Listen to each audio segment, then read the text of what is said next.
with Solomon, that beneath the sun is nothing new of whatsoever is, thou mayst say with truth it was. Hence is the vision of the prophet, which seemeth to pierce the veil between what is and what is yet to come. In truth, a recollection of that which seemeth to belong to the past. My hand holdeth the whole circle of being, and for me time is not. I am the link between Chesed and Tifereth, combining the waters of substance with the air of life. Therefore is Yod the foundation of all the letters, and every letter exhibiteth Yod. Verily, he who knoweth the secret of that stone knoweth also the secret of the serpent, and in him shall be fulfilled the saying, when Israel was a child, then I loved him, Infidelity of and called my son out of Egypt. Words, or if somebody has some small percentage, how did they have more validity than a Palestinian who's been living in the land, let's say, for 1,000 years?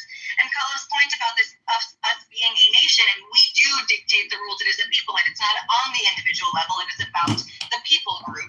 And yes, Jews do get to decide who is Jewish, the same way that Palestinians get to decide who is Palestinian, okay? The same way that a lot of people could claim that, you know, a Palestinian who is now third generation American and 3 of their grandparents are European, that is still considered a Palestinian. And who am I to say that it's not? In fact, in order to qualify as a Palestinian refugee, the qualifications were that you lived in the land 2 years before the outbreak of the war in 1948. So to qualify as a Palestinian, you needed to be an Arab living there in 1946 onward.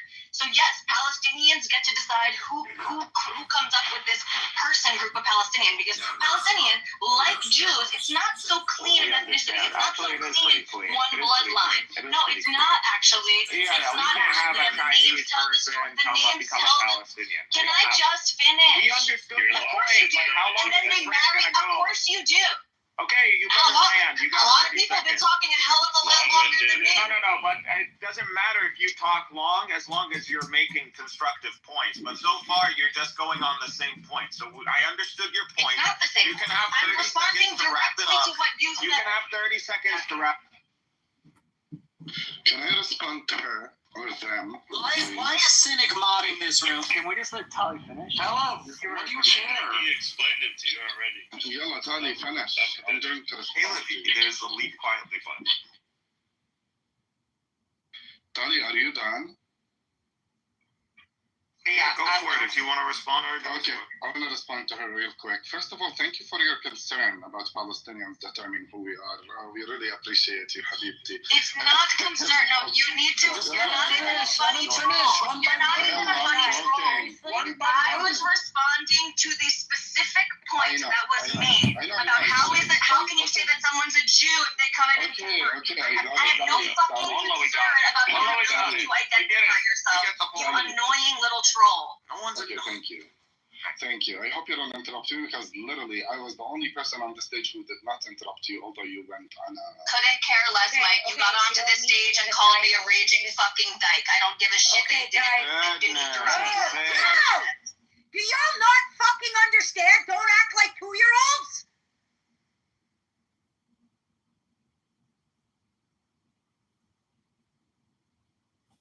Damn, they kicked me right there, right after she screamed. Oh, that was so fucking awesome.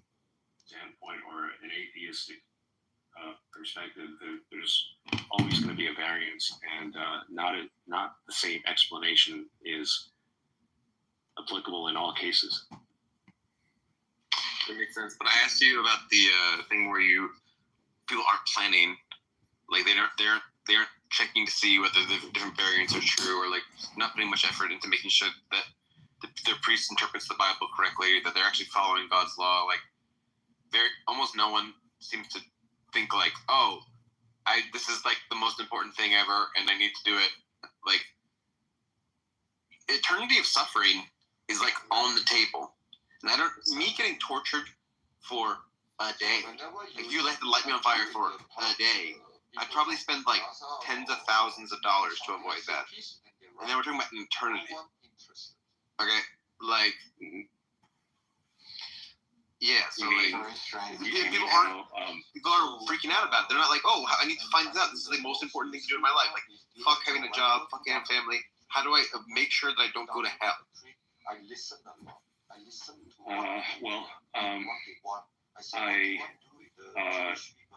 I disagree with a part of what you said in that people don't seem to care about that. I can think of even atheists who worry about this. I, for one, did before I ever came to Christianity. I wondered if there was an afterlife, and on occasion, I felt a sense of concern about it. You know, what's going to happen after that? Everybody experiences that, for the atheist and the non-atheist. For the Christian though, nobody. You're probably at least speaking in regards to the great number of denominations that are out there, and you're wondering if they all have a sincere belief, then why don't they scour through the Bible and do everything in their physical power to ensure that they have the right doctrine so that they make it to heaven? That's one of the other common misconceptions, is that nobody goes to hell by accident.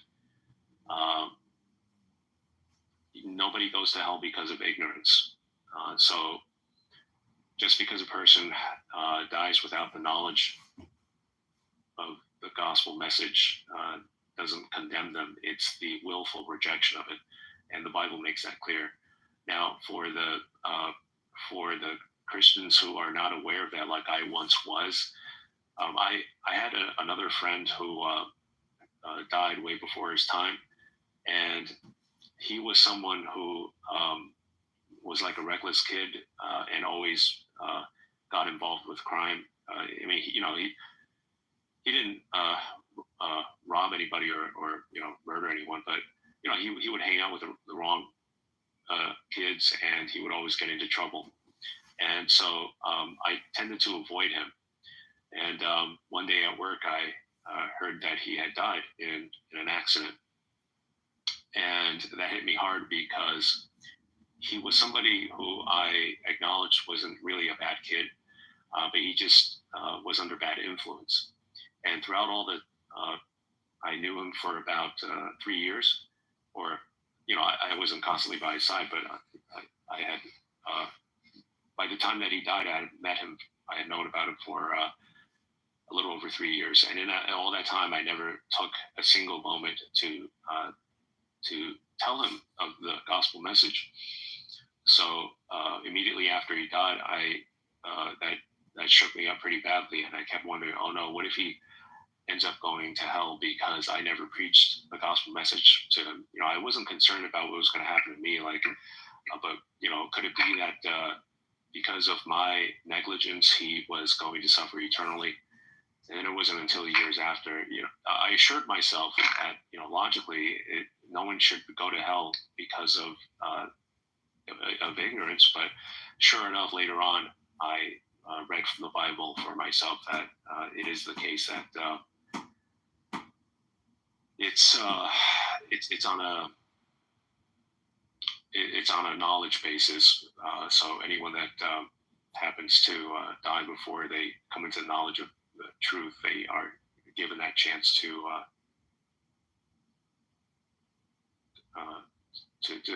receive the grace of God. Oh, go ahead, Sam. Go ahead. If you all of the denominations could be interpreting the text wrong. They could be all getting it wrong, and that God is very unhappy with how y'all are interpreting it, and it really fucking matters if that's true or not. Like, it really fucking matters for in your worldview. Not obviously not for me, but like for you. You think an eternity of torture will happen if you get that answer to that question wrong. So, like, you personally, why aren't you like reading the Bible with a fine-tooth comb to make sure that you have and then reading all the scholarly arguments for the correct ways to interpret acts versus faith versus works, or all the different sort of controversies in interpretation? Why aren't you looking into them with intense detail to find out if they're right, you know? Actually, I have. And that's why I said earlier that I'm more proficient at defending the explicit writings of the Bible as opposed to getting into debates about science and all that. It's additional notes that I have to take down and read and memorize. And of course, formulate on my own arguments for and against positions that I'm dealing with. The question of whether or not salvation can be lost is one that's been debated since the days of the early church. Well, since around the time of Augustine, I would say, so around the 300s. And your question, why do some people just not care? Well, in a general sense, it's because you have two groups of people. The first group is, this is barring the third group who does.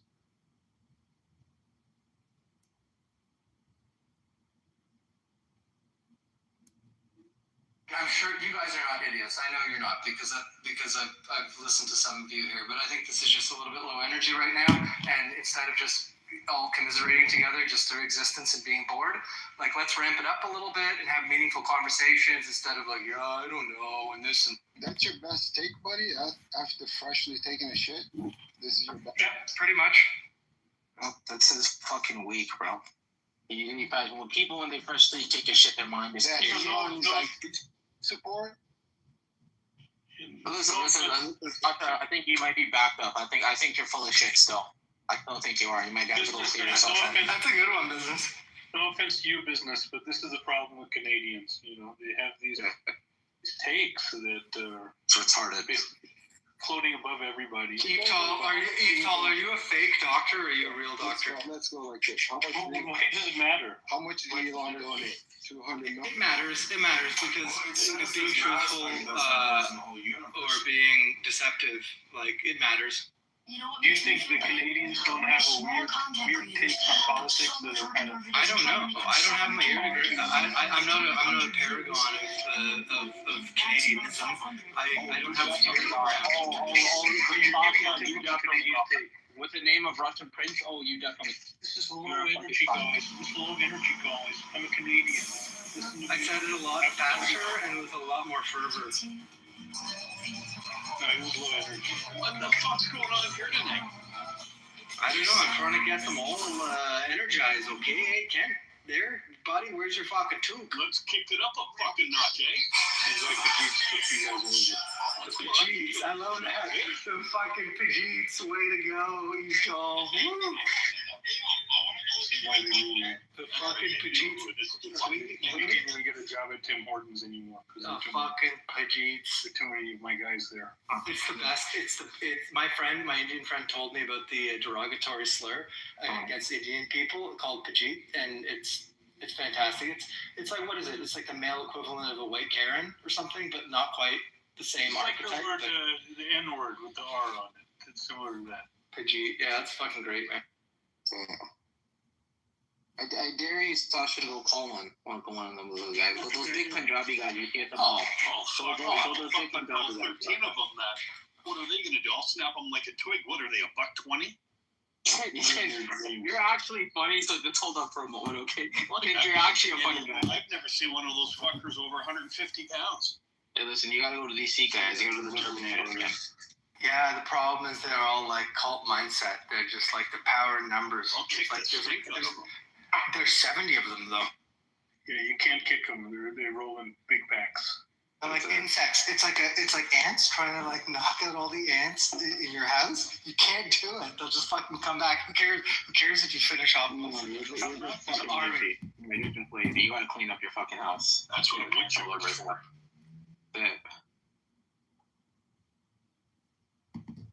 See, this is the problem that you have, right? You have 3 Canadians in the room. You got me, you got Sasha who's a retard, you got Kent. The problem is Sasha thinks he's funny and Kent is actually funny. And that's the difference, right? This is the problem. This is the problem that we have. Sasha, you didn't tell us about Mark Carney, your new leader. and his I said Julian Maxwell. Sasha voted for him. Sasha voted for him. That's what. Did you vote for his Julian? Connection? He's a Liberal Party voter. It's Ghislaine. And Ghislaine. it's Ghislaine. I like I said before, I don't have my ear to the ground, so like I don't fucking care. I'm insulated. What do you mean you're insulated? So wait, you're in public housing, or do you take fucking like what do You you don't mean? pay taxes. I don't know. You guys figure it out.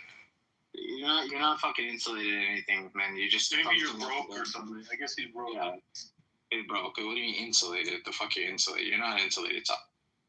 Imagine a carrot fuck. How do you say it? Listen, man. The boat to Ukraine is one back. You can go. It's cool. A Faraday cage. Sorry, I just a little bit dyslexic. Yeah, we're Not not faggot cage. You live in a faggot cage. Oh, that was a nice one.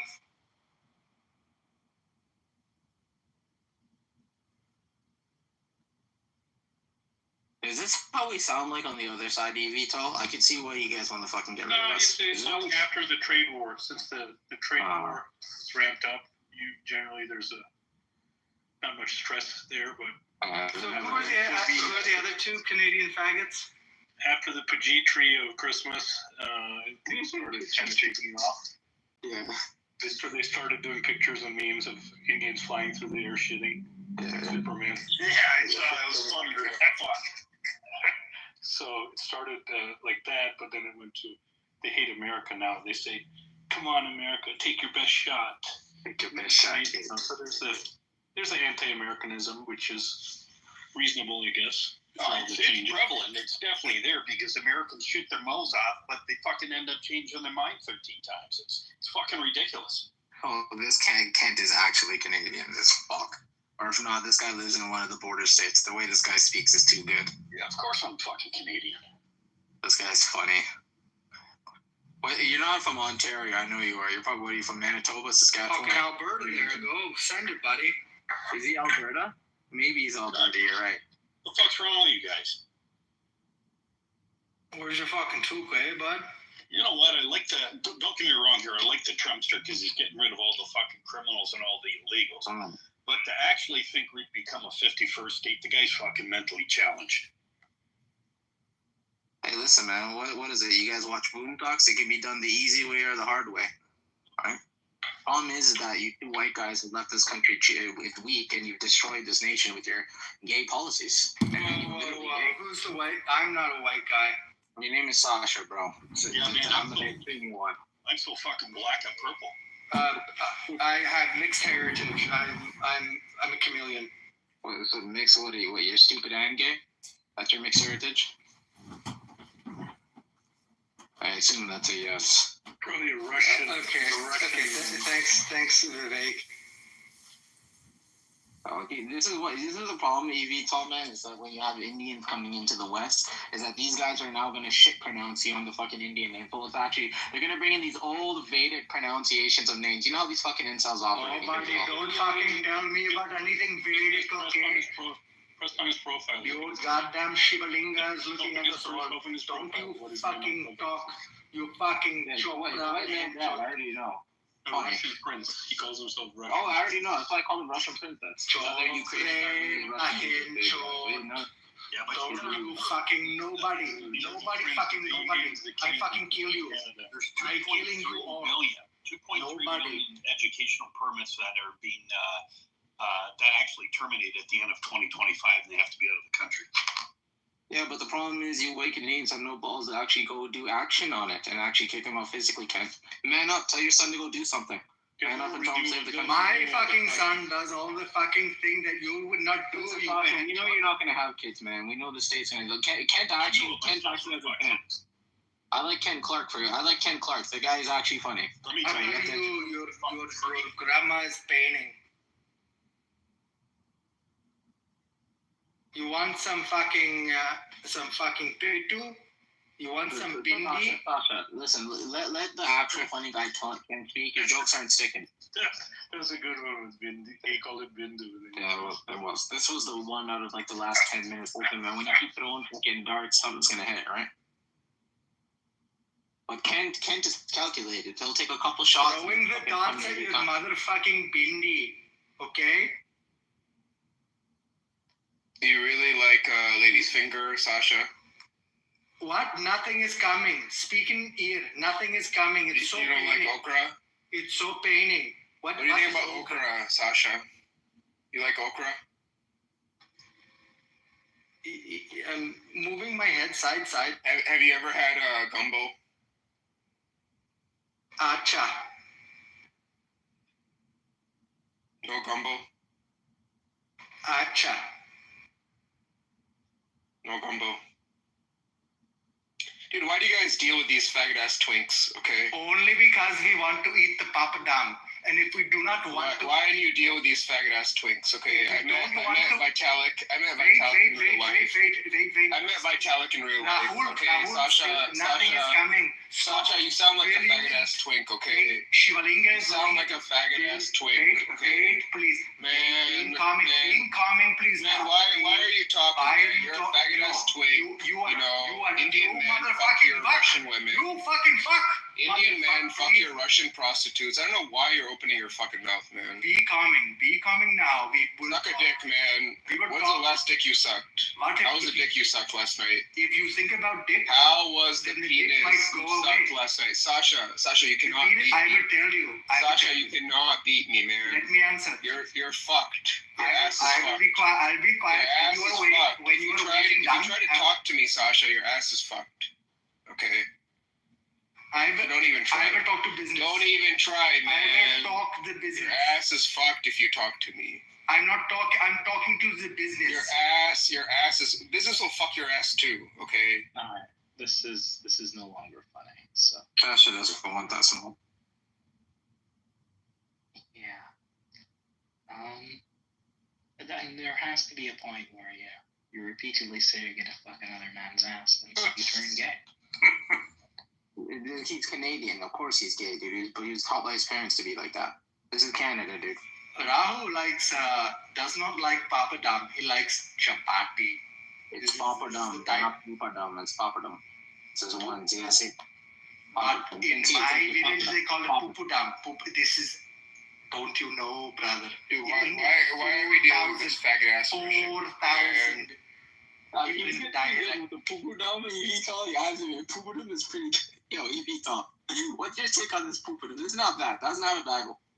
No, I think he likes Indian food and he researches all the different food names. Dude, I'll tell you what it is. He probably has a lot of Indian friends, very good friends. Probably the only people that have probably accepted him for his quirks and his him being a general loser. He's probably been with the Indian girl a couple times, or he's probably his one with currently, and he has to. So the only girls that are gonna touch him. Maybe like a fat one. Yeah, definitely a fat one. I mean, his silence is enough, right? As not saying it, right? So he's probably having a self-realization. Not usually very talkative, but his silence is enough, right? It's probably one of the two. You usually see this with kind of the older Caucasian type of Canadians. They're the loser ones, right?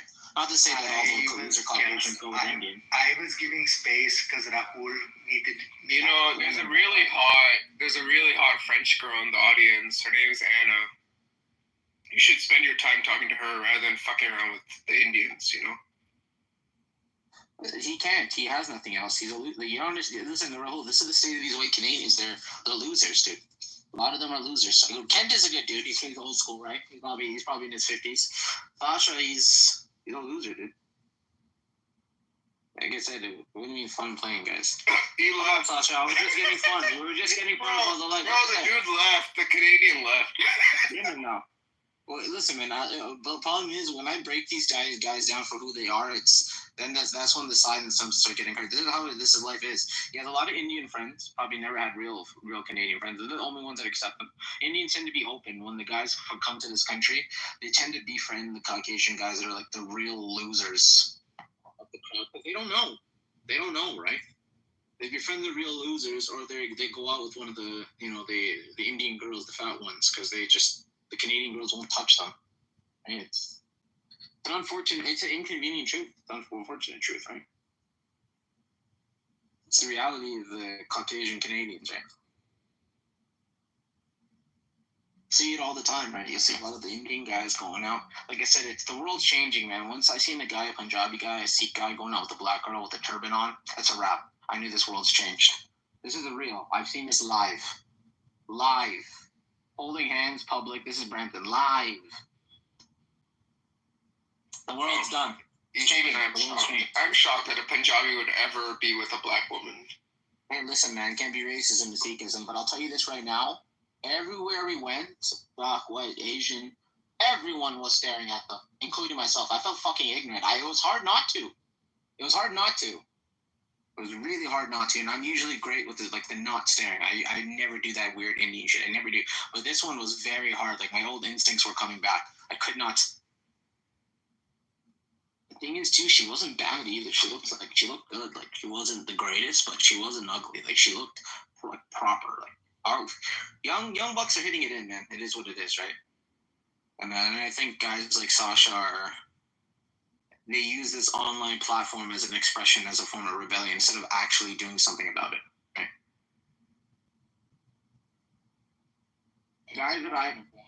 The guys that I know who actually have multiple kids, right, are like the real kind of right wing. They probably say the N-word a lot in their house alone when they're alone. Those type of dudes are the guys I know who tend to have a lot of kids, right? Not these kind of losers like Sasha. And they're quite respectful dudes, right?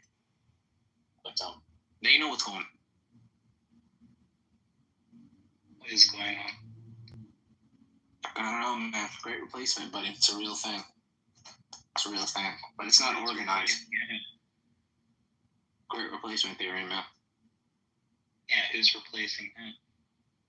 Do you mean the standard great replacement thing? Like, yes, the standard. Jews are shipping in Muslims to Europe to displace the European population.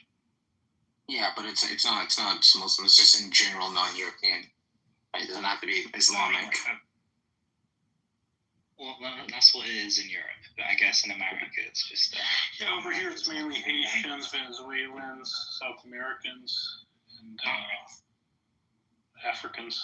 That makes Trump's decisions likely make sense. Oh yeah, I mean, listen, guys, you got guys from Afghanistan coming over. China was a big one. You got tons of these dudes from China coming through. I mean, this is reality, right? Plus, there's a general focus. There's really a war on the privileged white male. Females, XYZ, LBGT, XYZ, DEI policies make it very hard to get ahead in the way they're looking at it. I think affirmative action.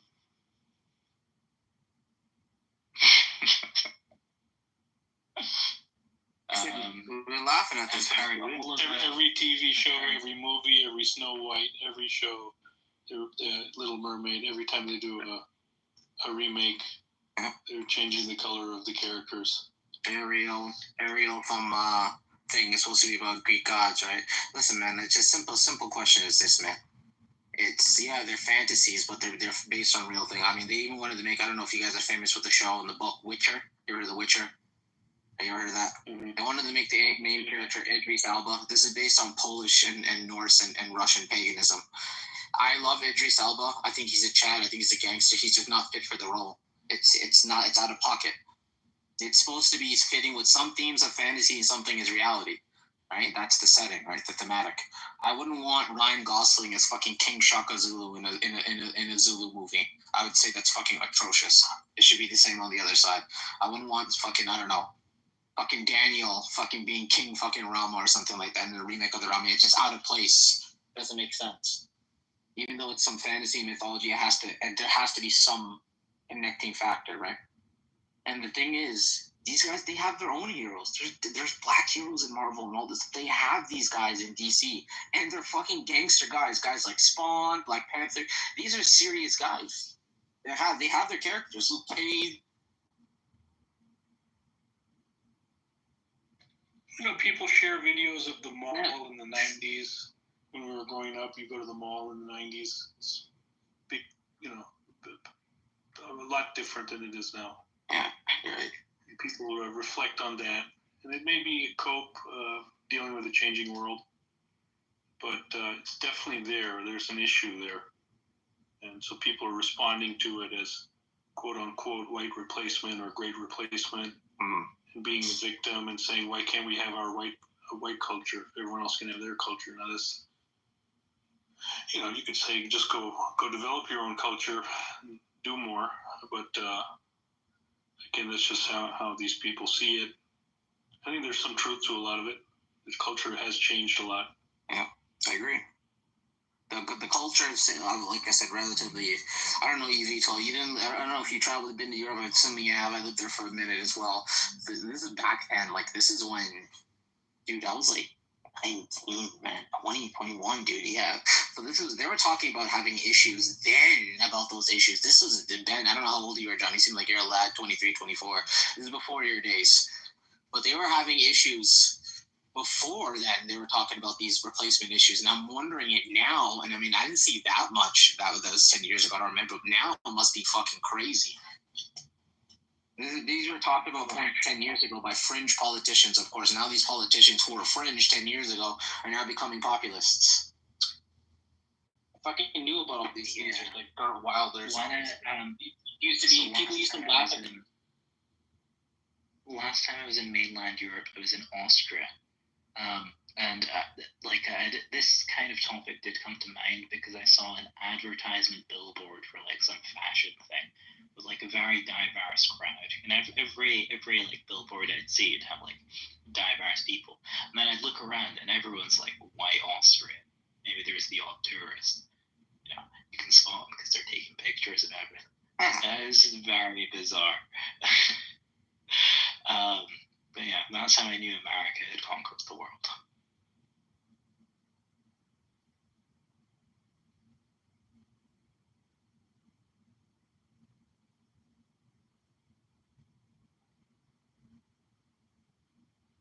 Jamie, this is crazy, man. Jamie Mars, I'm reading your profile. It said you've been blind most of your life. How the fuck are you on this app? I was like, is there a voice? Is there some voice? This is amazing. Take it easy, man.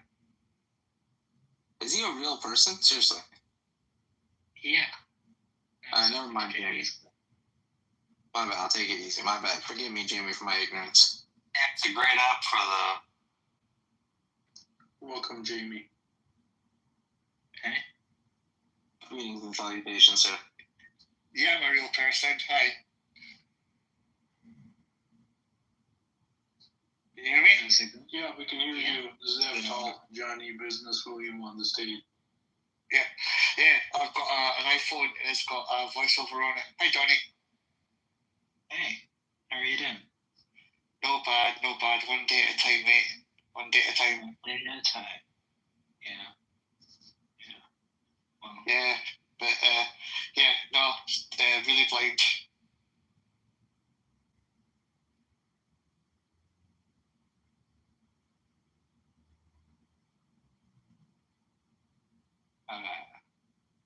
yeah. So how are things in Scotland?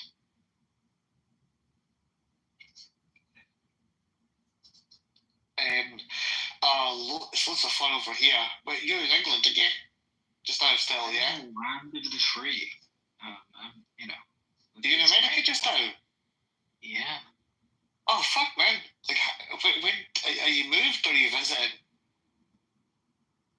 Somewhere in between. But yeah. Okay, yeah, well, it's lots of fun over here. As you can see what's happening over the side of the pond. Keir Starmer is, well, being himself. But how are you enjoying being over there then? I heard he's gonna fight the Russians. Like, he's gonna go like have a cage match with Vladimir Putin. That would be awesome. It does seem to be that Europe does have to unite, though, for what like America's doing, because America has very much left Europe with its dick in its hand. Well, I mean, it would make sense for European leaders to have peaceful relations with Russia, but they have decided not to for some reason. No, peaceful relations has been like, yeah, we'll have peaceful relations as long as you give me all your lunch money and I fuck your girlfriend. Like, You don't get peaceful relations with someone like that, do you? Yeah, well, Vladimir Putin did try to fuck my girl. See, there you go. So you know what I'm talking about. Right? See? He has all my money in his bag. It's ridiculous, really. But hey. Oh, you must be a pretty important person. How much have you got in your bag? Because to get his attention, it must definitely be more than $45. Well, I do have more than that. So. Oh yeah? Spreadsheets are lies. I've got 10 times that, so Oh my god, you're a big. I beg your pardon, sir. May I shine your shoes? Jamie, if you don't mind me asking again, I'm not trying to sound rude, disrespectful, and I'm not Johnny, please. But I see you holding a guitar. How do you know where the strings and what notes? How'd you learn that? This is fascinating to be honest. It's not difficult. Like it's like literally a physical thing. You know, like if you know where to place your hands. Like, I mean, do you play piano or anything like that?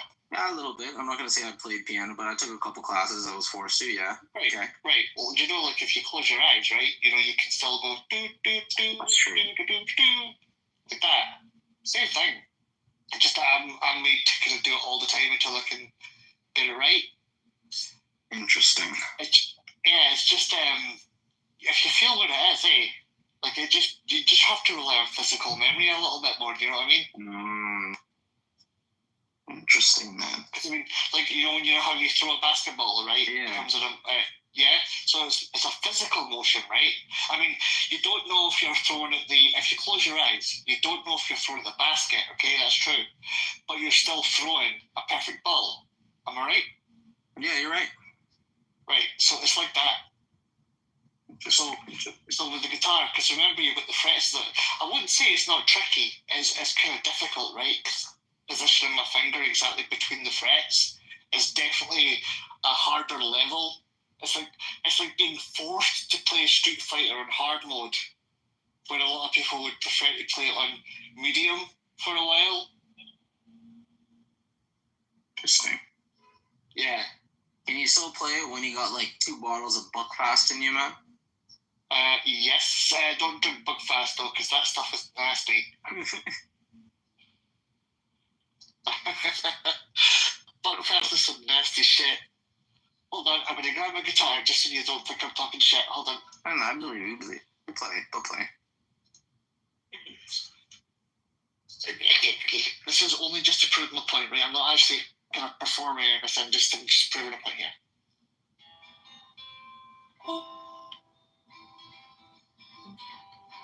Okay, hold on.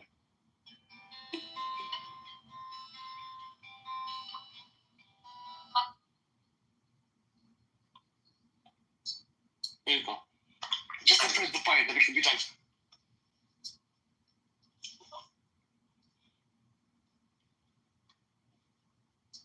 Is that cool? Businessman? I think business, you're not audible. Maybe you dropped out. He's driving.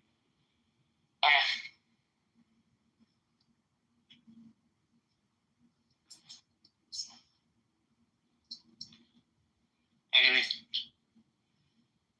Carry on, I was only just going to listen anyway before Businessman had all his curiosity. Please carry on. Well, it's we were talking about various things in the room, so I think we're on to great replacement theory.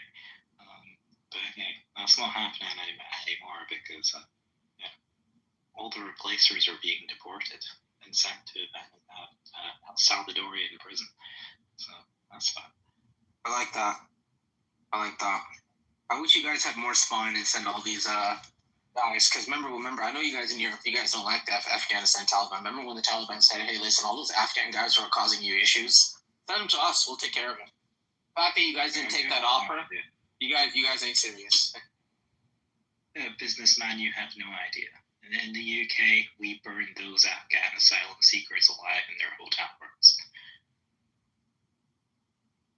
Did you? Yeah.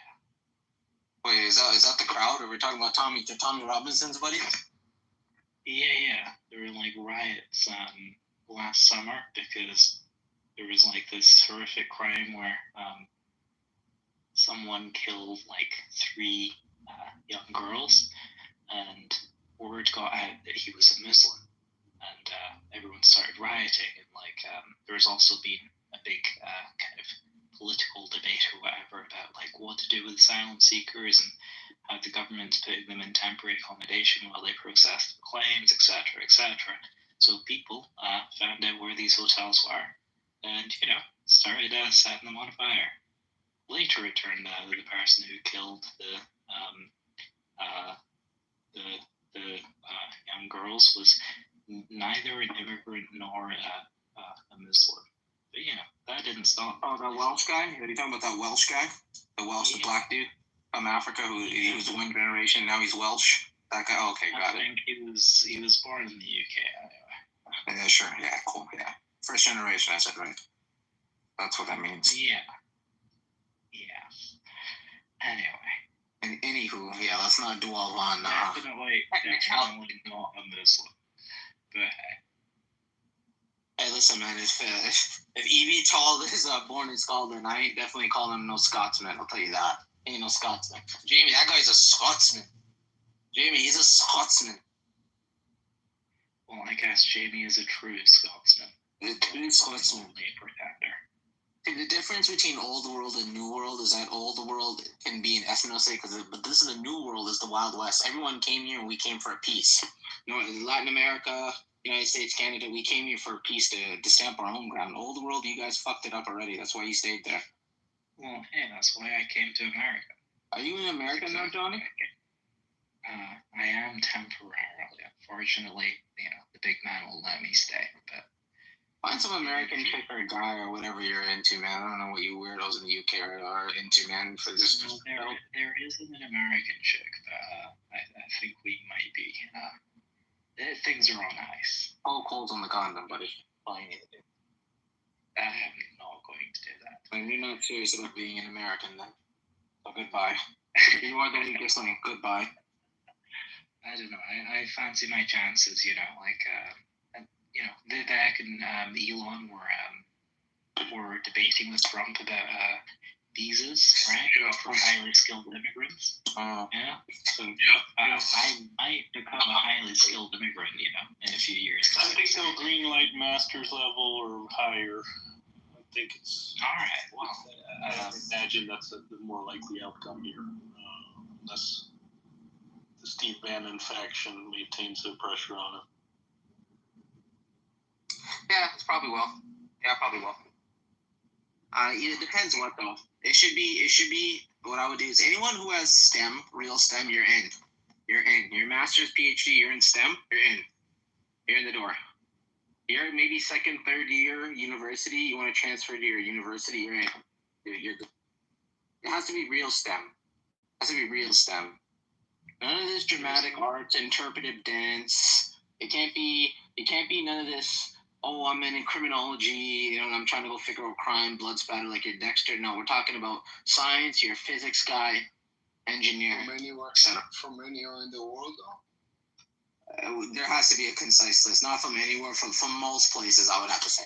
Most places. And we can think of the companies and countries that won't be allowed in our head. Like, I think we can figure out which countries are not. Bringing a bunch of Russians in, Andre, Alexei. Yeah, that would work. Open the door. Yeah, I think that would work, Roberto. I don't know. How many you get in, though? If you hire 1,000, I'd say at least 1%, 10%. All of them are spies until proven otherwise. Look at all the spies from China. I mean, you didn't hear about that one guy that fucking gave up secrets to the Chinese. He was in American military for how much? 10 years? 8 years? He gave it for a measly $80,000. Yeah, man. These guys, when you come from a poor country, unfortunately, $10,000, $20,000, $30,000 goes a long way. You'll become a spy for that. I don't know, Roberto. Holy shit. The guy was in America for 10 years, and $80,000 is a lot of money for him. And he was in the American Army for 10 years. He was like a first-generation born Chinese guy. He was in the American Army Navy, and the dude was spilling state secrets, and then they fucking for 80,000. He wasn't even getting good money. It's probably a great time for that kind of. Think about it. If they're gonna reduce budget from military, are these guys gonna? Yeah, sure. That'd be a cool life to live, man. So, staying awake every night. Maybe it sounds cool, but I don't think it would be fun. James Bond, yeah, it sounded cool because he slept like a baby, but when did he ever sleep? James Bond was up for 3-4 days at a time. Yeah. Like you waking up, you hear a knock on your door. You recognizing other spies in your town, and you're like, oh shit. Maybe. Yeah, maybe, right? It's like we have all the other operatives. I don't know, man. This whole spy thing, man. I gotta go to another operator. Like, no, sit tight, but. You didn't hear about the China cleansing? Was it 4 years ago?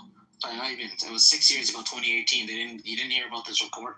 All these Americans got like max executed. It was a CIA leak.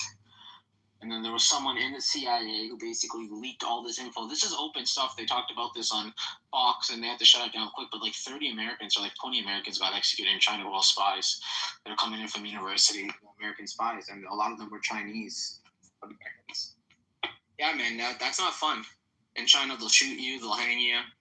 Yeah, they'll do nasty things in China. They're not gonna inject you and wait for you to lowly fall asleep like we do here, and put a little pillow. Like the U.S. sent like Chinese Americans to go spy on China. There was a spy ring. They're already operating, right? There was a spy ring that got exposed in China, and a bunch of people got executed on mass. Did anything come out of the JFK?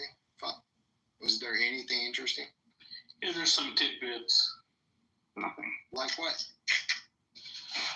James Jesus Angleton. Angleton's one of the key players. He was the CIA's second in command, or the chief of counterintelligence, which is your spy burning kind of operations.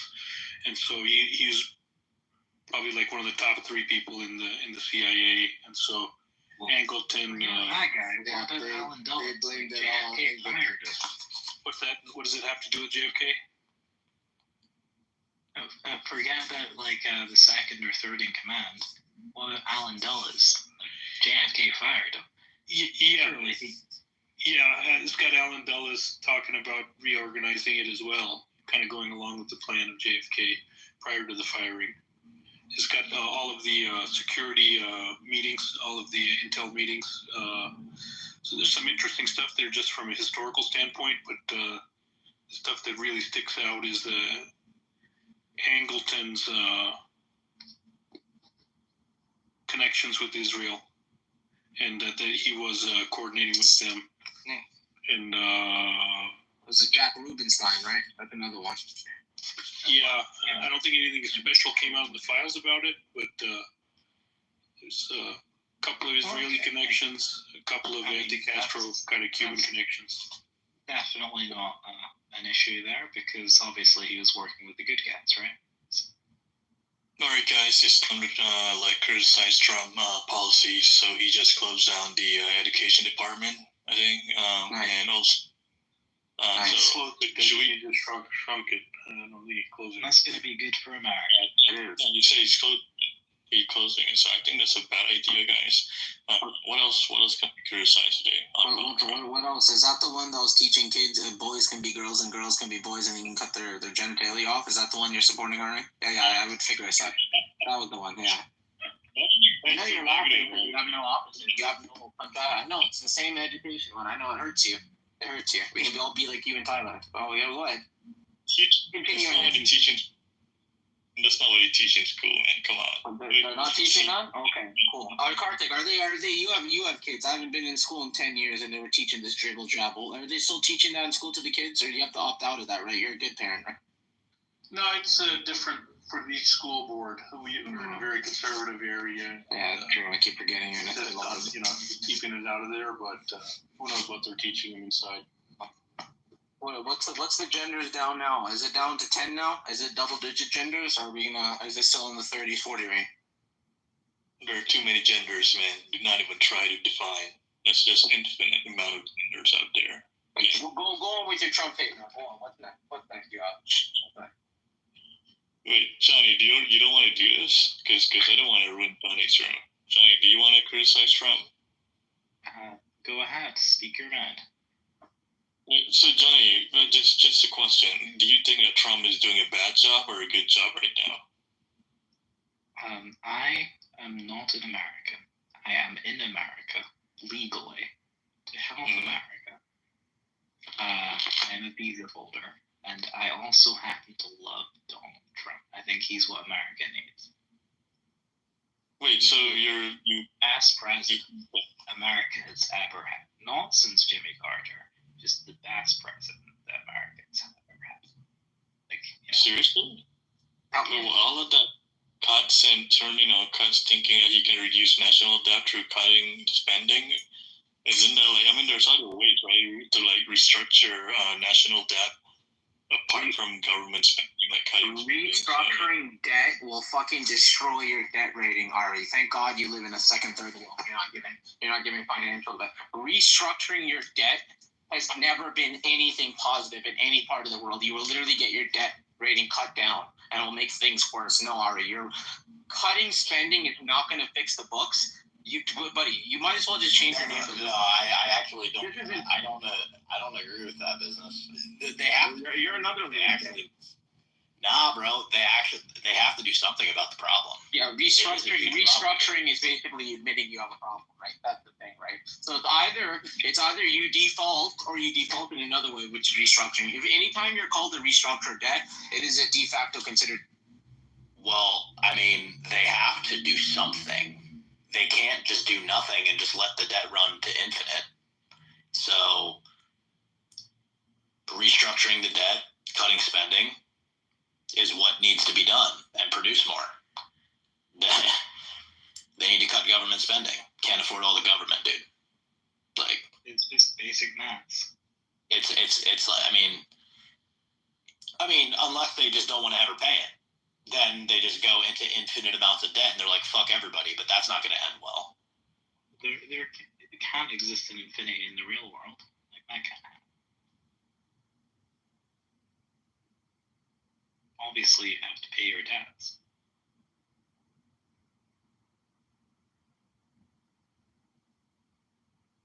I am an American bondholder, so I may have a little bit, but... Wait, what? You said that you businessman. I heard some shit the other day, man. You bitched out of a fight with Christian, apparently. Is that true or what?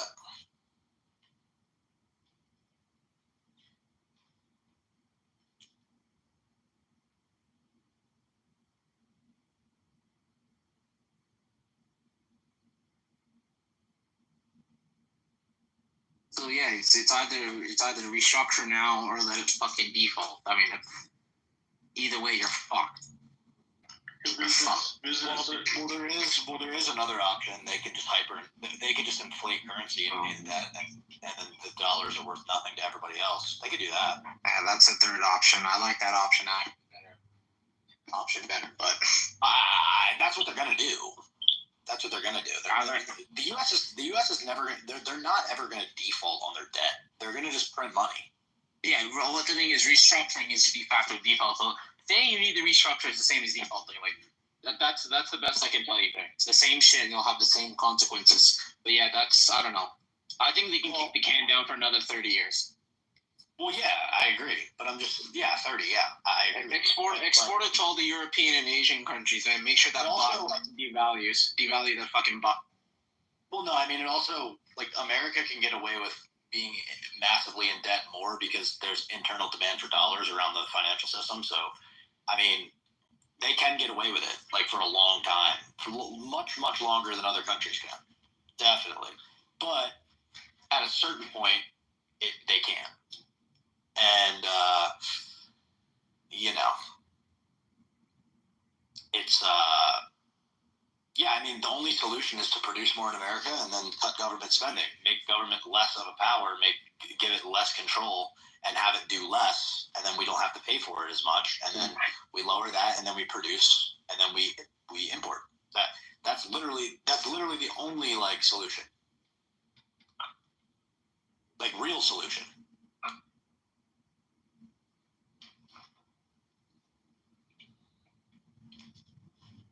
That's why I've been telling people that we don't need all this government for so long. Wait, hold on. What does that mean about for me? Because I work a job where I don't actually do anything all day, and I get paid better than most people. Most people in America, let alone the world. Well, are you a government worker? I'm not a government worker. I get paid better than government workers. That's the thing. Are you? Simple question, Johnny. If you don't want to, but are you a STEM guy? Are you in STEM, math, science, anything like that? Physics, aerospace. What do you? Yeah, what do you do? I am in STEM, technically, yes, but I don't actually do anything. No, a lot of the tech guys really don't. You sit around, maybe you push it on the computer screen, or you're looking at some paperwork. Yeah, I don't know what that means, Johnny. Yeah. But if you're in STEM, you actually have life skills that the government or military may need to use one day. So one day we may need to put you in a city with a bunch of dudes. I know you'd like that, being in a city with a bunch of dudes. Oh yeah, look at William. He doesn't want no smoke. He doesn't want none of this dick. He knows you Ultimate. Stop this. He knows. You hear that voice? William doesn't. All the macro faggots don't want any of this big dick. Yeah, they're leaving. They're avoiding me.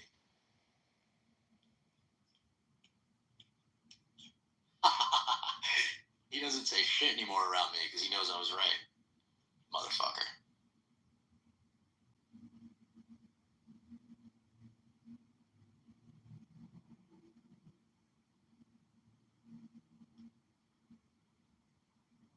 But yeah, what does that mean for people like me? And everyone else that goes into work every day, they stare at their computer monitor for 8 hours and they go home and they. Well, dude, I mean, like you're gonna have to do something productive with your time. You're gonna have to do something real. Work in a factory. I don't know what you want to do. That's for you to figure out. But you need to do something that produces goods and services. Otherwise, you should be fired. Like if I was your boss, I would fire you. I'm not gonna lie. I should go to college because if I go to college, I get a good job and make good money, and that's why I did. And well, I mean, I don't care if you have a college degree, bro. I mean, if you, I don't give a fuck. If I was your boss, I would fire you. If you were doing nothing and I was paying you. I mean, any reasonable person would. Well, I guess my boss just doesn't understand what I do. Exactly. That's the number one in consulting. If having over here fine, not knowing what you're doing, it's the true job of being a consultant. As speaking from one himself. Speaking from one fucking self, yeah. You gotta get this Doge shit going, man. Like I said, man, cutting government employees, like DMV, that shit can be all fucking automated. Anyone's ever been to a DMV? I know, Ari and Johnny, you guys don't drive. You guys ride tuk-tuks and scooters over there in Asia. So it's driving is not relevant to you, Ari, but DMV can be automated. You can just go there, go to a fucking kiosk. If you need to speak to someone if something's happened or like fraud or some shit, you can go speak to a person that's doing that. That can be automated. Maybe earlier, did you bitch out of a fight with Christian or something? Me? Yeah, you did that from 3 years ago, man. I know, but I'm just saying, like, I heard that. I didn't know if it was true. He bitched out for me. He bitched out for me and called the feds, which is even worse. Okay. All right, for sure. That's why I was asking you. I didn't know. It's the gayest thing ever. You were there, Alchemist, man. Alchemist, you're changing up the comedy. You were there, Alki. In the room that day. I definitely was not there. You definitely were there, man. You used to be running this. And if I was, I forgot. Like, dude, you gotta stop smoking weed, man. I know they made that illegal. Christian, the guy who was into XRP or different guy? No, not the Canadian one. Oh, yeah, the Canadian one. Yeah, the Canadian one, not the American. He said he met up with you to fight, and then like you ran away or something. I don't know. Quite the opposite. I went to this area where he was at. And it was near a fucking homeless shelter. And I searched around this guy for about an hour. He told me to meet him at 10:30. I said, okay. I was there from 10. 11:30 out there waiting like a fucking jackass near a homeless shelter. Fucking drive off. I told everyone in Columbus, I'm driving off. This shit's gay. I'm not waiting here. And then after that, 20 minutes later, I'm on the fucking highway. It's like, yo, where are you, pussy? Where are you, pussy? And right when I was on the fucking getting on the fucking highway, I got stopped and saying, hey, listen, man, we had some reports There was some suspicious behavior around this area. And this is Canada, guys. This is not fucking America where you can go private sovereign citizen on them. They'll fucking take you out of the car and they'll fucking detain you. And they don't need any fucking... which they did for like 20 minutes. They asked me these retarded questions. And I was from out of town, which is even worse. What are you doing? He called them ahead of time, telling them about you or something? 100%. 100%. Huh. 100%. I heard two completely different stories, so I'm just gonna be neutral. Yeah, I heard the one about the silver Camry, the Camaro. Yeah, I've heard multiple different cars about the same story. I've heard trucks. I've heard someone said I was walking. All these fucking people weren't there. For sure. Well, fucking where's Ari? Ari's back. But Ari, this isn't a bunch of tuk-tuks. DMV can be automated, bro. Period.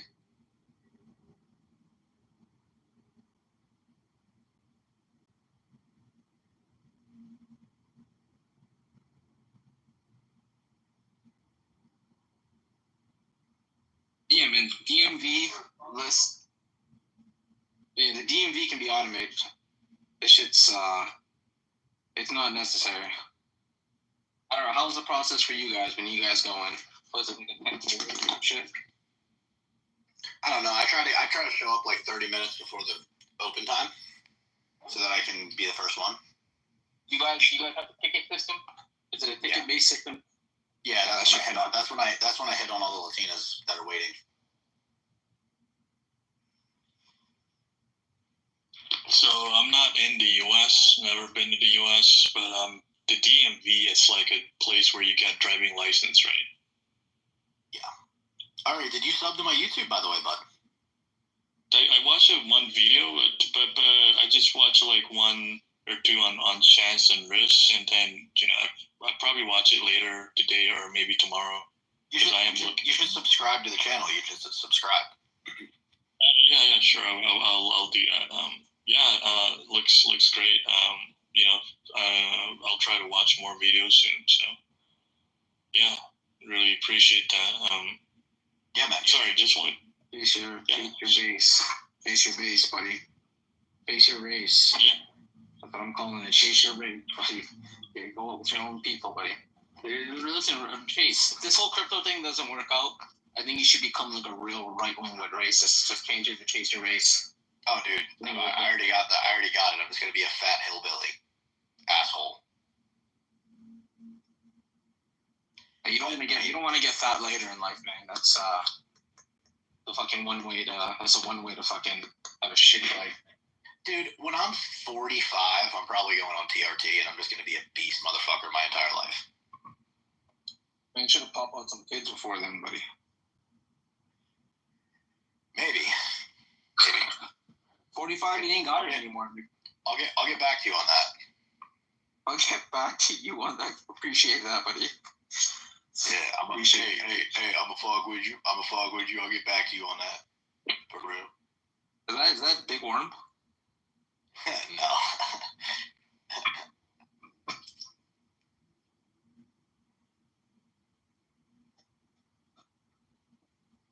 Yeah, man, crypto, man. If you're not allocating into crypto right now, business, you're fucking up, dude. You're fucking up bad.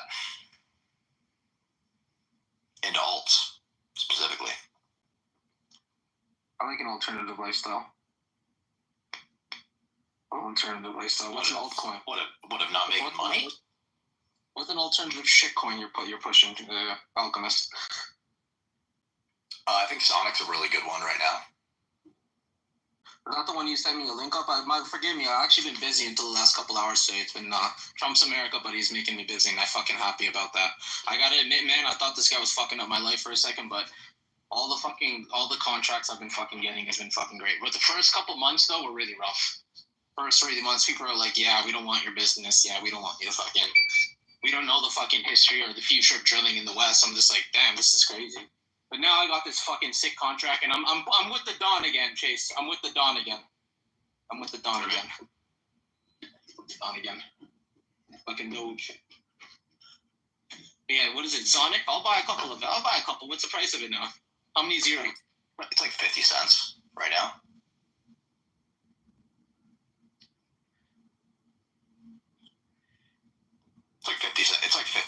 Yeah, roughly. Not bad. Your crypto room still up? Those crypto rooms still up? Nah, nope. I don't really make them anymore. Yeah, the ones I'm trying to build the YouTube, man. I'm trying to build the YouTube up. Trying to get subs. Why don't you just go on and fucking pay someone to go, like, dude, I'll tell you how to do it, man. I know a couple guys who did that. Go fucking do what Zerka did. Go to Zerka, go do what Zerka did. I know fucking Zerka, dude. No joke. He's a fucking loser, dude. I used to go clubbing with the guy. He's a fucking weirdo, dude. And he's not doing as much drugs as people say he is. That's a whole fucking image that he has. He's not doing half of the shit he's saying he's doing. So, I'm gonna do collabs with people way higher subs than me later on in the bull market when Bitcoin is rallying. I'm gonna utilize my network, and I have a bunch of people who have like a lot of subscribers, both in the crypto space and outside of the crypto space. So all you have to do, man, is just go on someone's Twitch, pay like $100, $200, go on someone's Twitch and just be yourself. And just put your shit in. I would tell someone to go make a plan, but I think if you be yourself, you'll get some subs. Seriously, man. Go. I know it's fucked up. You're paying $200 to some weirdo loser. I know, bro. Trust me. I know the type of guy you are. You're not trying to pay some loser money. I get it. Pay some loser $100, $200, maybe medium amount of subs, and just go on his fucking podcast and be yourself, or on his Twitch stream and be yourself for 30, 40 minutes. Your sub count will fucking. Can you actually do that? Yeah. That's legal. I know guys who do. That's how fucking Zerka did it, dude. He went in and he saved all this money that he was from clubbing, and he'd pay guys $400. He would go on Fresh and Fit. He paid for that first appearance on Fresh and Fit. And it was the best investment this guy's ever made. When I heard around the books that the guy paid like $800-900 to be on there for an hour, and that for Fresh and Fit, that's nothing. That's fucking they liked him, and that's why they did it. But that's what people do, Chase. You go on there, you promote your shit. I say be yourself, obviously. Other people, I would tell them put on an image. Be yourself, and your fucking subs will explode, dude. No joke. Yeah. No, I'm planning on doing that. I mean, I have ones that I can do for free. I'm gonna do them first. Obviously, free is better than paying. Yeah, free is better. Yeah, but no, definitely, man. In the bull market, like when crypto's rallying again, I'm gonna be doing more collabs and stuff for sure. Yeah. You can do it now, man. So once you're known as that crypto guy on Twitch, well, everyone's gonna be like, you know what? I want this funny crypto guy on Twitch, dude. I'm telling you, you're probably the only guy who's on Twitch that's not weirdo. That's not weird. I mean, yeah, but at the same time, like, I don't know, Twitch isn't really where the crypto moves are at. I don't know. It's not even about the movers. It's about subs and views. And then people will be like, hey, listen, man, this Chase Your Grace guy, I'm going to get into crypto. I'm going to go call this guy. I'm telling you, man, it's the best place to be. All these dudes will go on there and just fucking... All these weirdos will go on Twitch and they have nothing to do with gaming or anything, dude. It's changed, man. All this Twitch, Kick, all these streaming services. I mean, if you go watch people's fucking streams nowadays, they're not even playing games anymore. It's them fucking talking shit, smoking weed, or fucking talking to some girls, or they're not playing games. Maybe a game is on in the background, right? But I'm sure you've seen some of these podcasts. It's just people sitting in chairs and these fucking like $2,000 gaming chairs. No, I haven't. But that's all these podcasts are. Aiden Ross, even the smaller guys. All they'll do is they'll sit around and do $2,000. Yeah, but I mean, obviously, the point of me doing all the social media shit is to build a business that brings in a profit, and like talk about stuff that I actually want to talk about. So it's like, I mean, it's not all for the clout. Yeah, you're not going for the clout. You're going to talk crypto. Obviously, I want to build an audience, but I'd rather have 5,000 subscribers that are qualified buyers that are like crypto specific followers than to have 50,000 that aren't interested in crypto. Because there's no point of having that clout. There's no point. Because all I'm going to be doing is talking about crypto. So, I mean, nonetheless, channels mean views. That means more revenue for Alchemist. That means, it's true. No, you're right. Yeah. Buddy, even if you have 1 million subscribers and there's only like fucking 80,000 that are into crypto, you're a fucking G, dude. You're getting 100K, 200K of views on your fucking videos. I don't know how much is it right now with the YouTube AdSense, but that's still fucking good. Dude, I mean, like, I literally have 79 subscribers, and I get like 30 views on my videos. So my views are actually really good. Like, my videos actually get views. for how small my channel is, and they do get engagement too. Like my engagement rate is pretty good too. So like for the people who watch the videos, like they like I get a lot of, like I get a good amount of likes and stuff. So that's good. That means that my videos will be more likely to be pushed in the search engine, the homepage. So that's good. But yeah, because what really matters is the engagement rate. Meaning, like, if you have 1,000 subs, you should be trying to aim for like if you have 1,000 subs, you should be trying to aim for like 30 likes on every video. But if you have 1,000 subs and you only get like 2 likes, that's bad engagement rate and watch time too. You want people to watch your video for a longer period of time. So that's good. Those are the 2 biggest metrics. My watch time is solid too. My metrics are good. It's just I'm just starting out, so it's slow. It's a slow fucking grind. You know what I mean? My goal was 100 subs in 6 months. That was my goal. I'm way ahead of schedule right now. So that's good.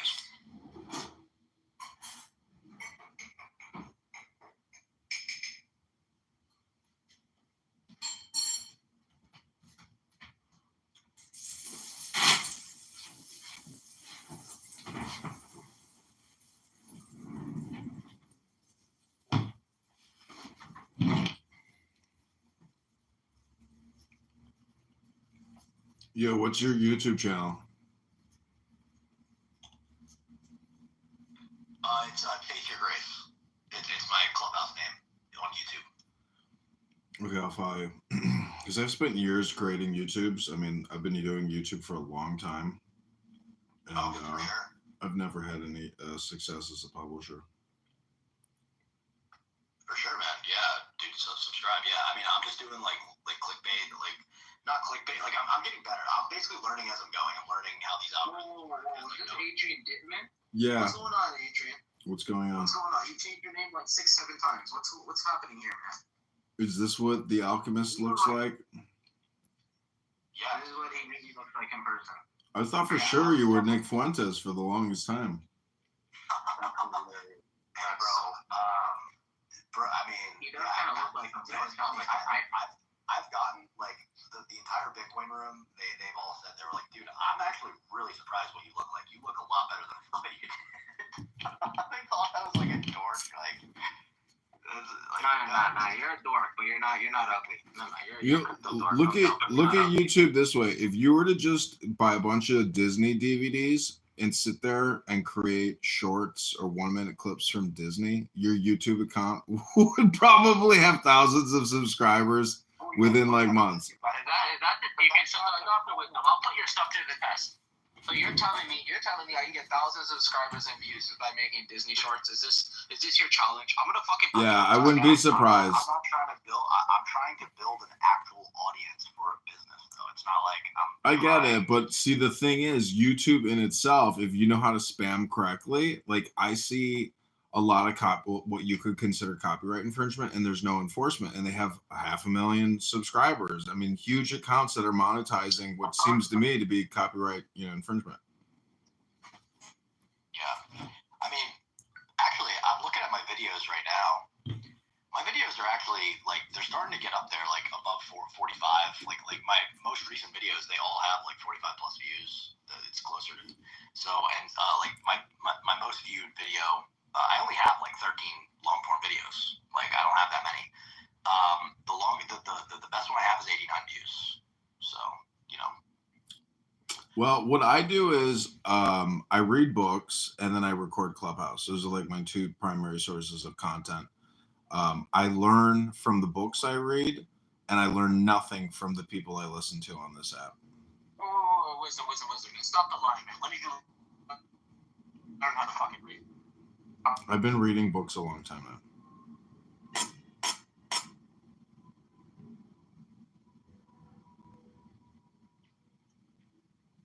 No answer, Doc?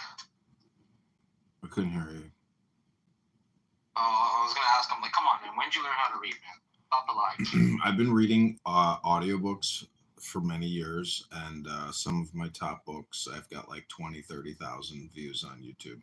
It's I can pull the links for you, but the point is, you benefit personally, and you become more intelligent when you read more books.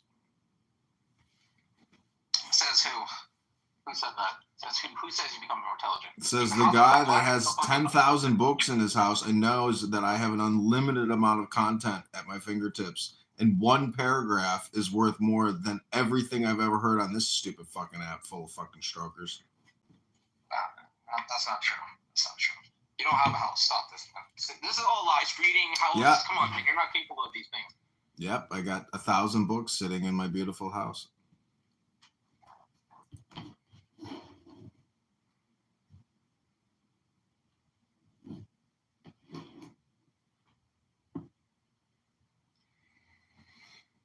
Books are technically just collectible items, and every book is a hypnosis book. But you know, I could give you my top 10 favorite books and be like, "Yep, turns out those are pretty fucking smart books."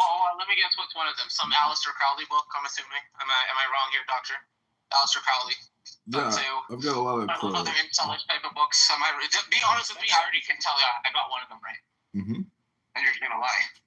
No, I'm not gonna lie. I'll tell you what my favorite books are. I don't know what to tell you. I mean, you can listen to them on YouTube. You don't even have to read them yourself. But if you read them yourself, it's like eating food versus smelling food. What was the last one? Was it Phonics for Kids? Was that the last book you got? Mm-hmm. What's your favorite? What's the book that's influenced your life the most? Catcher in the Rye? Something weird like that, right? No, I would probably say Marcus Aurelius' Meditations. I think I've read that probably more than any other book. And then Lao Tzu's Tao Te Ching. I'll tell you why you look at that. People who look at that are losers. Why? Marcus Aurelius was a guy. He was a crybaby. Oh, he's a complainer? Whose wife was cheating on him. He didn't do anything. Didn't cry at his dad's funeral. I mean, how fucking of a loser are you? You have your wife cheating on you. You're an emperor of Rome. Your dad dies, and you sit back and you didn't do anything and be silent like a bitch. Yeah, I could tell. You're a loser, bro. Yeah, back in right then and there, I knew it was Meditations. That's a gay boy book. Really? People who've done nothing in life do that. Pussy in your job. He's dancing. Yeah, he's doing that to many people apparently. No, I don't know why. Fuck that fast fuck. Could you tell Lou to take down my photo? I don't appreciate it. Leprechaun, leprechaun. How are you Jew-hating Nazi anti-Semitic pieces of shit doing tonight? You were walking around like a fucking pedo with your phone, like it was some fucking Blair Witch At a school? Fucking Which school? yeah, and then you were like, you were doing Clubhouse Live in real. You were like amazing, and then you said something else, Clubhouse in public. I was like, what the fuck is going on? Oh no, my Telegram. No, yeah, I went to my, what do you guys call it? Alma mater. The community college that I played ball at. Went to that makes a bit more sense. I thought you were going to like the library or something. I don't know. Well, I did stop in there. I did stop in their library, and then they had a home game today, so I walked around the campus a little bit. I haven't really been on the campus like that, in quite some time, and it's like, dude, it's completely different from when I was there. Like, they built a lot of shit. It's way nicer. That's right. Yeah, I've only really been around my old school once since I was on my like carbon fiber racing bike on fucking Lycra, so I thought it was a little less suspect than if I just was walking about it.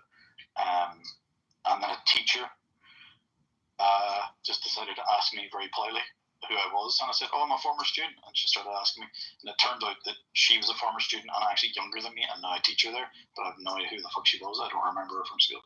Anyway, you remember? No, she was not hot. She was ginger.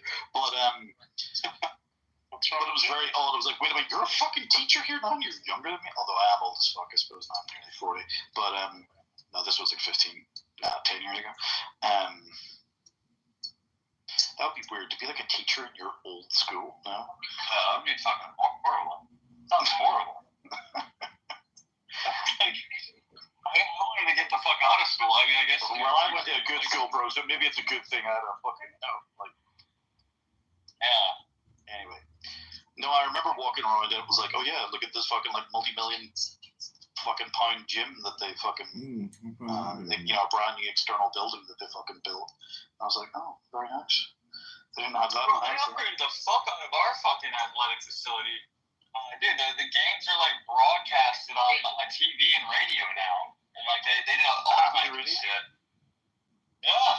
Yeah, like it's live streamed. All the games are live streamed on Facebook and like whatever like school radio thing.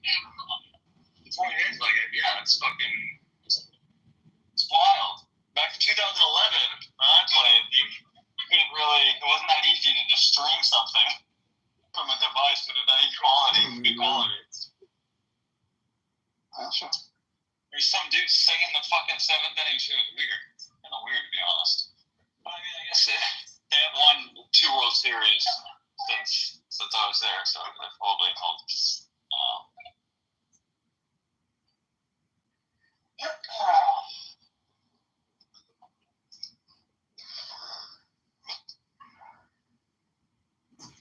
So what are you Nazis doing tonight? Are you guys creating a new Nazi manual on personal living and how to live your best life right now? What are you guys thinking about? How many times have you mentioned the word Jew in the past 10 minutes? What do you think I should do with JohnKidover.com? I didn't care anymore. I could care less. I'm finished. I'm off the system. You could redirect it to HamptonSpears.com. I could care less. She's dead to me.com. Where's Hampton Spears? She's fucking dead to me. I haven't changed it. Oh, fuck.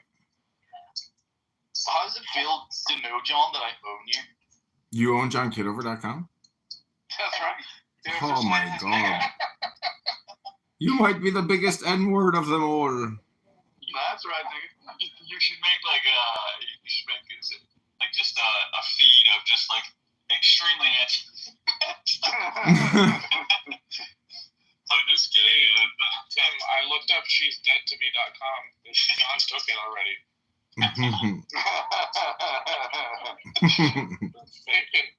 What about potato sesh? That would be quite a good email, actually. She's dead to me. Broke ass nigga ish. It is actually deep. I told you. Do you still have those songs? The broke ass nigga bitch? Not accessible, no. Ish, yes, ish. Broke ass ish. She's dead to me. Has been fucking registered for like 13 years. Wow. I don't understand these domain names. They're so pointless. I don't know how people. Exactly, bro. Well, they're all expiring. I'm letting them all expire. I'm done. Like, thank God I'm done with it because it's a hypnosis. It becomes like hoarding, basically. Well, only if you fucking don't do anything with them. No, he does things with them. Bro, he just redirects them to other ones in like a fucking infinite loop. This motherfucker.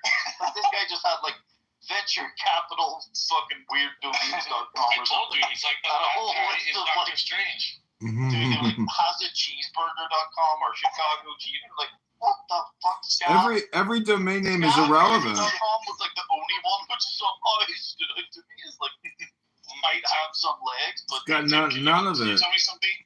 Can you run a script? It was like a Grant Cardone or a fucking PBD podcast one.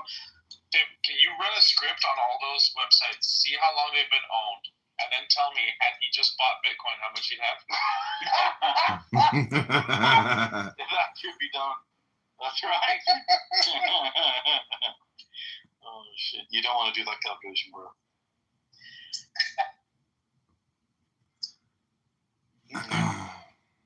It's funny, you and John Kidover for years, bro. Like, there's archives of that for fucking, like, let's go look at it. Why did you let that one go? Out of all the ones that you fucking had? Because who cares? It's once you realize that you can add any number or any letter, it's like none of it makes any difference. It doesn't matter. If you're fucking dude, I literally own you. You don't own anything. That's the point, you moron. Like, you're gonna change your fucking name now? No, the point is if I run for office again, you don't need to own your name. You don't need to own the .com. It's pointless. It's totally pointless. You can run for office? It's not a good thing. Yeah, you can run for office. Anybody can try. jkidover@gmail.com, facebook.com/JohnKidover, youtube.com/JohnnyKeatsLA, youtube.com/banner blindness vids. Is that like a porn fucking? No, that was like an advertising business. .com/n/John Kidover, branchout.com, John.Kidover, twitter.com, John Justin TV /4/Foodie Audi, bannerblindness.com, secure web partner. What the fuck? Yeah, I saw some of your terrible names, and huge domains won $1,500 for your John, you don't think these days you have to be in the tribe or tribe adjacent? I think you have to read books and make sure your brain is educated, unlike you. I mean, you claim you got a lot of books in your house. I never heard you read one book on this app in many years. Never once. What the fuck are you on this app to read it? What do you read? Yeah. I don't know, because people read books to make themselves smarter instead of having endless conversations about nothing. Luna, what was the last book we read together? Pointer's Complaint. Portnoy's Complaint! He's reading a skag book. And there was another book, what was the other book that you read, Diego? We read The Jewish Revolutionary Spirit. Yeah. Fascinating book on philosophy. It's very good. I mean, for an hour, people will listen to you complain about how your car is getting a stain. I mean, you have a devoted, loyal fan base of fucking loser simps that listen to every fucking word you got to say. You don't give a shit if some Mexican is telling you, how much did you spend on your car, sir? $10,000. Violations, not for red light violations. We're glad you weren't there. SovietVodka.com, philosophyvideo.com, philosophyvideos.com, R2Iron.com, 401k plan rollovers.com, EaglesBBDextract.com, USA Job Recruiter, Snapchat3D.com. Bro, why not just register Snapchat 5G? You know, that's NetIncomeReports.com, NetIncomeReport.com, West Hollywood Real Estate Agency.com, Venice Beach Real Estate Agency.com, TopRatedInvestment.com, EatK10G.com. What the fuck is that? InsiderTradingSystems.com. That's dead. New York Pizza Parlor.com. RabbiHollywood.com. Rodeo Drive Diamonds. You definitely a Jew, bro. Rodeo Drive Diamonds and Rabbi Hollywood. Los Angeles Real Estate Agent Blog.com. Hollywood Real Estate Agency.com. Hollywood Hills Real Estate Agency.com. JohnKidover.com. DomaininvestingBusiness.com. DiscountLasVegasFlights.com. College Level Classes.com, Chicago Pizza Parlor.com, Century City Real Estate Agent.com, Stockbrokers Los Angeles.com, My30sblog.com, Beverly Hills Real Estate Agency.com, FeastPornobook.com, FeastBookFucker.com, FeastBookPorns.com, FeastBookPorns.com, GooglePorns.com, TwitterPorns.com, AmazonPorns.com, BooksFeastPorn.com,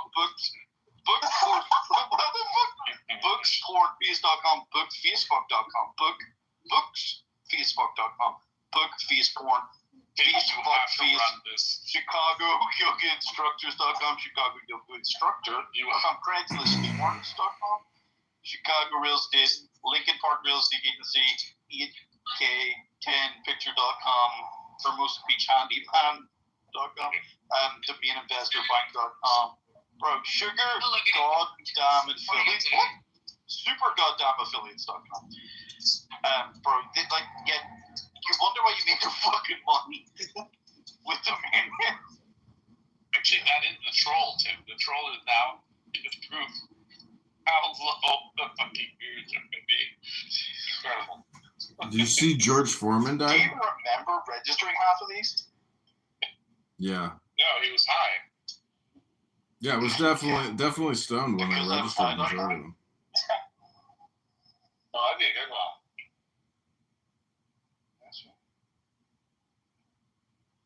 Ooh, Dr. Ann is Dan, there. is it true that I was talking about sticking under the car and everybody was listening to it?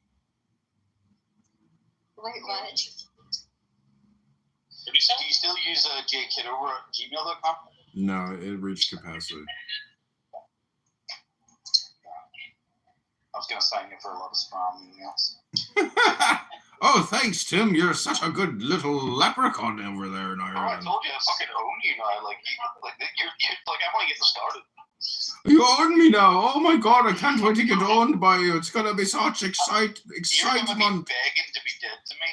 I'm gonna be begging to be dead. This motherfucker, I said to me earlier that I didn't ask for his permission to use an edited photo. He's streaming us.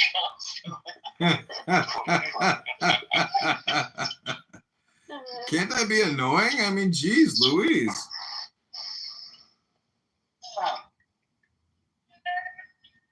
Yeah, it's your realtor photos which are the best, I think, actually.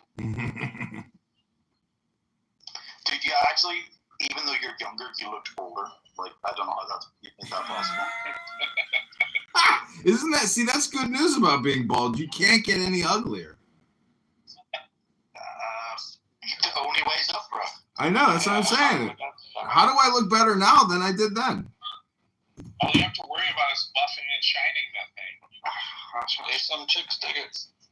Some girls do like it because I don't know why, but they do. It's very masculine, I guess, to look sickly and old. Bald. You keep telling yourself that, bro. When was the last time you went out on a date? What was that? You're getting to that age, huh, Diego? Are you getting close to little blue pill territory?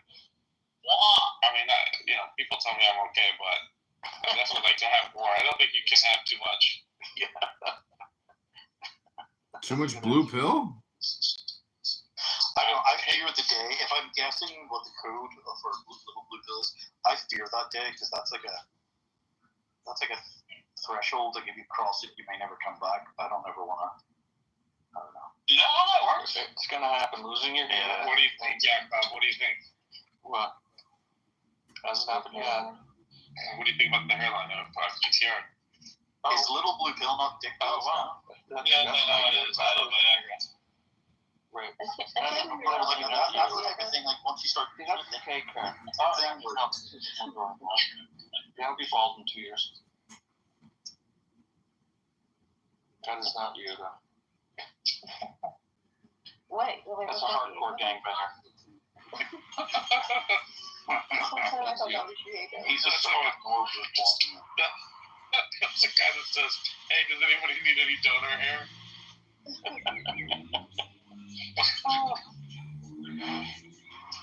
He's a guy who drives like a 64 Impala. And, you know, you push a button, it jocks up and down. Not 60. That's like the fucking gardener now. Like the gardener. That can't be real. That can't be fucking real, that hairline.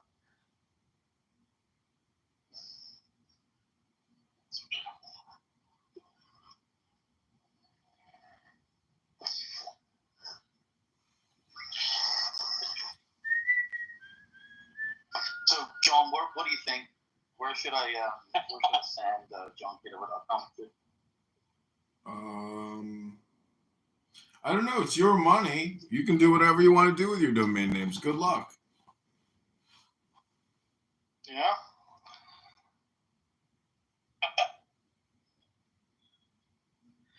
I was thinking like synagogueofsatan.com or something for fun, you know. I'm sure my father will love it. Yeah.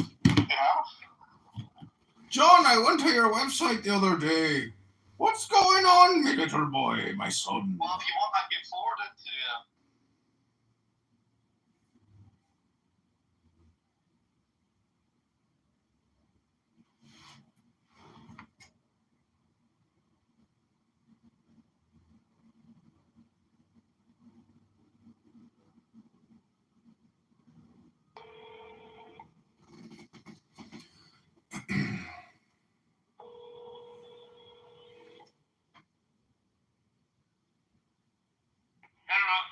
I can place an order for pickup. Can I get a large thin crust cheese pizza?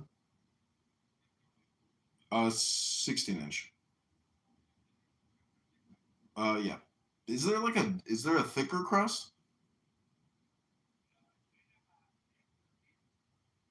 But do you have double crust? Oh, really? Okay. Okay, just regular then.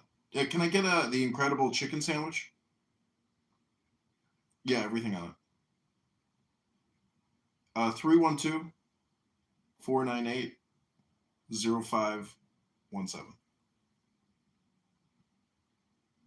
John. Okay, thanks. See you soon. Okay, sounds good. Bye-bye.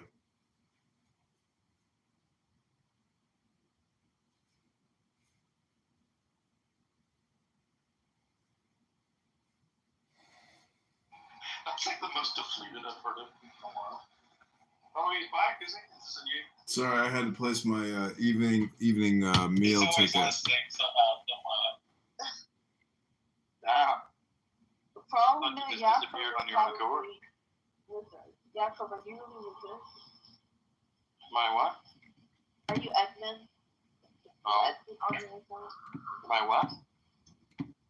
I can't hear you for some reason. She's highly medicated. She can't read anything. She's very heavily No, medicated. someone's like, what the fucking water from or something.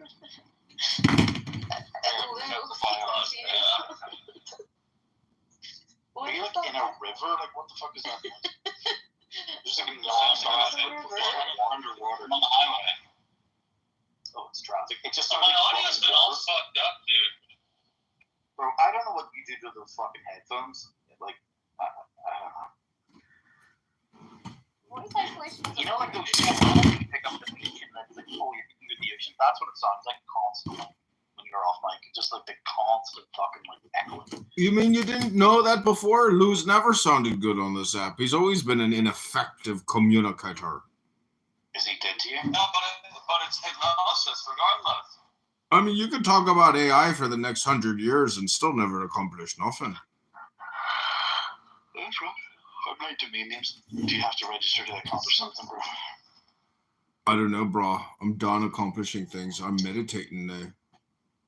Did you really like? You must have given them all up, or did you let that one go accidentally? No, I gave everything up in GoDaddy. I don't want to have any. I don't want to have anything to do with domain names or GoDaddy ever. I'm done. Out. Hey, Queen Elizabeth, how many dicks have you sucked, and how many assholes have come to in your English ass?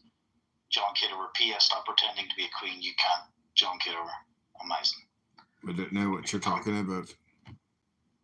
You're quite the poet, bro.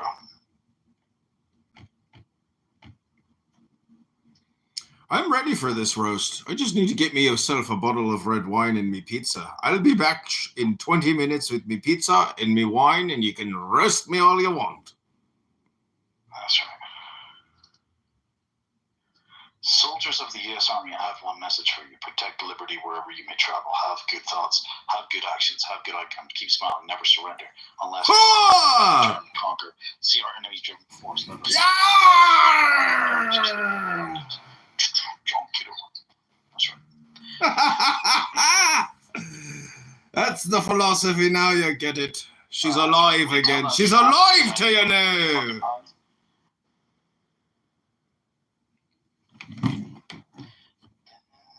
Did you have an ear surgery to have your fucking ears pulled in? No, are you jealous of me ears? Earlobes? No. They're just looking a bit Dumbo with it in this photo. Dumbo eardrums. What are your eardrums looking like? I'm still technically, somewhat, I believe, a federal employee. Are you receiving a paycheck? No. Well, that's one sign of not being an employee. Oh, we're gonna doge the system before I douche back in. Like, what would you call it if you're not receiving a paycheck? I'd call it unemployed. That's right. I mean, I guess the big fear is, it's doing about the same amount of work the last years as Has he ever had there? You've been doing this in what, May? Emailing or Ever since I got on this app, I was working even then.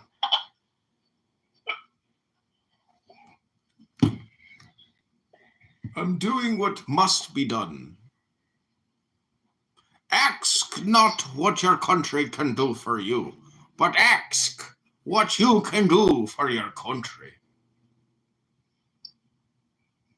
I would have been the perfect time for you to like blow the whistle on the contract and all the bullshit that you said is like they're not competitive, et cetera, et cetera. Yeah, it's all With bullshit. what it seems like you're doing with Doge. Doge is doing it. Doge has installed directors in every single major pool, you could say, or every major budget allocation. Like, they're doing it. They're going to rip this government apart. A guy that like he's a $300 million whatever software CEO of some like what startup, but he's in charge of like auditing the infrastructure of the IRS, like what their actual tech stack is, how their system's running. And he said that it's 30 years past I guess contract and like $15 billion over budget, whatever system that they try to like upgrade, and I don't like it. They should probably just shut the whole thing down and just rebuild it from the ground up. And they've been 5 years away from finishing it since the 1990s. Yeah. It's a big problem. Again, Lou, no one can actually communicate with you. You're in what's called the Matrix, and no one can understand what it is that you're saying.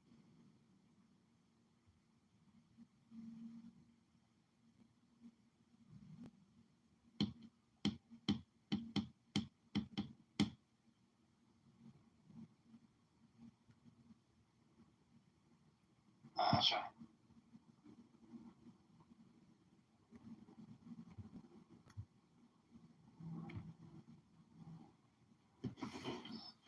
Don't give up. So what do you think about the underground cylinders underneath the pyramids? Tell us. I didn't hear about it. I heard something about it, but what? Like, did you see pictures? Where's the link? No idea. Joe Rogan was talking about that. I'll look it up. So what are they saying? Using That synthetic aperture radar technology, scientists say they have discovered massive cylinders going 2,100 feet below the pyramids. The cylinders converge into multiple cube-shaped structures that are 80 by 80 square meters. Some scientists are pushing back on this development, arguing that it's impossible for radar technology to penetrate. Oh well, another big nothing burger out of the pyramids. Most people don't know the riddle of the Sphinx or the pyramids. Aliens, bro. Did you ever see that movie, the Egyptian Gods movie or whatever it is? And this movie thing where he opens the other locker and it's like a universe within a universe. Oh, get there, who built them? And they just seeing the very tops of something way bigger. It's kind of, I mean, it's one of the biggest, it is the biggest discovery we've ever had. It changes like our whole timeline. Guru, Sasha, and Boosie are in a fucking room together. What the fuck? Boosie? That's a weird combo. Sasha and Boosie? Did you see this? Did you see this photo of AOC in a Nazi bikini? I can't believe this. Motherfucker, I'm tired. Do you know this chick Valentina Gomez? Yo, watch the video and the link that I put up there.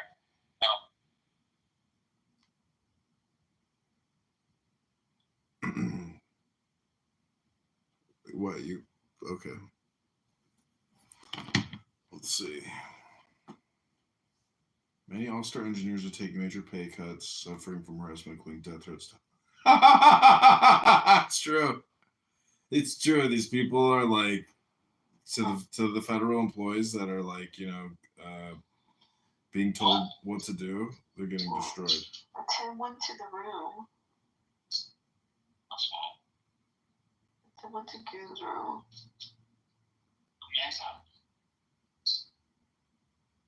Oh. Are you actually drinking, or is it just phone word for? Me? Yeah, I'm drunk. I'm only drunk. That's amazing. You're drinking and driving too, right? Like to be told they have to take the vax. No, well, it's a strong correlation between the two. Like people really don't like the idea of they talk about being a pure blood.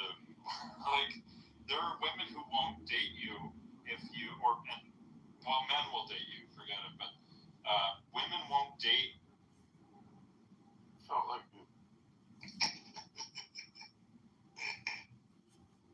Hello, pussy. How you know me?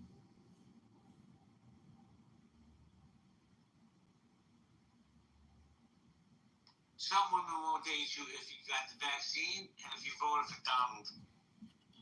Yeah, right. Exactly.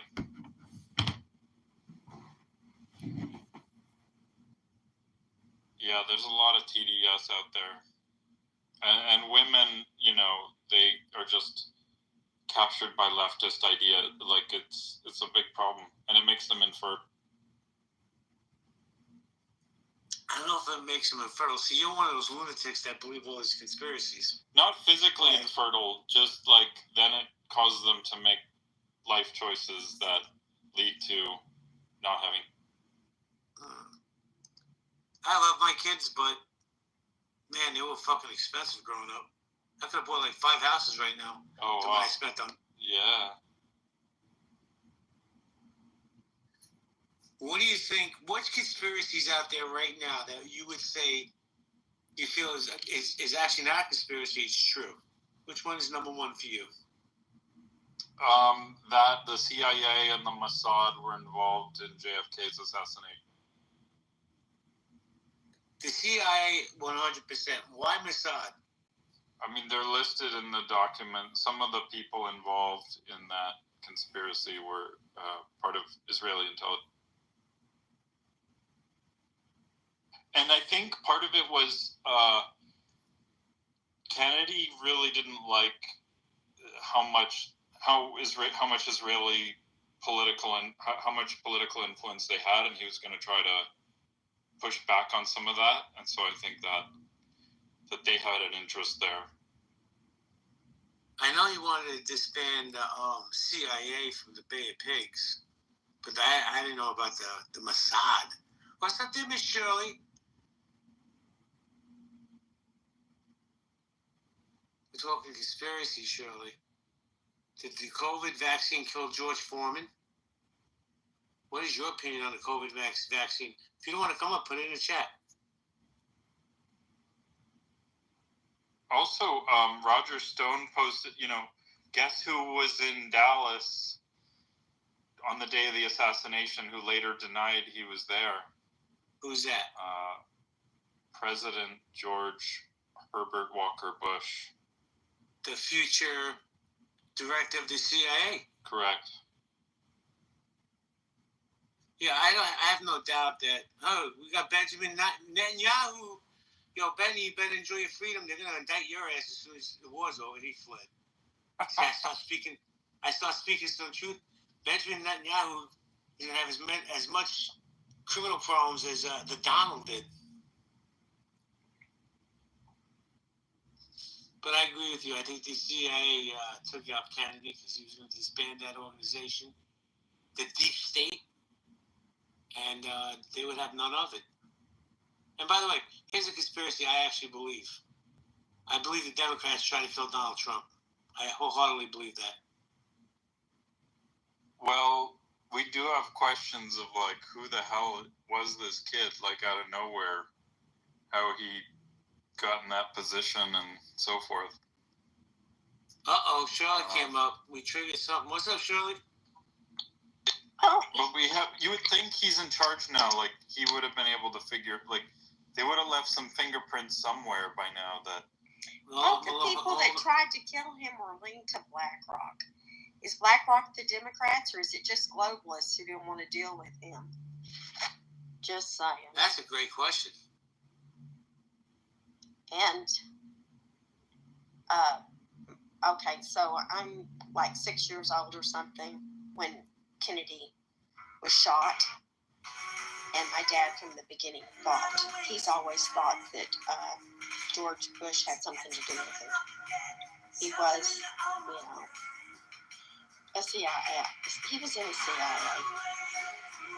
And I don't have a really high opinion of him or his son. His son was the worst Texas governor we ever had. Just saying. He was also a horrible. I gotta take this call. I'll be back, guys. Hold on, let me mind you up. Give me a second.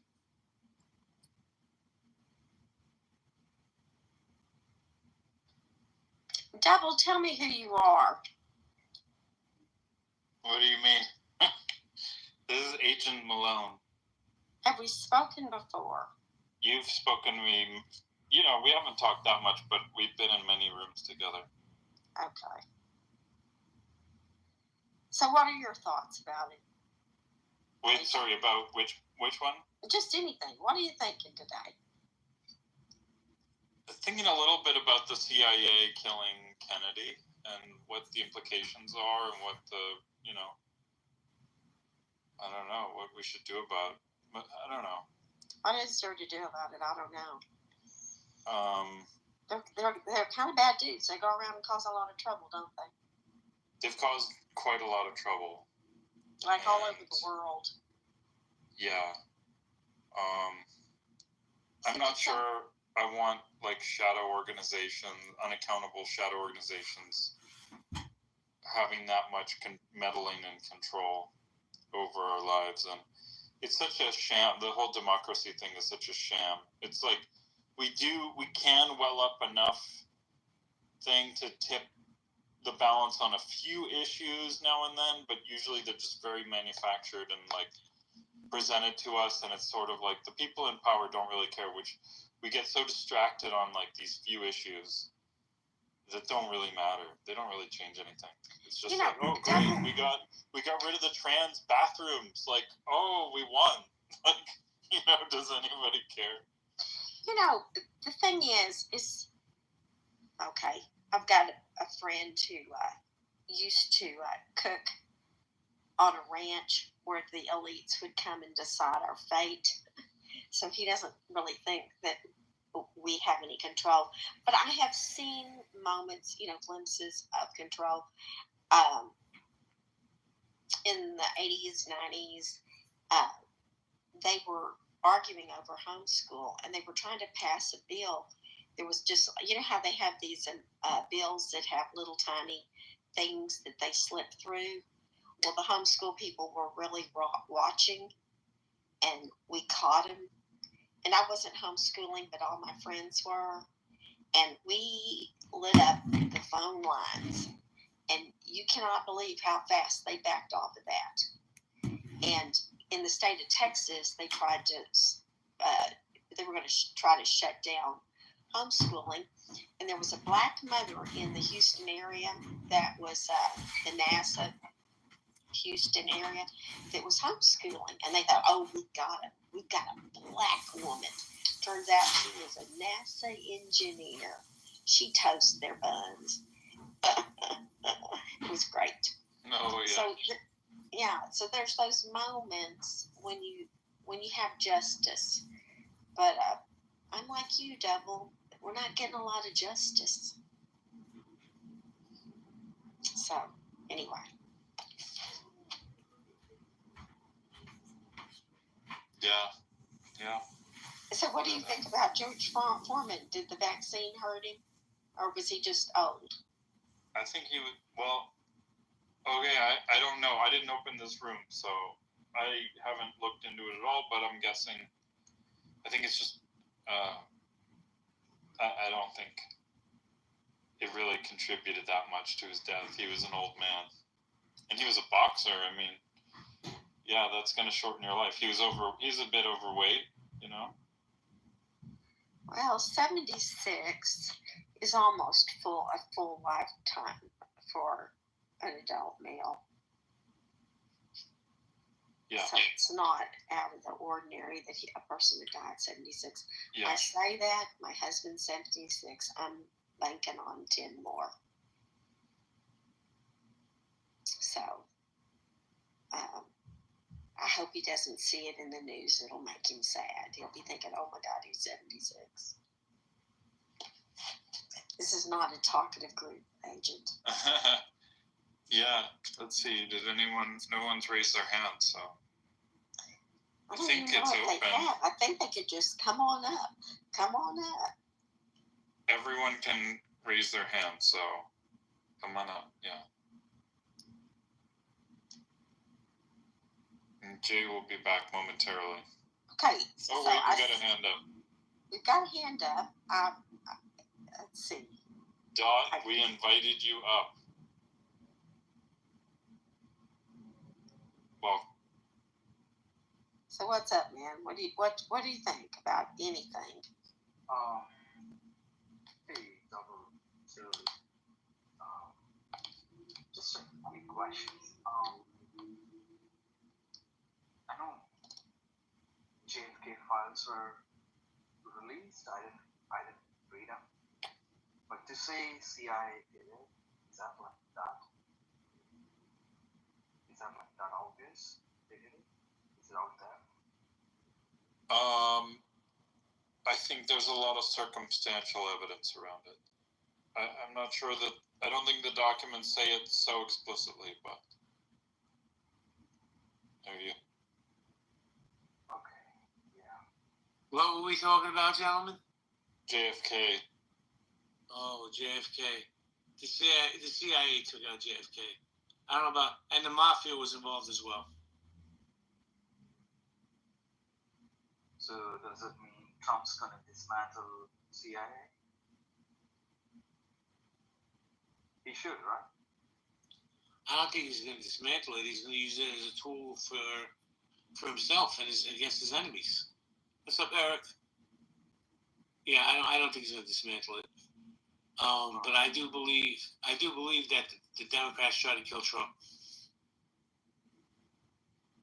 Very likely, yeah. And by the way, recent polls, Kamala Harris is the leading candidate to win the Democratic candidacy for 2028. Yeah, she's leading all the polls.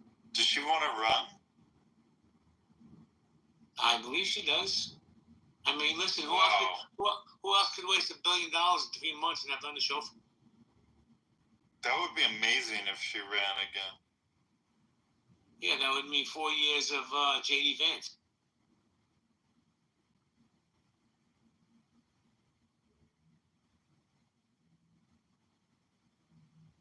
Yo, Stark, where are you based out of? Nashville, Tennessee. I didn't hear a word you said. What did you say? I said Nashville, Tennessee. Oh, never been to Nashville. I heard a lot of good things about Nashville. I heard there's a lot of pretty girls there. I'm surprised.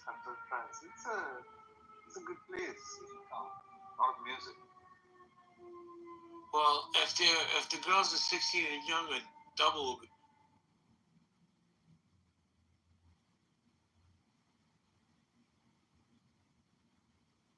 So, Stark, what do you think? Did the COVID vaccine get people sick?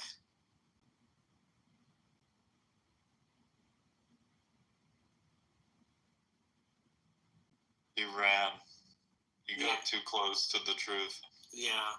I never heard a German accent in Nashville, Tennessee, but what do I know? JB, are you vaccinated? I am. I gotta be honest. Wow. I am. I wish I wasn't. Yeah, your blood has been poisoned.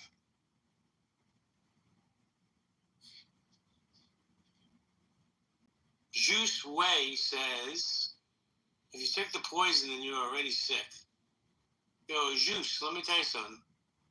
There's different types of sickness. And if it's mental sickness, I had that a long time ago.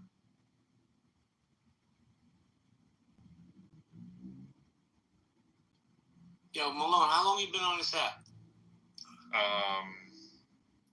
Since 2021. Oh, you've been on for a long time.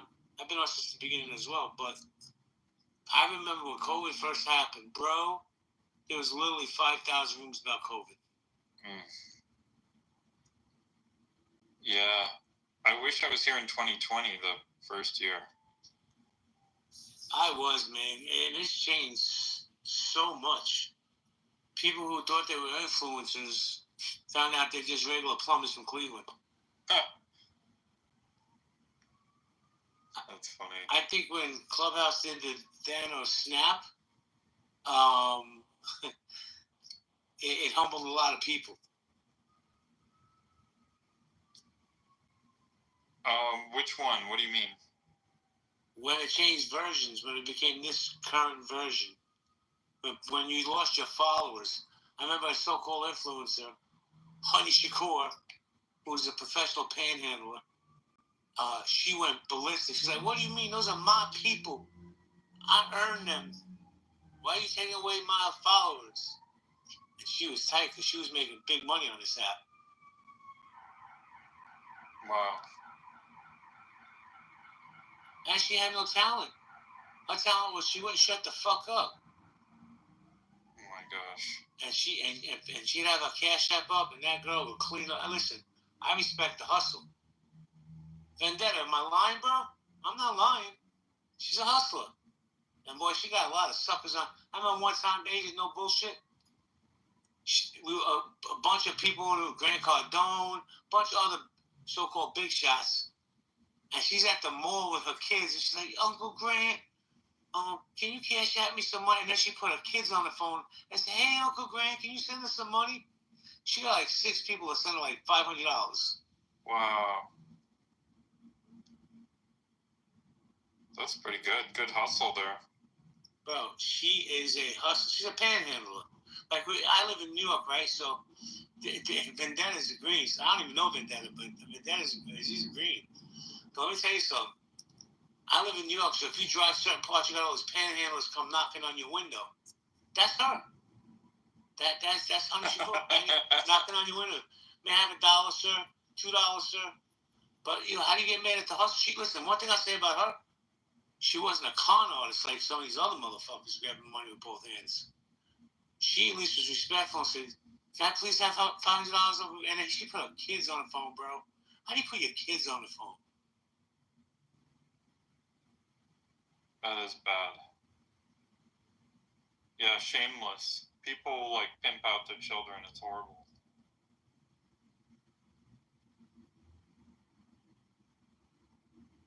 So I wonder if she got that job at Burger King.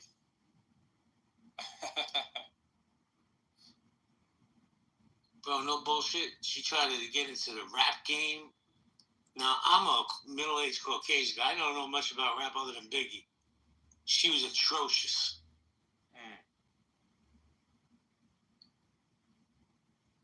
Yeah, some people just should not share their talents with the world. Their lack of talents.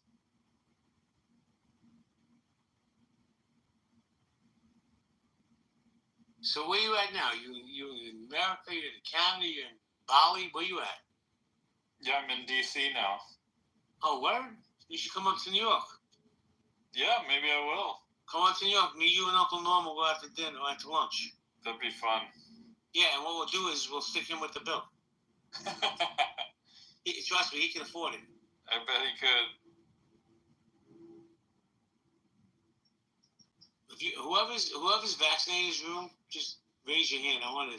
I'm curious to see how many people have the vaccination. Looks like it's just me and you, Malone. Wow. Yeah, I've developed so many health problems since I got vaccinated. Well, I'm not trying to be too personal if you don't answer, but what kind of health problems? Hemochromatosis is one. What is that? Like iron overload. What does that do to you? I don't know. Like your whole body just starts to get oxidized, and like iron deposits in your organs. Oh my god, it sounds fucking horrible, bro. It's not good actually. Does it hurt? Not yet. Maybe like a little bit. Does it affect? What's up, Dr. Williams? Does it affect your manly parts? Everything. Yeah, brain, balls, liver, heart. What else has happened to you with this vaccine?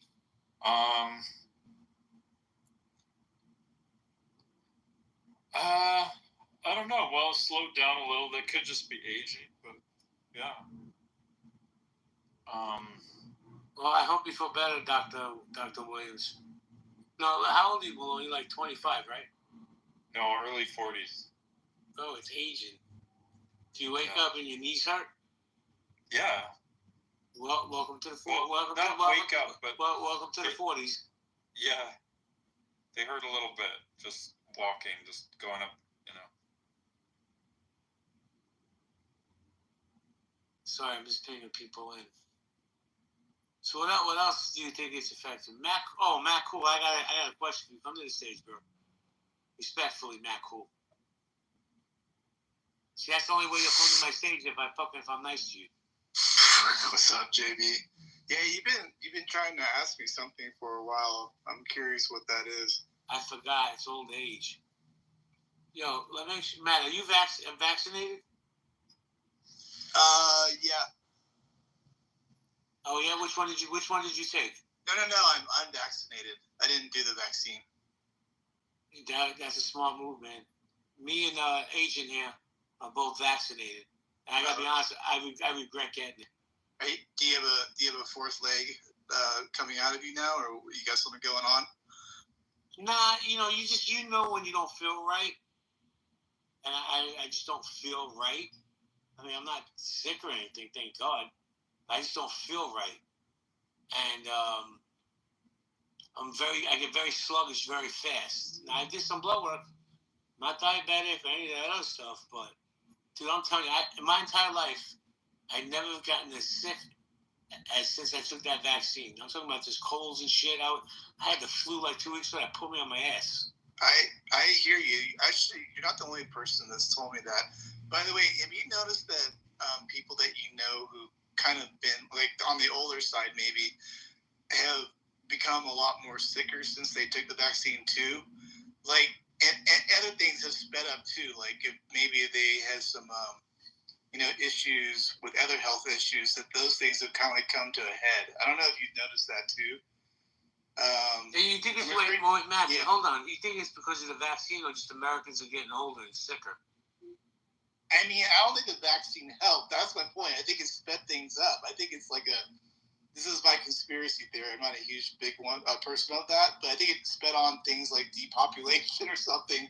Like it's supposed to take out people that are sick.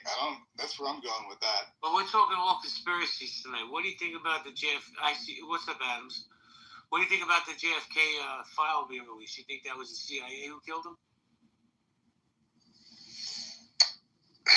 Yeah, I mean, there's I know there's a definite, I don't know, there's so many conspiracy theories around that particular piece. I'm really open to hear everything, but I don't think our government is up to any good. Well, Matt, can I offer you? I'm sorry. It's okay. I'll come right back to you. Matt, the anti-Semite that Malone said it was Mossad. Well, that would be an anti-Semitic remark for sure. I think the COVID vaccine got a lot of people sick.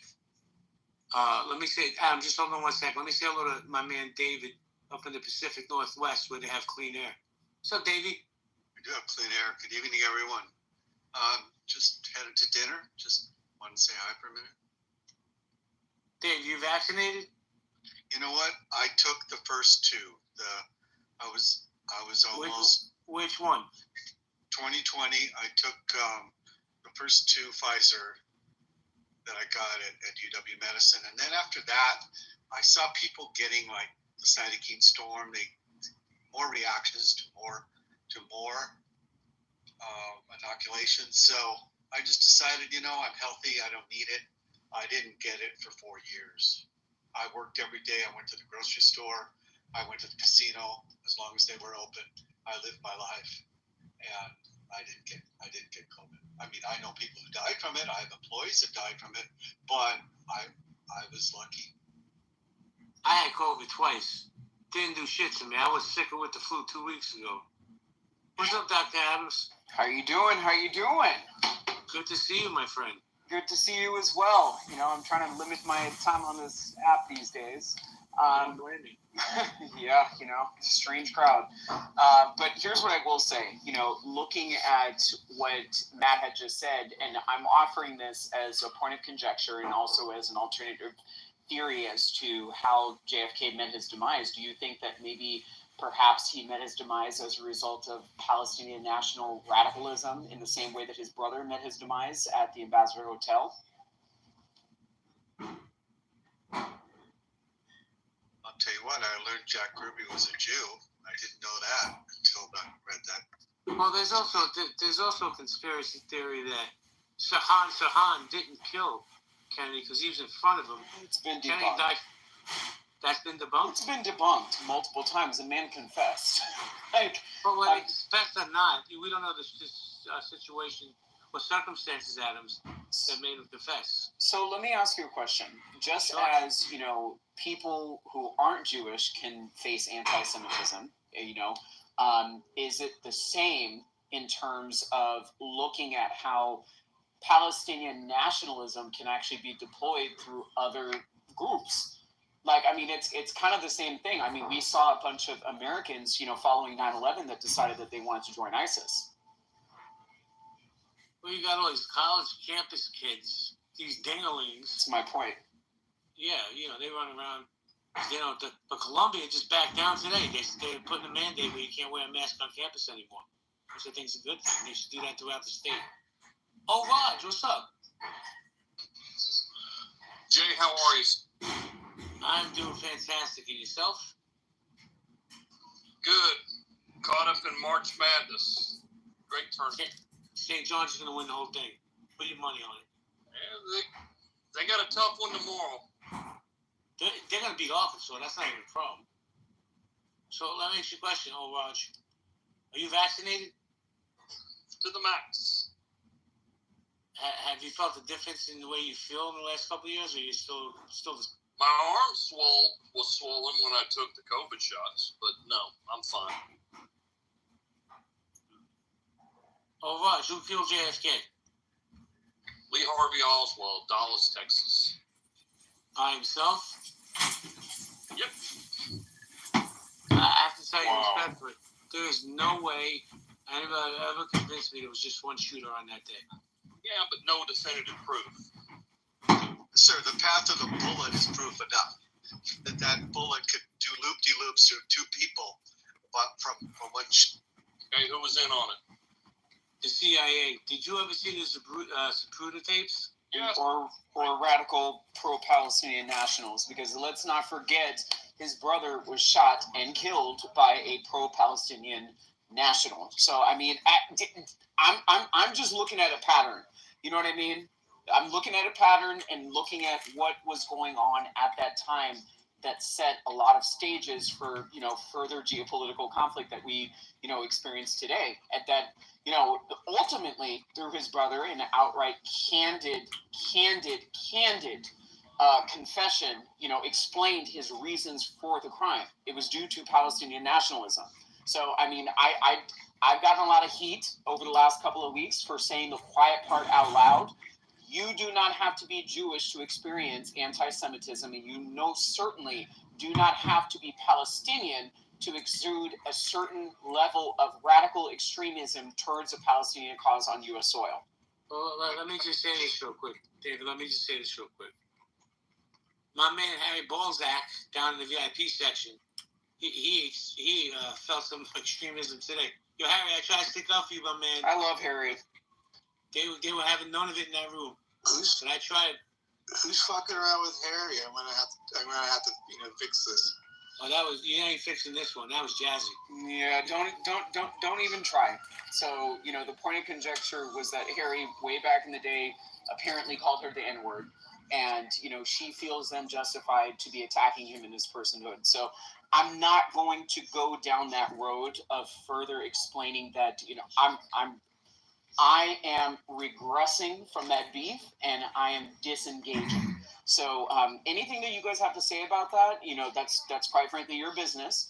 However, I will say that there is an off-kilter justification of why that person feels like they need to be attacking Harry in his personhood. All right, then. Well, Harry, we tried. David, you were going to jump in? I'm not being contrary, Adams, but we're talking, the 60s when Kennedy was shot and there was Palestinian nationalism going on then? You don't think that there were further lingering roots as to why his brother got assassinated? I need to do more, get more knowledge.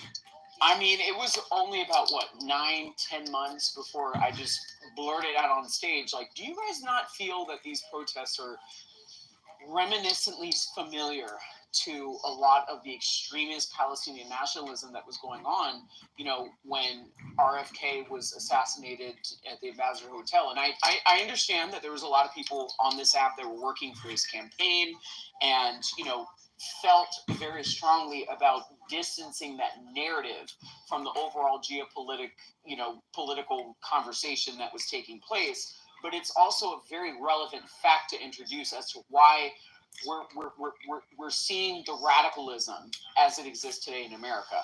People are too comfortable. Show me the nexus between RFK's murder and JFK's murder, please. Well, I want to ask a question to the room. I guess I'm not getting an answer. No, you will. Just give him a few minutes. But let me ask this question. And I'm being honest because I know Matt's going to want to say something on this. Could Donald Trump have done a better job handling COVID? That's for anybody. Yes. He did a great job accelerating what they called the vaccine, making it available, mRNA, taking it off the shelf. But after that, everybody knew the distribution wasn't his strong suit. Hey, I just want to say, in October, before the election of 2020, Kamala was out there saying don't take I would never take the vaccine. Trump, this is something Trump cooked up. She was trying to save us all. Unfortunately, they got to her after, she won the election and they were in power. And then it was suddenly oh yeah, everyone's got to take it. But she was trying to warn us. She was trying to save us from the vaccine. I would say Donald Trump's grade of vaccine during COVID was a strong A. Probably the best thing he did in his administration, first term. Got it. Sorry. It's all right, Adams. Excuse me. I got to be honest with you. I'm shocked, and it takes a lot to shock me, that O'Rourke said what he just said. Adams? So just to kind of answer your question as far as RFK's 1962's policies, and you're going to have to go through the congressional archives as far as them approving said funding, but he was actually the first American president to approve an armed forces deal with said Israel. So, I mean, he was a groundbreaking president as far as introducing certain tools and of engagement in terms of what people feel today set a precedence towards grievances towards Israel. Does that make sense, Raj? No. Right. And, during his brother's time in Congress, he voted on a lot of policies and initiatives that were aimed towards protecting the liberty, integrity, and the sovereignty of said Israel. So, I mean, there is a Kennedy alliance, in terms of furthering a Zionist cause that a lot of people, hold grievances with today and even back in the 1960s. So let's not forget that, RFK was assassinated by a Palestinian national, citing his specific policy positions in supporting the state of Israel. And I again, and hold on, in putting on my tinfoil hat, I'm more inclined to believe that if there was any special action committee, whether it be foreign or domestic, it was mainly centered on Palestinian nationals and that supported, the person that ultimately assassinated JFK. That's just my opinion. No nexus at all. None. All right, well, let me just say this before I go to Mind Virus. I want to say rest in peace, George Foreman. He was a bad dude, and he was very smart. I think he had like 15 kids, like 12 of them were named George, which is bananas to me. But he became a very classy act later in life. And I think everybody has owned at least a George Foreman grill. And I just want to say, downtown Julie Brown, I love your PTR. Mind Virus, what's good? That's because George Foreman never got in the fucking ring with me, buddy. Listen, I say this respectfully. I don't think George Foreman was afraid of any Canadians. Hey, no. I don't know. Was George Savallo around at the same time as George Foreman? I don't know if they were bought. I don't even know who that is, but... he's the guy that beat up fucking Ali. Oh, I don't know. So Ali and Savallo had a fight, right? This is in the 60s. Maybe 70s, 60s. And although Ali won the fight, he spent the next 3 days in the hospital. And Savallo later that night went dancing with his wife. So, goes to show you. It goes to show you the stories that made... Good, Raj. George Foreman, the pride of Houston, Texas. Yes, sir. Like I said, everybody had a George Foreman grill. Yo, Mind Virus, let me ask you a question. Hey, buddy. Did the COVID vaccine get people sick? Well, I can only give from the Canadian perspective. I took it a bunch of times. I never got sick from it. But we didn't politicize it up here. We didn't really think about it in political terms. So. It's different culture. Mind Virus, can I interrupt? No, you can't. You can go sit in the audience because I don't like blue people. Yo, Mind Virus, was it mandatory to take it in Canada?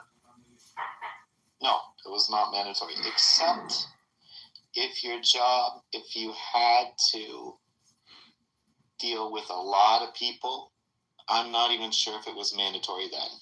I know that the teachers union had some kind of, I don't know how they worked it out with the government or not. Did you guys have to wear masks? Yeah, we were asked to wear masks. And that was kind of the choice of the stores. Well, hold on. You see, that's where words are important. Were you asked or were you told to wear a mask? I think it was asked. I don't think we were forced. There was nothing forced. But I think, But the thing is, if you left Canada and you wanted to come back in, then you needed to show proof of vaccine. So that's kind of forcing, right? They give you the choice, but they also say there are things that you can't do without it, right? So it's kind of forced and it's kind of not at the same time. But I wanted to go to fucking Puerto Vallarta, so I took the vaccine and came back with it. Well, did you ever have COVID? Yeah, I actually did have it. I lost my sense of smell, which sucks because I'm a perfumer. I lost it for about 6 months. Dude, I couldn't think of a worse sense to lose as a perfumer. I was okay. Yeah. Now I can smell fine. Yeah, but you know what? It wasn't such a big political thing up here. I think the way that the government fed it to us is they said they don't have like perfect answers. And nobody here was expecting perfect answers from the government because it was an evolving situation. Right? And so we knew that there's only a certain number of beds that can be filled up at one time. So basically what was told to us, if you take the vaccine, it should hypothetically slow down the spread of the virus so that the hospitals don't get all filled up at the same time. That's how it was given to us. All right, that's some breaking news, folks. Thank you, Mind Virus. Give me a second. I want to post this article to the top. This is crazy to me. Hold on. Matty Cool, what do you think about this? Look at the Jumbotron. Yeah, I already saw that. It's Kamala even, like you said there, the Joe Biden, the entire family has been revoked. He's so fucking petty. It's terrible. It's petty. Petty. You know what they were trying to do to Trump? You don't even know, do you? No, I know. I mean, the whole situation is petty. Did Biden revoke Trump's security clearance when he was president? I don't think so. I mean, Trump was getting documents to Mar-a-Lago. I think he reduced it at very most, or cut funding. I remember some news story around that. I mean, why would he? I mean, there were no wars that were going on. Yeah, but these type of foreign conflicts when Trump was president. Well, I heard that it was costing American taxpayers upwards of $3 million a year just for security for Hunter and Ashley Biden. Oh, $3 million. Don't even get me started. He was leasing a $10 million house right across the street from Passages, Malibu. Right across the street. $10 million house. How much security did it for the Trump family when he was president? He's a former president. We're talking about the child of a former president that, quite frankly, exposes the Secret Service to a greater liability and, greater function considering the nefarious things that he does. Hold on, Adams. So I'm breaking one of my cardinal rules. I have two Canadians on my stage at the same time. So I'm just saying. You're taking over, Yeah, but we love Rafi. Hello. Yeah, Rafi gets dual citizenship in my room. Rafi, what's good? I'm willing to revoke my Canadian citizenship if need be. You're going to be our 51st state anyway. As I say, JB, alhamdulillah, your words to God's ears. Oh, we got another Canadian in the room, but not on the stage. We got y'all. Y'all, if you come up, that'll be a record breaker for my stage. 3 Canadians at one time. Yo, Rafi. Oh, here he's coming up. Did the COVID vaccine get people sick? You're asking me? You don't leave Rafi on stage. Oh, sorry, I didn't hear you said Rafi. To be honest, I have some fucked up stories about this vaccine. But I'll sound like a conspiracy theorist, but this happened around me with like my own circle, and I do believe people got sick. But again, like any other vaccine, you're injecting yourself with a disease, right? So that's the thing. Take it or reject it. Just like the flu shot. Exactly. You're supposed to get a little bit sick, and then after you're supposed to get better. All I'm gonna say is, Raj, look at the lineup we have. We have 3 strong, viral American men at the top, and then the rest of the Canadians. Good one, Jay. What's up, y'all? Oh, what's up? I just came up so that there'd be more Canadians. But I guess, the vaccine did get people sick, but it saved everybody. Exponentially prevented more people from getting sick. Yo, what part of Canada are you from? Montreal? Correct, yes. The accent gives you away. Mind Virus, where are you from in Canada? Let me guess. Saskatchewan. No, I'm from Windsor area, Detroit, Windsor. Oh, Toronto. No, south of that, near Detroit. Yo, man, let me tell you, Toronto got some hot chicks. Cross the bridge from Detroit. Jay. Yeah. Here's the thing about the vaccine thing, right? Like, you can't prove something that didn't happen. So, hey, JB, like, if nobody took the fucking vaccine, everybody said, fuck the government, I'm not taking it. And, like, millions and millions and millions of people died, right? Then we would only know that the fucking thing actually worked, right? So you can't prove something that didn't happen. And you can't also say, well, you know what I mean? You need like 2 separate realities to play out and then compare them. And then you know for sure which would have been the best thing to do. That's the problem with viruses, right? You cannot fucking, you know what I mean? Well, let me touch on something real quick. Rafi, I see your hands raised. Open your mic, please. Yeah. So, Rafi, let me ask you this. We're going down a rabbit hole tonight. I'll give you an example. I believe the CIA killed Kennedy. That's a conspiracy that people have been saying for decades. That's the one I actually believe. What conspiracy have you heard that you actually believe? Myself? Don't say Bigfoot. It was Rafi. He did it. No, the conspiracy. There's a lot. Listen, I believe COVID is one big conspiracy to itself. Because after COVID, there was a ripple effect on everyday lives, how it switched, how governments took power. They took more power than they needed. It's just, I believe it was a one big social experiment. And everybody complied. And going back to a quick case with the COVID, I myself personally watched one of my good friends get escorted out of a hospital. Because when his father passed away from a heart attack, they found him in the house on the floor, called the ambulance. They brought him to the hospital, and this guy had issues with the heart. He had a pacemaker, you name it. Like, this guy went through every process, and even after every process, he continued to smoke and drink. We know he died from a heart attack. They said it was COVID. When his dad was never even leaving his house, he was just sitting home all day long drinking. And he was fighting at the hospital. Like, what did you mean my father died from COVID? My father doesn't have COVID. They had to escort him out of the hospital, and they marked his death as COVID just to get the numbers up. So, meaning it was in their interest to get those numbers up. Well, I'll tell you what, Canadian medicine sounds like it sucks. Raj? Oh, Raj, did you want to say something? I heard a story about COVID where people got the virus and they didn't get sick and they lived long and fruitful lives. Just kind of an interesting story that I heard. Well, we're all still here. Yo, Rafi, where are you from in Canada? You're from, Toronto. Yeah, I know this. Toronto. No, that's not true. You're from Edmonton. No, it's Toronto, brother. Yo, there's a lot of hot takes in Toronto. I'm in Calgary. I'm from the 6th. You're in Calgary? No, I said from the 6th. I'm from Toronto. No, my virus. Yeah. Yo, they got, aren't there like a lot of steers and queers out there? No, man, it's all rednecks out here. Canadian rednecks? Northern Montana. That's what JB, you would be impressed with Calgary.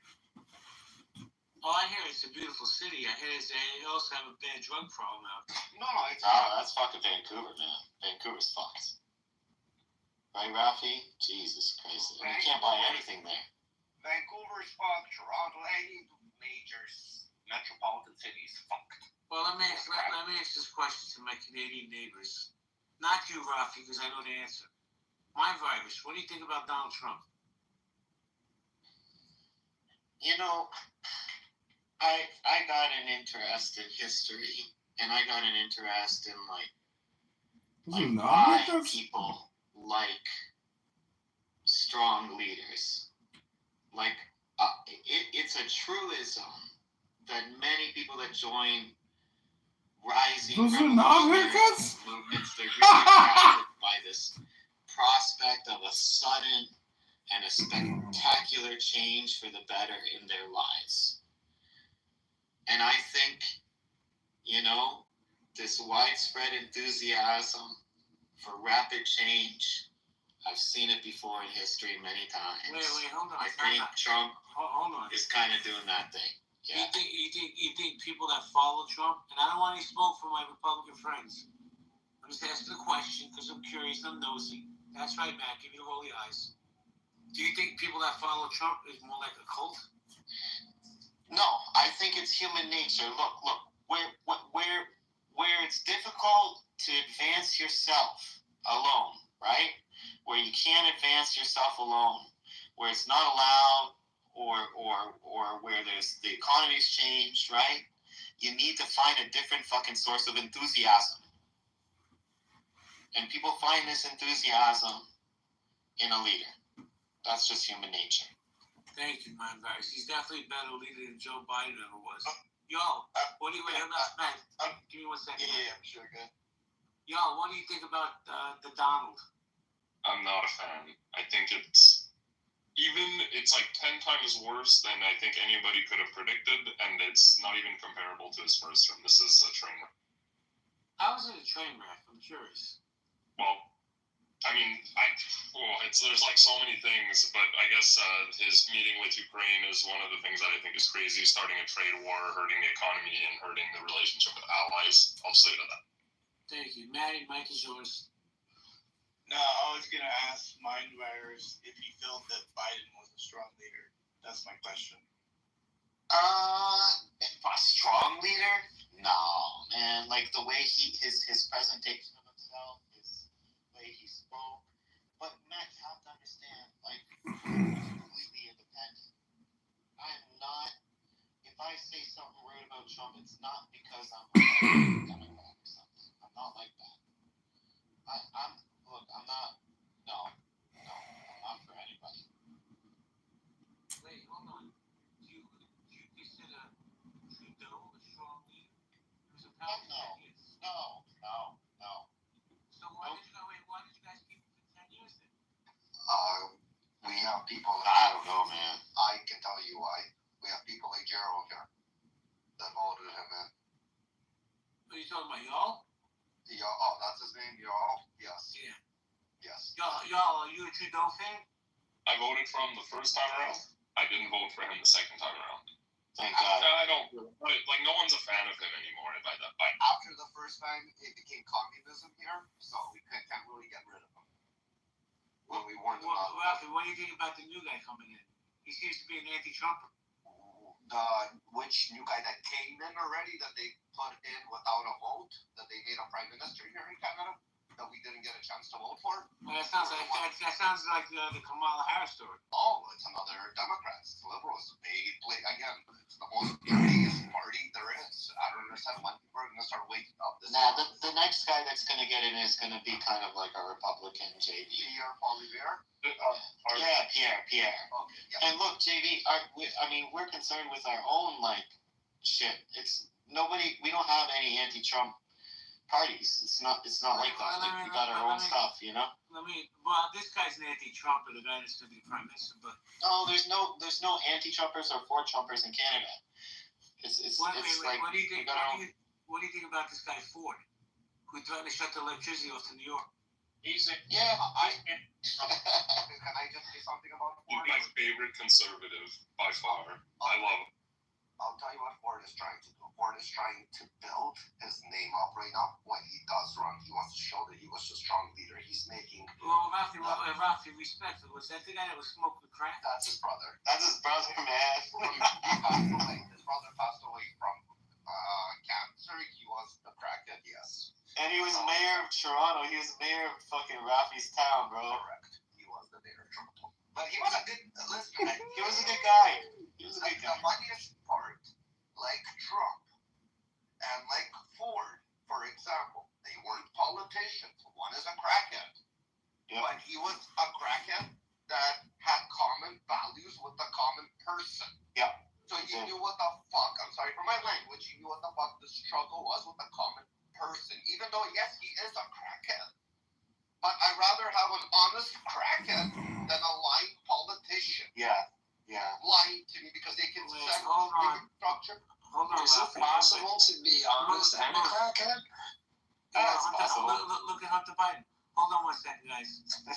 Wait, Rita, can you come to the stage? We're trying to keep the stage balanced with Canadians and Americans. We need a strong Canadian woman, please. Euphony, nerves. Euphony, nerves? I'm from India. Oh, that don't count. We don't care about India. No, respectfully. Hold on. Rena, how you doing? I'm okay. I just came on. Thank you for the invite, but I'm actually heading to sleep. So. Well, I just have one question for you. If they made put it on a referendum, a vote for Canadian people, for Canada to become the 50th. Oh, I'm all in favor. I like you. But here's the thing. Even if we had a referendum, it doesn't really matter because right now the Liberals are holding all the power. So, like, a referendum wouldn't do anything. The Liberals are holding on power with Trump in the White House? So we're talking about Canada.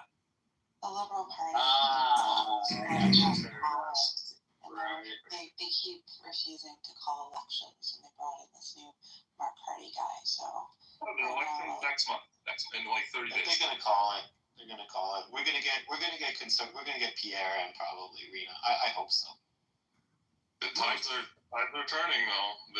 The Carney's doing really good. I have to tell you guys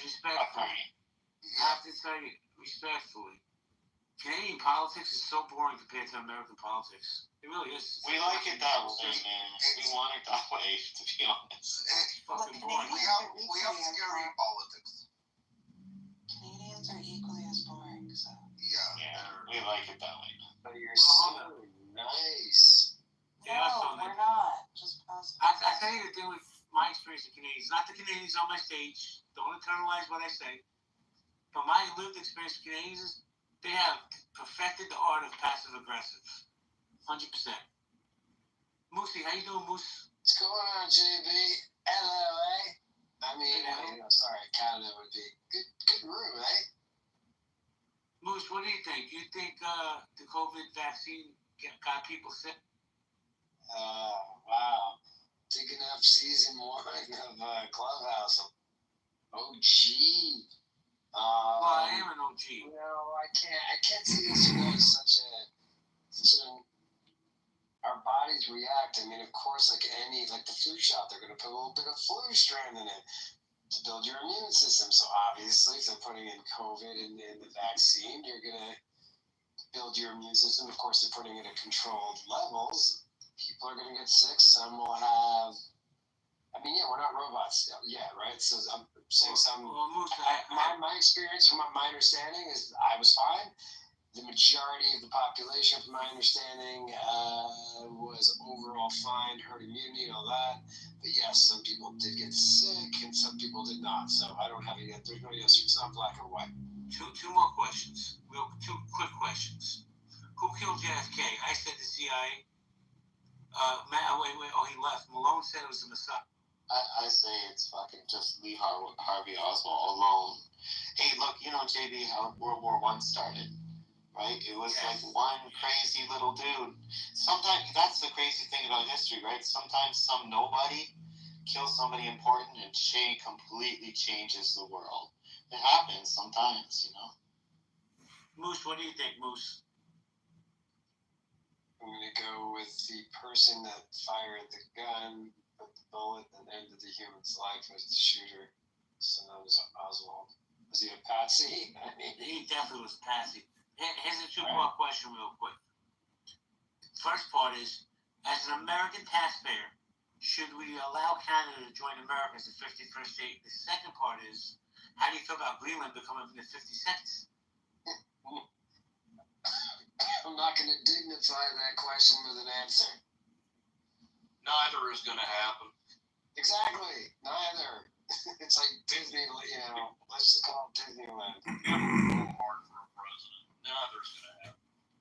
You just gave him an A for his response to COVID. Yep, I did. I will stand by. That was the best thing he did in his first term. Name me any passing legislation that he supported or backed in his first term, JB. Go. Oh, I can't, but Matt can. But what grade would you give Biden for the response to COVID? Fine too. He did good. I give them both an A. Saved a lot of lives. Very impressed. Both sides. In the first time in the history of this planet, we had a shot that saves people's life on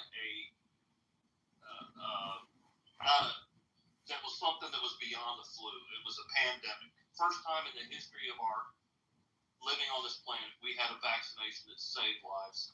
Give them both phenomenal credit. I'll tell you something I won't give either one credit for, and I don't think it had any control over it. I believe because of COVID, whatever people believe of it, whether it's a hoax or all the other bullshit, it really set back maybe this entire generation of kids in school and learning. I believe that wholeheartedly. They're dumber and more lazy than ever before. They were dumb and lazy before it. Well, another thing. you believe the stimulus checks or the COVID checks they were giving, they were kind of trying to see, I forgot that word that Elon Musk, universal income, that's the word. It was an experiment for a universal income, how people are going to react to it when you start controlling populations, when the government takes control over people. A lot of people might have not got affected by the actual vaccine itself, but vaccine did have a ripple effect on people's everyday life, from losing it by shutting down businesses, depressions, marriages, people getting divorced at stupid rates, people find out they can't be with their significant other for more than 6 hours a day. It was just a shit show. Rafi, hold on just 1 second. Wizard, are you Edmund? Because there's people on stage that don't want to talk when you're here. Excuse me, no, this is Wizard. Okay, Wizard. It's I'm gonna make you disappear. It's him. It's him.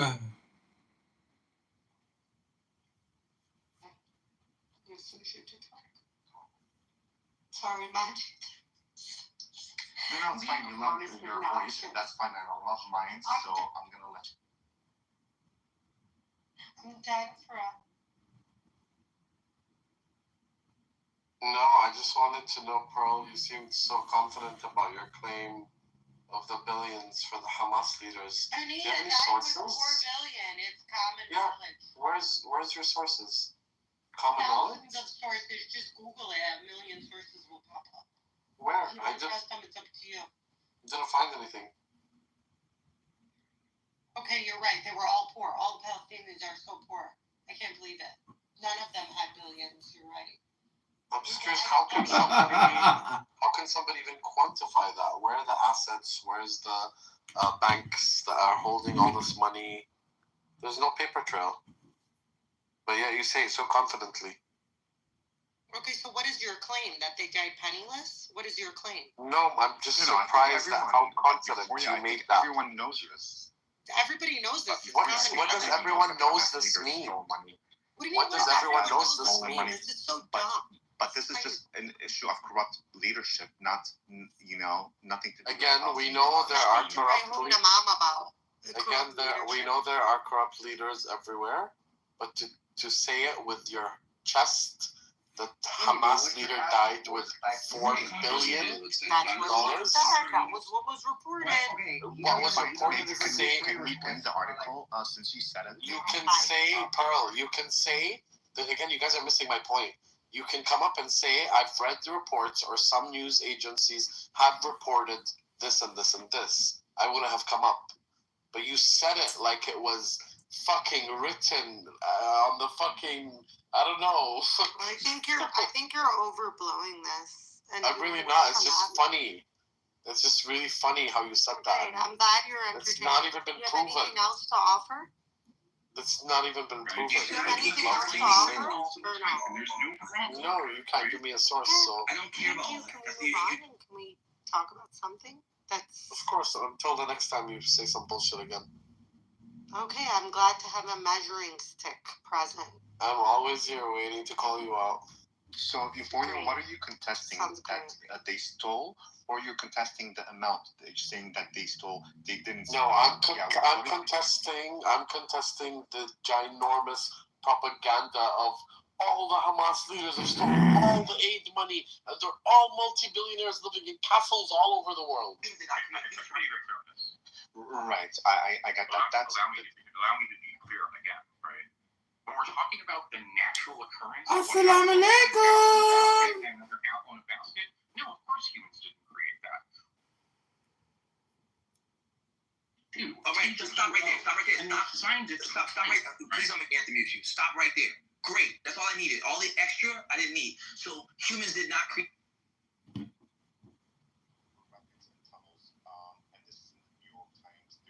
Why would you trust the New York Times? But here's the thing, right?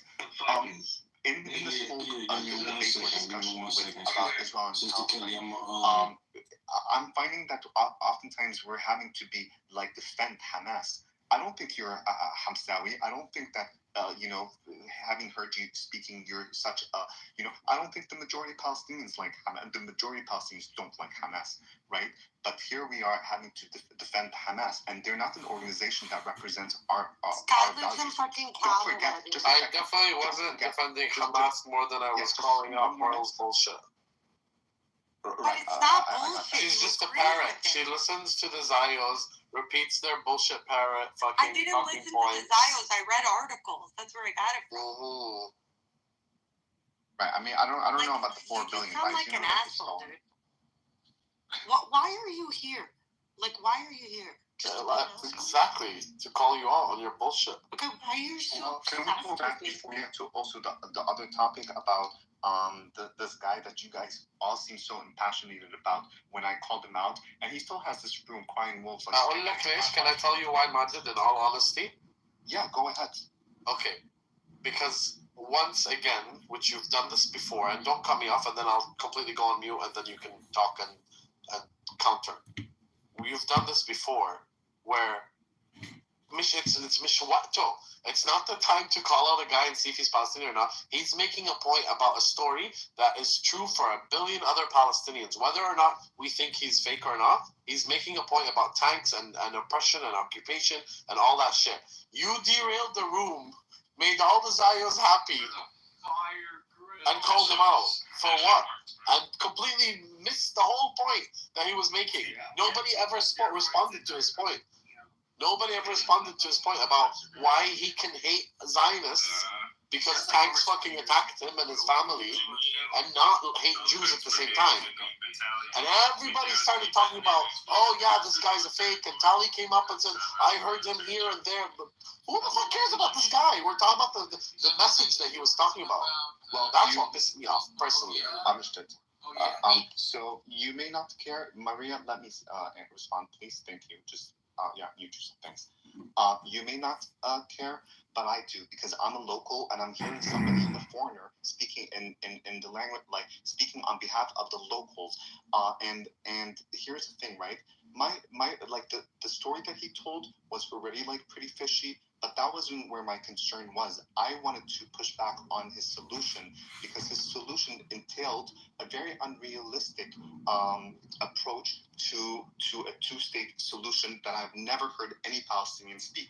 And when I, as you remember, initially questioned him, I questioned him about how he had entered Israel because I know the system. I know how they treat Palestinians on the ground. Once you arrive, they give you they force you to take the Palestinian like the Al-Hawiyya al-Khadra, and he didn't even know the most basic stuff.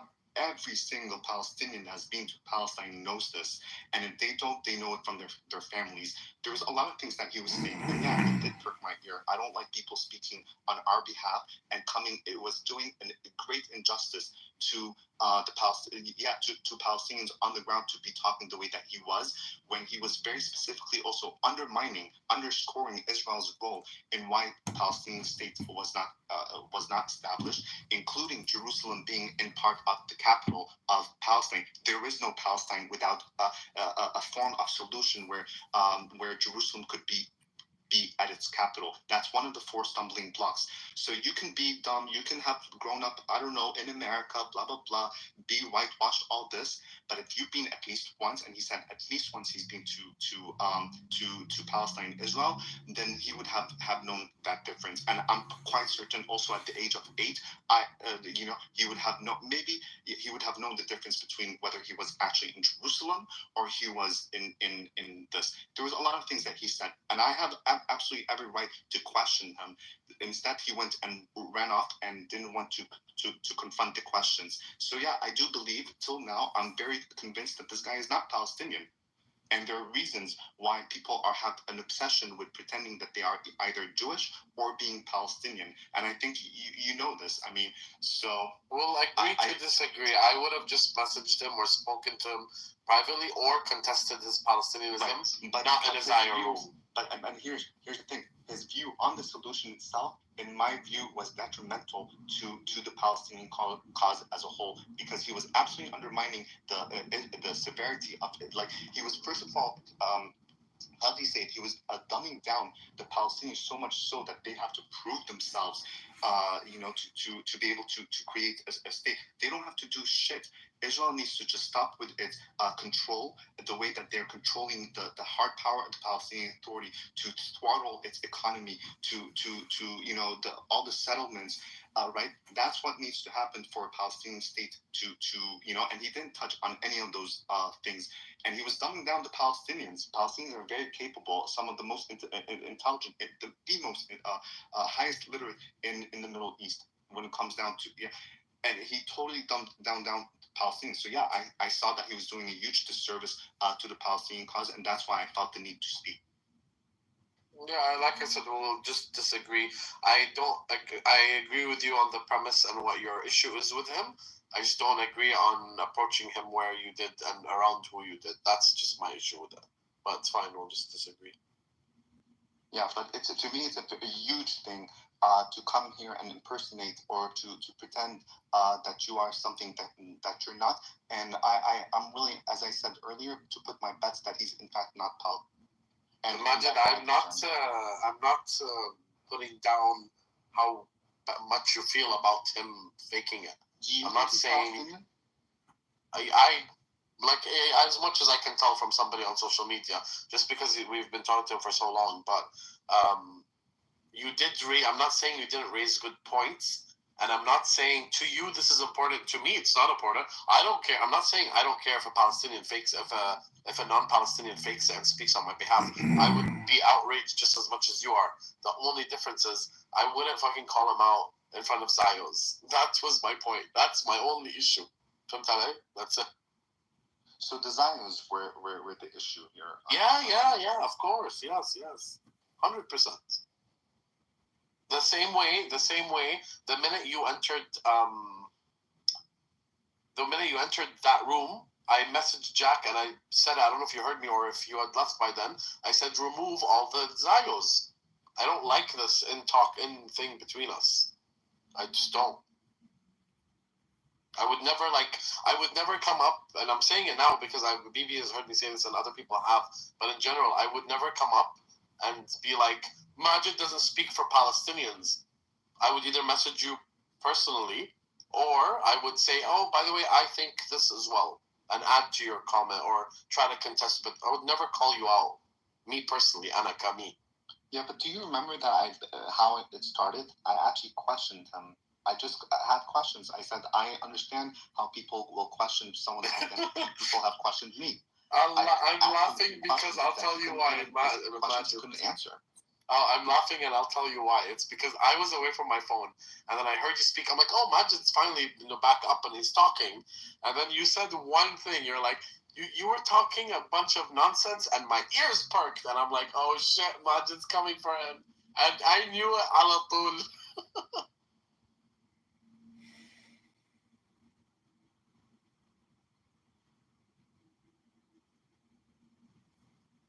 Anyways, Pearl, I forgot the bullshit, and I'm not attacking you. I'm done with attacking you.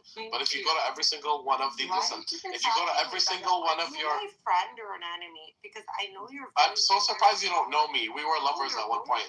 Listen to me. Listen to me. Shut up and listen, Pearl.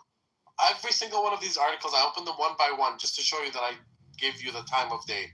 None of them show any kind of proof. They literally just say, a spokesperson said this, someone reported that, someone saw him in a luxury hotel. Where is the proof that he has you gave us a number, not you. The article said a specific number. How did they quantify $4 billion? How? It's impossible to know. Okay, so that by that rationale, then you have to question everything, right? Question everything. Of course. Question the Palestinians, question everything. Sure, but I'm not sitting around here giving you a specific number. Well, I'm not telling you. Respect about the Palestinians, everything on display. They hide nothing. That's what I love. They love it. I love it. They show us who they are. Sorry, Majid. Not you. That. But yeah, we see. It's very off-putting to the Americans. I gotta tell you. Like, you make every white. What prompts you to continue having discussions with Zayos like what's the fire behind these conversations that you're having with them? Because I've been seeing you, I've been seeing Mike, I've been seeing Palestine joining these rooms and just talking. Have you seen result, like a positive result? No, or zero just, fucking results, man. so just Zero normalizing for the sake results. of normalizing? No, it's just I talk to, like, for example, with BB, I'm curious to know what's his line. What is he trying to get at? As BB, for example, what does he want out of this whole thing? It's just very intriguing. It's very intriguing to the lengths that they're willing to go. Like, I'll never speak with El Normo. I'll never see a room with El Normo on there and be like, oh, let me go and speak, because I know him in and out. I know exactly what he thinks. I know exactly what he says. But BB's a little bit of a gray area for me. BB's fun. BB's great. The friends. See, this is my issue with you, bro. You're friends with a genocidal maniac. Okay. It's so, like, cool, man. He's not what he says he is. He has a lot of Chaldean friends. You'll forgive him. They have a negative impact. You know, you can be. There are nice Israelis and nice Zionists, but their Zionism trumps it. Their Zionism trumps all of it. There are nice pedophiles. I don't think BB. There are nice pedophiles, and there are nice rapists, and there are nice psychopaths, and there are nice murderers. There are nice Muslim extremists. There are nice ISIS members. I'm sure you can have a nice time as an ISIS bride, maybe. But there's still fucking ISIS. Right away. There's still fucking ISIS. It should trump it all. Dude, make me an ISIS bride. I'll make mad money, Of course dude. you'd want to be an ISIS bride. I'll be Euphoria, are all Israelis Zionists to you? Well, what? Again, you cut out. Let me just follow my thing. Are all Israelis Zionists? No, some are anti-Zionist. Israeli Jews. Yeah, some are anti-Zionist. Like this punk rock group I discovered recently. Like punk rock Jews. Huh? Like leftist Jews. No, punk rock Israelis are fucking far right anti-Zionists. Like they're like the Trump anti-Zionists. That's funny. Google it. Punk rock group anti-Zionists. Hey, they're crazy motherfuckers. Can you link it for me? I'll try to find it once. That's fun. Wait, Majid, you lived there. Do you remember the punk rock groups or no? Have you heard of them, or is this something new? No, I don't think I've ever heard of these guys. Oh my god, yeah, they're they kind of insane. sound interesting. So you don't think that all Israelis are? They're called the Shondes, Shondes, a New York-based Jewish group who became known for anti-Zionist views. Founded their first. They're not. Yeah, wait. Israelis. They moved to Israel. Yeah, but they're still not Israelis. They're fucking American. No, they became Israelis. Yeah, they're Wait, hold leftist on. Jews, as I said. Okay, wait, how never are mind. they Forget the Shondes. Yeah. Hold on, Like, that doesn't sound like if you're going to Israel and going through the reaping the rewards of. No, sorry, that's a wrong group. Hold on, one second. No, they were born there. Born in Israel? Yeah. And then they moved to New York. No, forget New York. I read you know when you read an article without opening it? Right. I do that all the time, and then I sound so educated too. But here's the thing. I think they're called Holocaust. They're Israeli. Work on that in my life, but go on. It must be a dyslexic Arab thing, because I'm not Arab, you know? But go on. I mean, I don't know how Israelis could be I know anti-occupation, those principles, because if you're anti-Zionist, you're essentially saying that you don't believe in Israel's establishment as at least my understanding.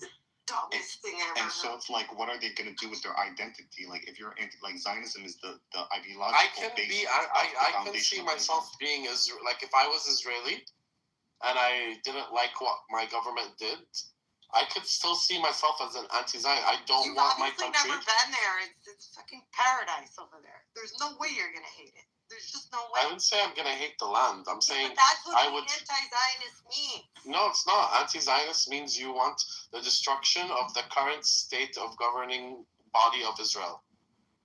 Yeah, but that usually means No, that's not what it is, because Zionism is about the right of Jews' return. But it's not. Zionism see, this is where we differ. Zionism to Palestinians is what the actions that came after.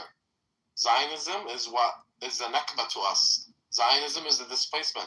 Zionism is what allows Pearl to go visit Israel and Palestine and doesn't allow me to go and visit that land. That's Zionism. Aren't you Canadian? Right, but No. that sounds like a very nice, What are you? like emotional, like description of Zionism. But let's be realistic about the very foundation. What is Zionism? Zionism is about the idea that Jews want to have a homeland in a place that they had some kind of history, right? And so, who founded Zionism? Who founded Zionism? It doesn't matter what it means to you in your emotional response. Who founded It has a Zionism? definition. It doesn't matter. It has a definition. Who founded Zionism? And what did he define it as? It's Jews to the righteous homeland. That's it. No, it was a colonial project, and they initially wanted to displace He literally sent a group of people, and they came back and said, "Fuck, Theodore, there are fucking people that live there." And he said, "The only way we can do it is either to, get rid of them or move them." That's fucking Zionism. I don't care if you want to flower it up and say it's the Jews' homeland. It can be the Jews' homeland. It's how you went about and created Zionism, how you manifested it. It fucked a lot of people up. So are you American then?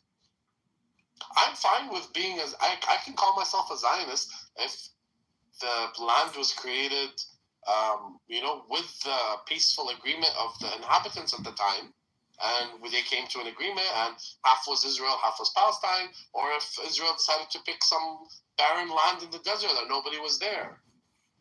I wouldn't be okay right now if Palestine was free and all the Jews were killed or massacred or displaced either. It goes both ways. But when you want to say Zionism is just the right of the Jewish people to self-determine in the land of Judea and Samaria, sure, but how were you able to do that? Your Independence Day is my Nakba. You can't, like, it's historical facts. It's not my emotion. It's not what I'm attaching to the definition. It's literally what happened. The man has a point.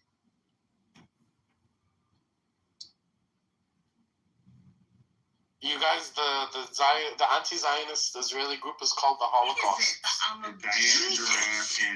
They played in Jerusalem's Parliament Club. The Holocaust? Yeah, I swear to you, I'll link it now. The worst thing possible, dude. Nick, how sick are your people that they call themselves the Holocaust? What's wrong with these fucking people? Same arguments. It's the same fucking thing. We're like decades and decades. It's like not even. It's not even worth the fucking argument. It's not even worth the breath. It's just what? I never got an answer to this question. What's wrong with you? Same shit. It's like enough. What? When you get an answer, whatever it may be, it's out of our control. Whatever's in power and whatever's been in motion will always be in motion forever and ever and ever. There's nothing you can do. You can bitch and moan all you want for the rest of eternity. It is what it is. Here we are today. That's it. You live in probably the best time that you've ever had, in ever existence. Today. You have TV, you have a cell phone, you have pussy. I mean, it's fucking all there. What else more do you want? It's there. Don't see the P word during What more do you have to argue about? There's nothing else. Who are you asking? That's it. What were you yelling at? What is this soap opera? Yeah, are you in Do you think you're in another room? Like, are you schizophrenic? I'm retarded. I can yell. Why did you say hello? Like, explain to us. Maybe we'll yell with you. No, that's not appropriate to ask, I think. Yeah. It's just the same argument. Guys, like, I feel like we're like in a school learning disability class in high school. We're all like hearing the same thing, the same conversation. 5 years on this fucking app. It was a joke. God up. Katie. Same thing.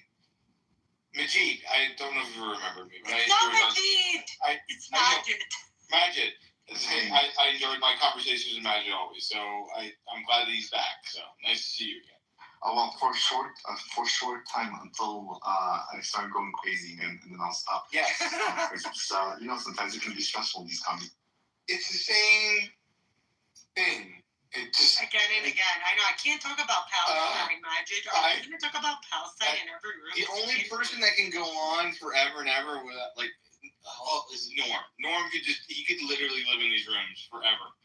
I mean, he is the poster child for these arguments. It's always. He's so weird.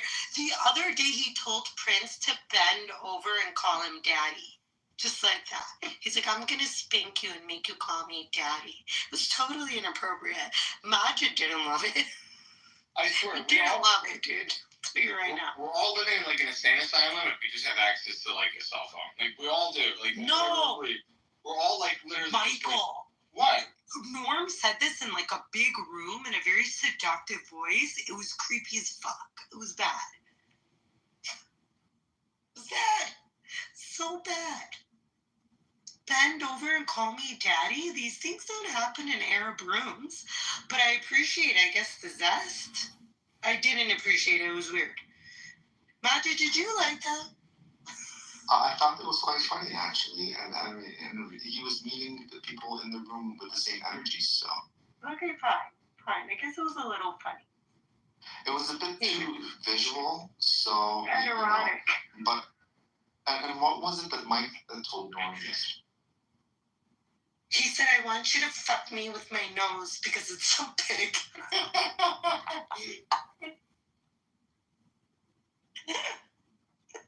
Oh, man. It was a doozy.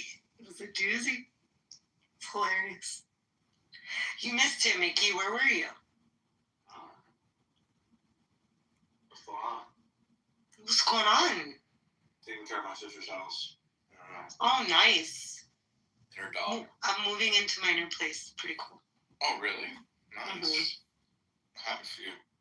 Thanks. You're welcome. You okay? Yeah. Are you hitting the gym? I know. What? I know. Are you eating? Yeah, I just got back. I had just finished dinner and. It sounds like you're eating. Yeah, like a what is it called? A little treat right now. Okay, put the fucking treat down, dude. Sis, do you think I don't want a treat right now? I've been eating all day. Majid, I didn't eat all day again.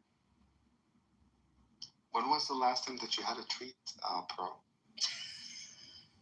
It's been a long time for her, that's for sure. No, not at all. Like I actually just came in from hanging out with a few people, and it was a great time. Fabulous time. You need to start looking for a nice Italian boy. Seriously, I don't think it's funny you say that. I tell you something, but you're a chatty fucking Kathy. Listen, there's So no I other can't say anything to you. other parent bimbos and stuff anymore, so I don't talk to anybody else. So why don't you still talk to your BFF? no, she's moved on to Twitter. So thank God.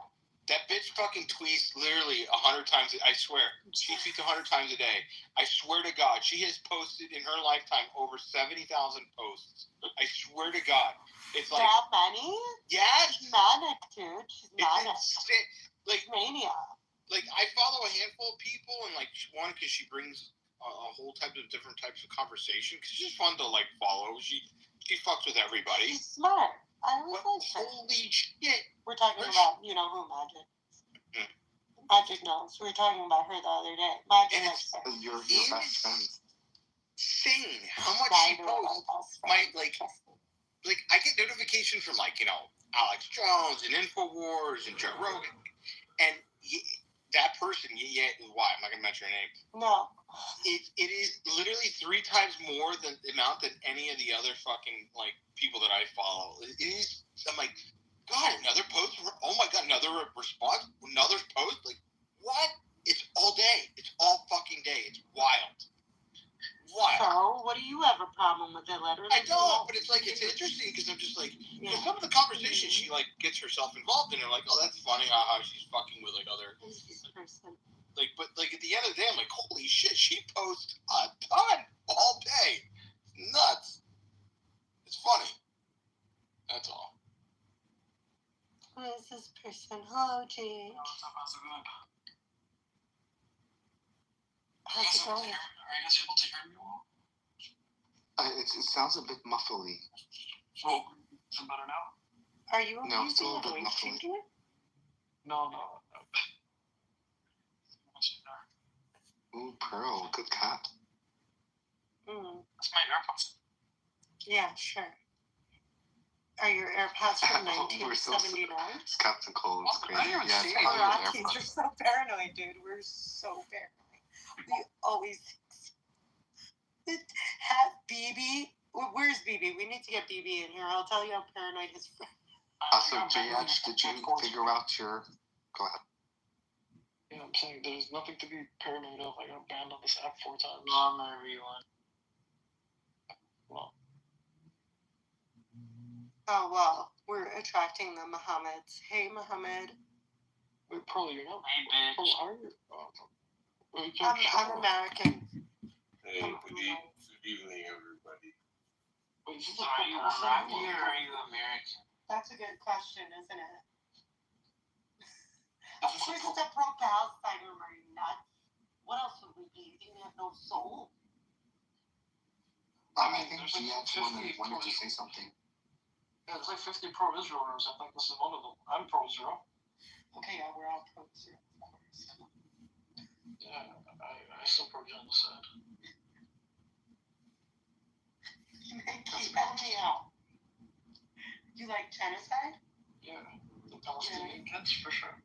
Yeah, really? How about the Christians? Don't you love how they're getting genocided in Syria? Armenia? No, Syria's cool. Bro, keep telling me I'm just fucking stroking my chicken. Ew, disgusting. Yo, chill, relax, bro. Not right now. Ew. What is wrong? Wait, what did he say? I didn't hear it. He said, Pearl, keep talking. I'm stroking my chicken. No, I think he's talking to me. I don't think he's talking to you. He definitely said Pearl. Okay, we're school. Did you oh, wow. Gross. Wow, how are you censoring yourself? I do think he was talking to Jay. He was talking about me. Voice, but Muhammad, how are you doing? I'm good, myself. How are you doing? Doing well. Earlier, you also were chiming in, so I just wanted to say hi.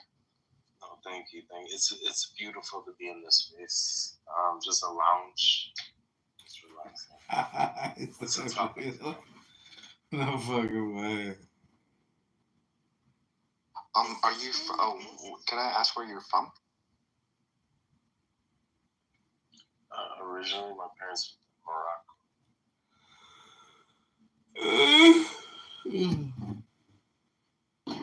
Never been, but I heard it's a beautiful country. Very beautiful. How tall are you, Mohammed? May I ask a question?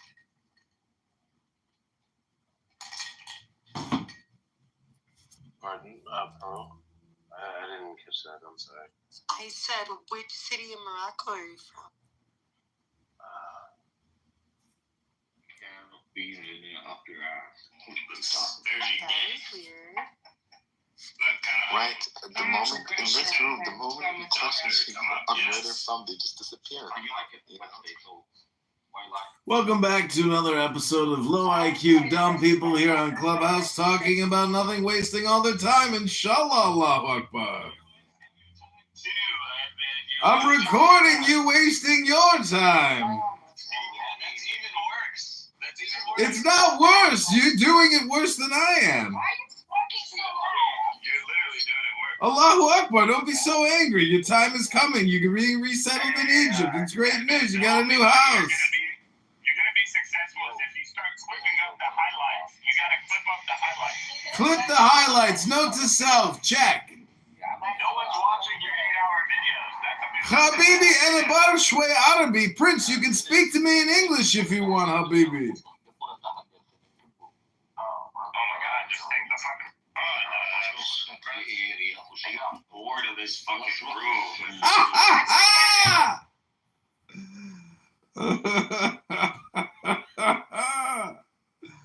Let him roast. Let him roast.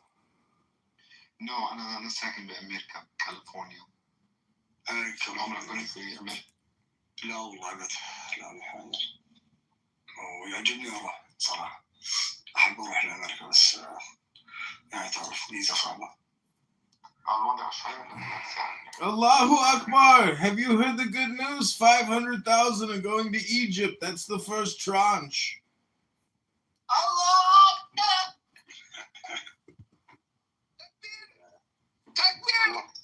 Allahu Akbar. Oh my days. So yeah, how are you guys doing? You all good? MashaAllah. Oh my gosh, I'm sorry. We're doing good. No, It's thriving. She got excited. 100%. Okay, and I want to come back. You should. You definitely should. Well, my Iraqi friends here in the U.S. tell me that Iraq has been totally ravaged by the Iranians, by Hezbollah, like their proxies, and that they've totally eaten up Iraq. I don't know. They've got 100%. They've got a point. It's not totally. It's not wrong, but it's not right at the same time. There are some proxies that have some control over some stuff, but they are, they're turning into businessmen, oddly enough. And yeah, of course, they're in Iraq. What else are they going to do? No, they used to drive around with weapons. Not anymore. 7 years ago, but not anymore. So they're turning into, some of them are turning into the steel industry. One of the bad ones. One of the bad ones that I actually have problems myself with. But no, it's calm. It's really calm, and I really hope for this stability to stay. It's relaxing. It's nice to see the people have. Yeah, thank you, Majid. To see the people happy, see the people think about the future and all that, but I don't actually see the stability in the region to stay for a long time.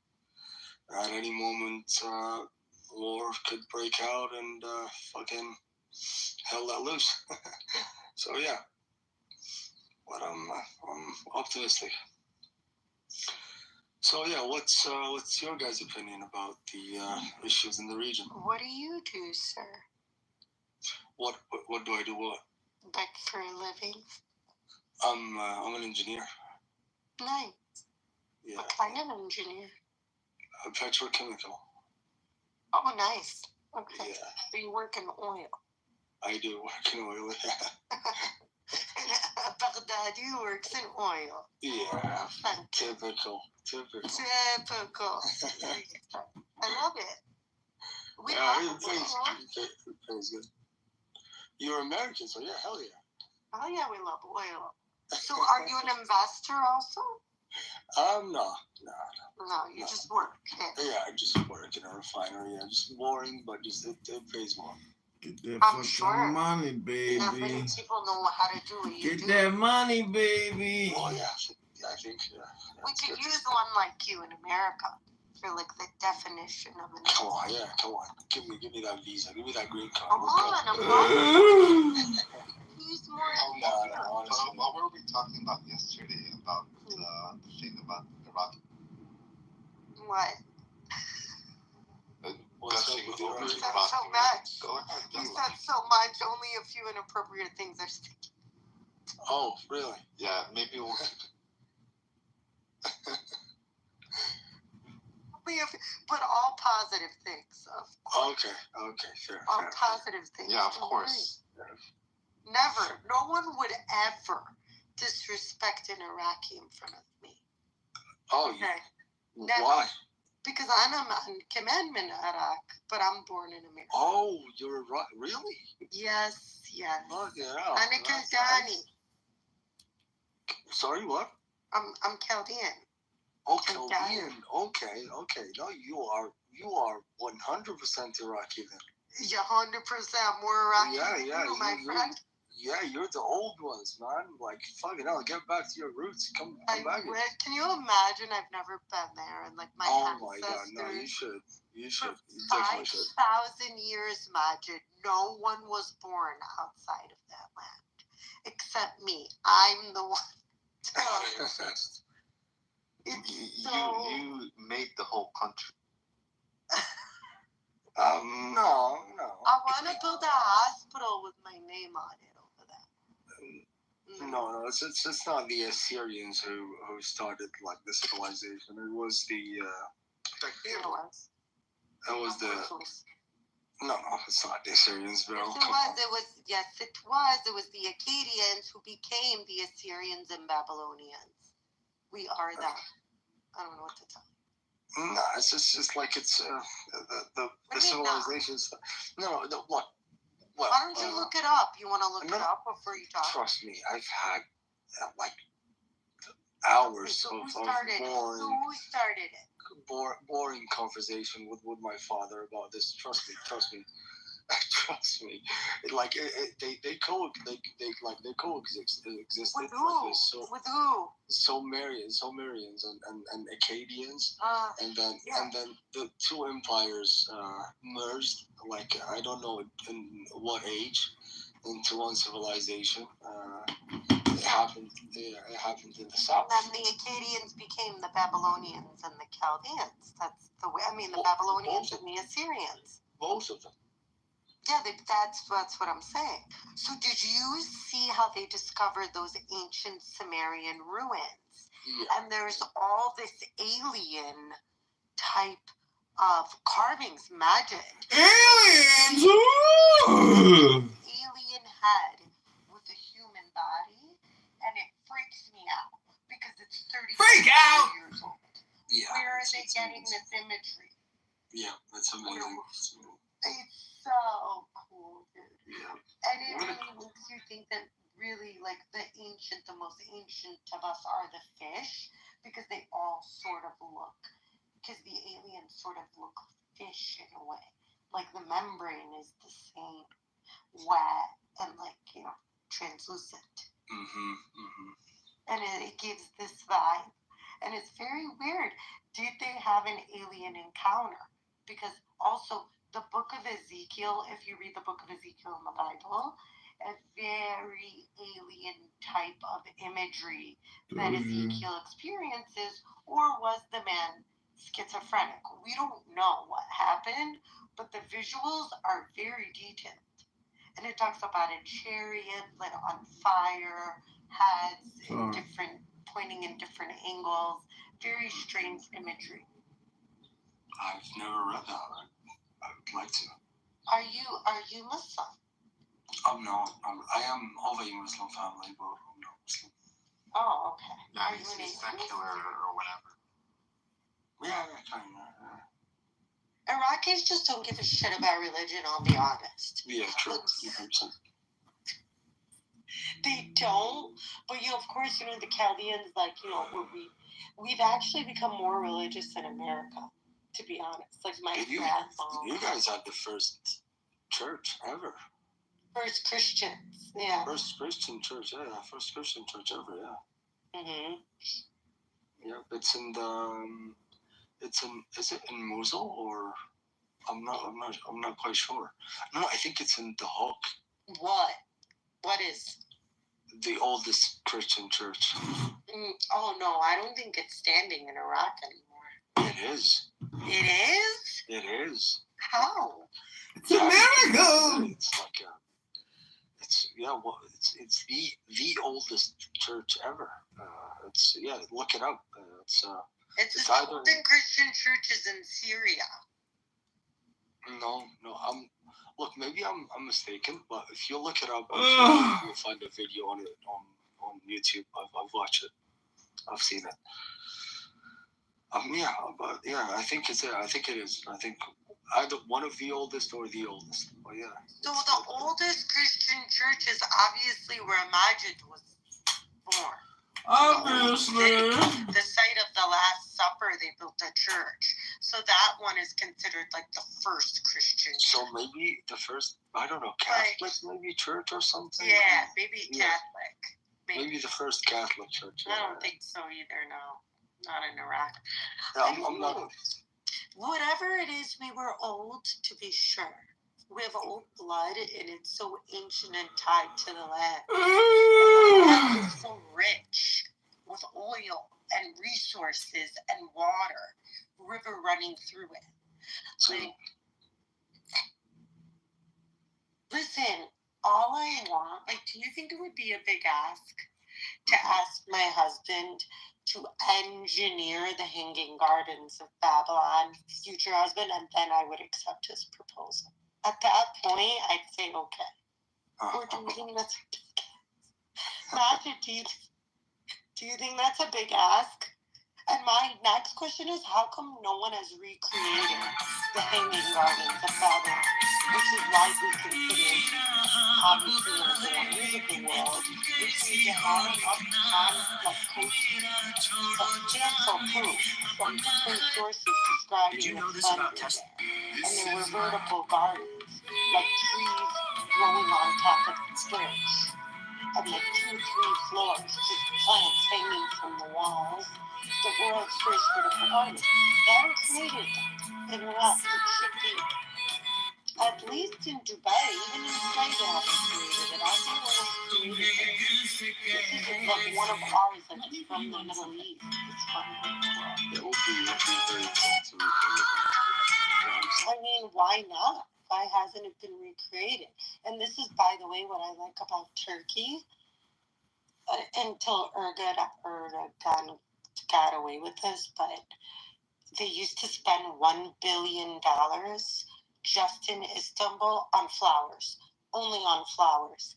That's it. And only in the city of Istanbul, $1 billion was their budget annually.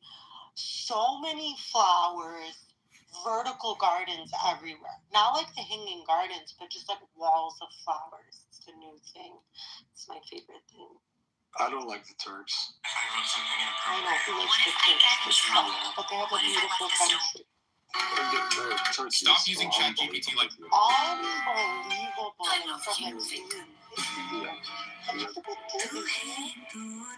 Yeah, I've been to Izmir. Yeah, it's so beautiful. Like all Turkish cities are beautiful. So Izmir is actually, I think this city was founded by some emperor.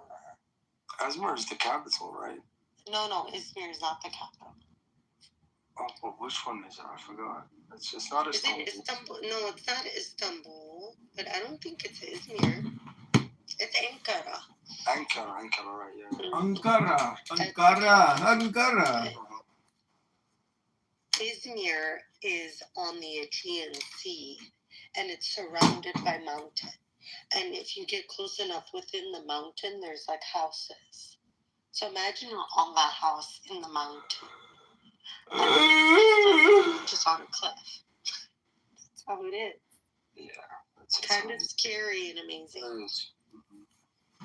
Amazing. It's fucking amazing. I'm Iraqi. I'm used to the flat land. I know. It's the same where I am in America. It's all flat land and stuff. Yeah, give me 12 feet high, I'll get scared. Like, Majid lives where there's mountains. Like, Majid is from Palestine, right? Yeah, I'm from Jerusalem, but I moved to the U.S. A few years ago. All right. In the mountainous region of the U.S. So it's like he has cool right, land. in California, San Francisco, and L.A. I really want to go to California, man, just for the weed. For the weed? Honestly, the week will turn into years, I think. No, not for a week. For the weed. For the weed. For the weeds. Yeah, yeah, of course. You know, that really does matter. Actually, also talking about that yesterday, Pearl and I, about weed and whatnot. But you Like know, how it's very terrible it destructive. is. It's not good for your. I know El Rey is used to like regular weed. Let me tell you something, El Rey. The THC content in the weed in Los Angeles will decondition you, will turn you into a vegetable. Okay? Really? Yes, we'll suck away all the motivation from you and overall leave you depressed. Like, listen, I think weed is like alcohol. Like, it should be only fun socially sometimes, in my opinion. I have the same opinion, actually. Yeah, like sometimes. But I heard meth is becoming a problem in Iraq. Is that true? Yeah. Okay, this is a fucking big problem. Rockies used to always be afraid of things like that. Shouldn't meth. Like, I understand weed, but meth? Yeah, but it's like they are fighting it like really hard. It's not. Yeah, there's like they're solving the problem with force. Yeah. Who's fighting it? The police. The police and So the government. so you do realize that when the Iranian regime in Iraq, which I used to call them the Iranian regime, closed the liquor stores, because liquor stores were always available in Iraq. I was like, oh wow, I'm dumb. So I was like, oh wow, they're becoming so conservative. Meanwhile, my Iraqi friend's like, no, that's not why. It's about money. I'm like, what? He's like, yeah, they closed the liquor stores to push their meth. Because they want people to do meth instead of drink. Because they know if it comes to a choice between meth and drinking, the Iraqis always going to choose whiskey 10 times out of 10. Yep, choose whiskey, always. So Girl, now I love they that. have to choose meth, and it should be protested every day in the streets. Yeah. It should be protested Colonel. every day in the streets. Colonel, I love that. I'm your source for that. I really love it. I told you that actually like 10 days ago, and it's true. It's actually true. What do you mean you told me? We You're talked. the one who told me this. Yeah, we talked about this. Yeah. You're my friend. We're friends, girl. Come on, you forgot about me. God damn. I can never forget about you. What's your name though? Is it Ray? No, where's Ellie? Where's Ellie? Wait, your name is Roselli? No, Ellie. Oh, Ellie. Ellie, yeah, Ellie. Is it Ellie or Eli? No, Ellie. Okay, Ellie. Okay. Ali? Is it Ali? Ali, yeah, Ali. Oh, Yeah. Ali. Ali. Okay. I thought you were saying Ellie. No, Ellie, yeah, Ali. Yeah. So yeah, this is true. This is actually true. This is horrible. I'm scarred by your story. Okay, can I ask where is the meth all coming from? It's coming from the Iranian militia. It's what's funding them, Majid. That's how they're funding everything. Right. How do you think they have all this money? No one's throwing around money. They have to make it somehow. You know, during the war when Israel went after Hezbollah and they were going after the proxies, I heard quite some of my Iraqi friends who are very pro-Palestine. At this point, they were like, we hate Hezbollah, like we hate Iran's thing so much that they were kind of like, no, let Israel do what it's doing to them. Really? And I have to say that I think Iran has been like a cancer. I've not met any Iraqis to say that, but I'm sure they feel this way. Right, behind closed door. A lot of they actually say this open, like we're not scared from any. Yeah, no, we're not scared from any. Let Israel do whatever they want. Gadan, you know what that is? The Iraq's people are men, like, and they're like they produce, and you know this, they produce the most businessmen and the wealth, and it's very sad that what happened, because Iraq is like at the heart of civilization. And yeah, like when I meet Iraqis or like I hear the word Iraq, I feel a very strong kinship to Iraqis. So that's why me and my Iraqi friend became so close, you know, here in yeah. That's cool. I really appreciate you saying that, man. Cheers. Do you know who Iraqis are? Iraqis are so much cooler than anyone else. Be honest, Majid. Look at what's coming here. Yeah, a bit rougher around the edges. And then you meet an Iraqi and they're like female, like they have adab. Like they speak with respect and they're easygoing and cute. Unlike your friends, dude, from your fucking tribe. They come in here, oh, the Zios. Losers. No offense. I'm so sorry. But like they're just like they do you a disservice. From where Majid's from, I think they're more passionate because they're a bit they're close. Not dead inside like us. I've seen a lot. I think because they're passionate about and emotional about what's going on because they're from the region, right? Really close. Obviously. Yeah, but Pearl, I think, is referring to the Palestinians that are on the app that grew up in the U.S. or are a bit disconnected from what's going on the ground, and the way that they talk sometimes is really dumb to the point where it's like maybe if they just shut up, they wouldn't do such a huge disservice to our cause. Especially people who are trying to promote, intifada and violence or and there are many of those here are promoting ideologies that are very detrimental to our cause as a whole. Because we're not, unfortunately, Palestinians are not in a place of power to be able to kind of be promoting that type of ideology either. So, when I hear people in diaspora who are not. They have obviously skin in the game because they're Palestinian, but they're not bearing the consequences of those type of teachings. Is the people on the ground that are, and that to me is very, that just really bothers me. Yeah, 100%, man. But there's also another point of view to this matter, that the people on the ground. They might don't have other choice. Imagine, did you think about that? They don't have any other choice than to fight. Don't you think that? No, I think that the majority of Palestinians don't want that, and they don't want to promote it, and they also don't like Hamas, by the way. Of course. So yeah, the majority of don't. But here's the thing, I think the truth, it's a combination of different factors, right? And that's just one component. But the people on the ground, I think, also understand that Israel exists. They've seen it. They see it through the eyes of, they legitimize the state just because it exists. That's what we grew into, in a sense.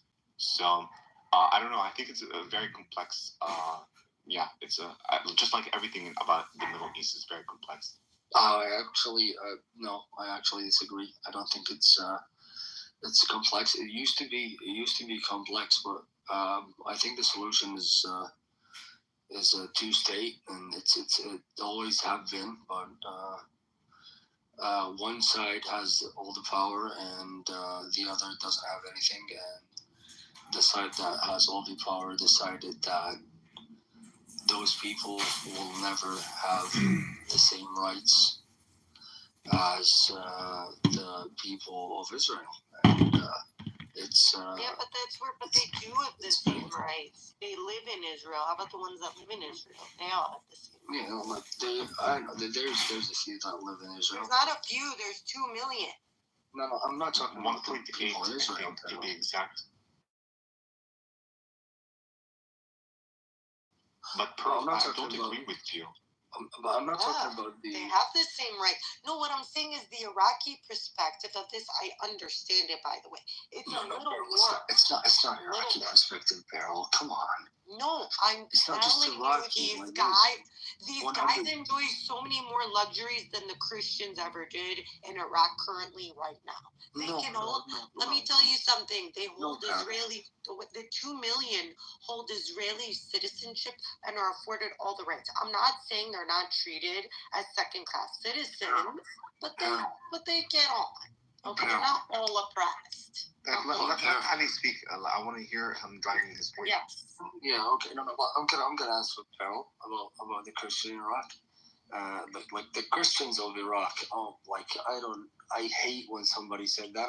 When anybody say that, I'm sorry, because we as Iraqis, no matter what religion, Muslim, Christian, whatever, everybody loves the Christians. Everybody in here acknowledges that the Christians are one of the best Iraqis ever. I don't understand where this comes from. I swear, man, no. This is the truth. This is not me. If you come to Iraq one day, I promise I'll take you around. I'll show you in Baghdad, in other cities, and you can go and ask the people, what do you think about the Christians? We adore you guys. We love you. There's no hate for the Christians in Iraq. I keep hearing this. The Christians got kicked out of Iraq. This is not true. The ones who kicked the Christians and prosecuted the Christians in Iraq are fucking ISIS. And we killed those motherfuckers. We killed them, okay? We killed them in our ground. We drive them out. They don't have any place in this country, and they will not forever. We fought those motherfuckers, okay? And now we want you all back here to your country to, this is your place.